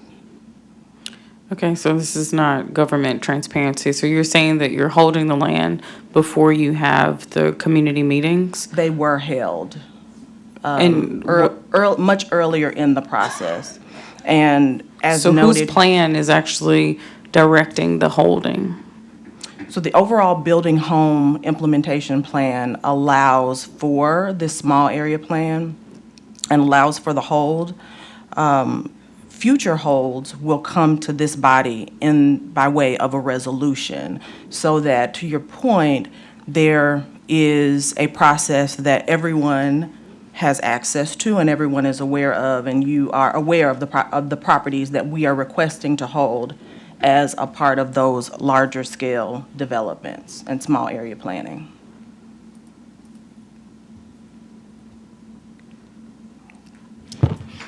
Commissioner Thornton, are you done? I'm in queue. You recognized. Thank you, Chair. So I don't support land holding, and I don't quite understand why future holds would go through a process that the initial hold did not. So what's going on with the held properties? Who are they for? What's driving this process? I mean, when I've looked at the list, they're obviously concentrated in certain areas around other people's development. So who are we land holding for? Who's going to be able to be the applicant to develop? There's so many questions that I have about this. If you're pushing the smaller emerging developers who aren't going to have the outright funding to be able to do, I mean, probably like 2-3 lots at a time because they're emerging developers, this second pathway, let's be transparent about what we're doing here and for who. So the community engagement process, has it started? I don't, Esther, if you want to, I don't want to.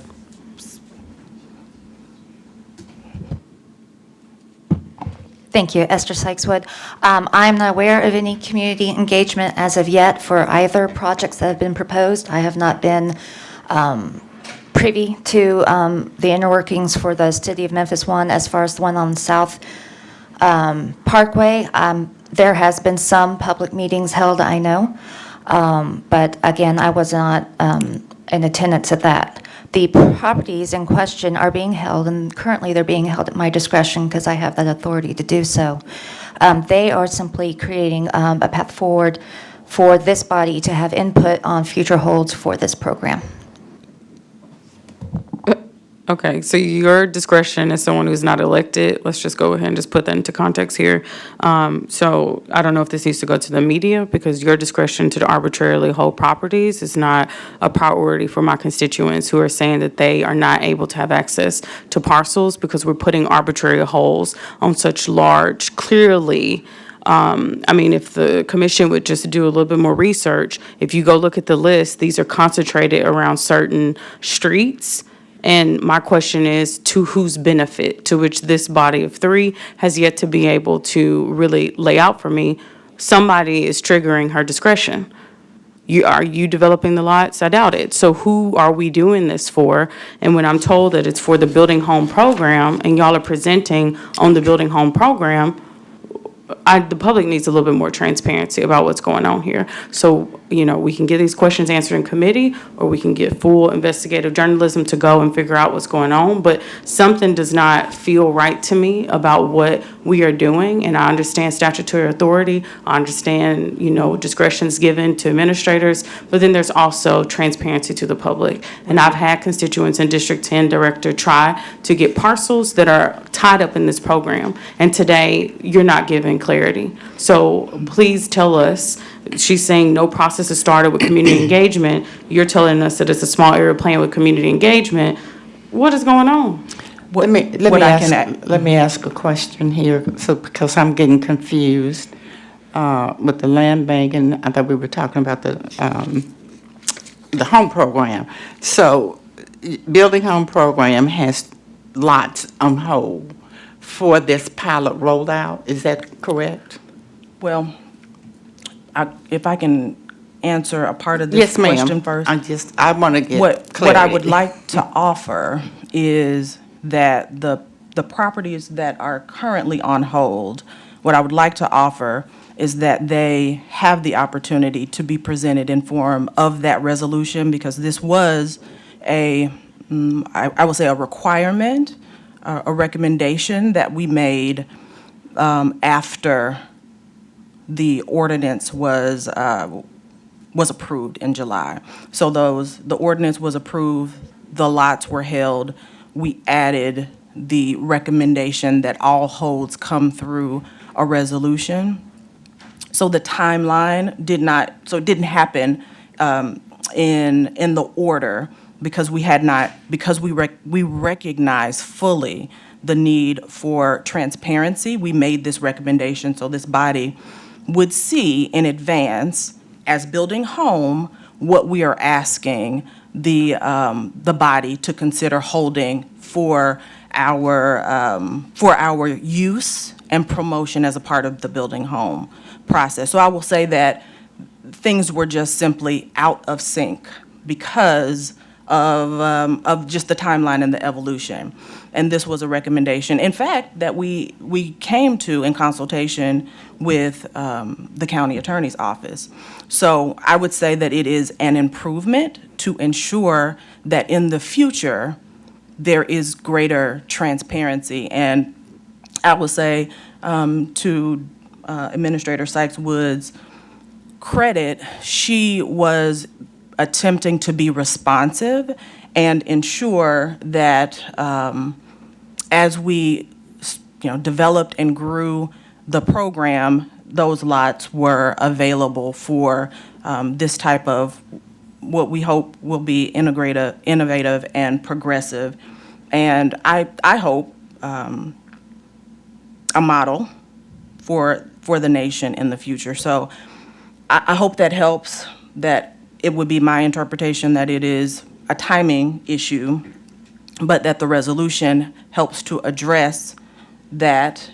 And thirdly, that we correct that by having those holds come through the resolution process as we now are proposing as a part of the pilot. Does that clarify and make sense? I'm happy to say more It helps if me. it doesn't. Dana, Ms. Solstrom, I know I messed up your name. Oh, I'm no, that's sorry. okay. Dana Shostrom, Division of Planning Development. And I will add, the requesters of the holds will be in front of you to defend and request that information. That is external to us. That is up to this body to either approve or disapprove. So that's not something that we'll be bringing in administratively necessarily. And the courtesy of the hold out of sync, to Naidu's point, is what we're correcting with the resolution process. Okay, good deal. Commissioner Thornton, are you still in queue? I am just going to request to have a meeting with the three. Oh, great. Thank you. Okay. I was going to suggest that. All right. See no other members in the queue? This is a discussion item, so thank you, ladies, so much. Thank you. And we for welcome after staying. this time, if you have thoughts, if you have recommendations, we welcome you to email those In directly fact, to us. yeah, I do want to have a sit-down with you so you can teach me how to, go and do whatever it is that emerging developers will do to get online and all that. Absolutely. So if one of my constituents asks me, I can help them. Okay? And we have some promotional cards if anyone is interested. Yes, in- ma'am. Yes, ma'am, Thank you. absolutely. Promotional cards. All right, so, let's. Is that it? Oh. Well, that concludes Core City Neighborhoods and Housing. We stand adjourned.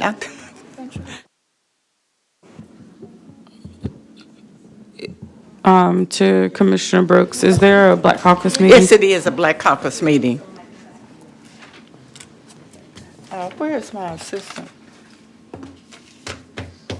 My assistant.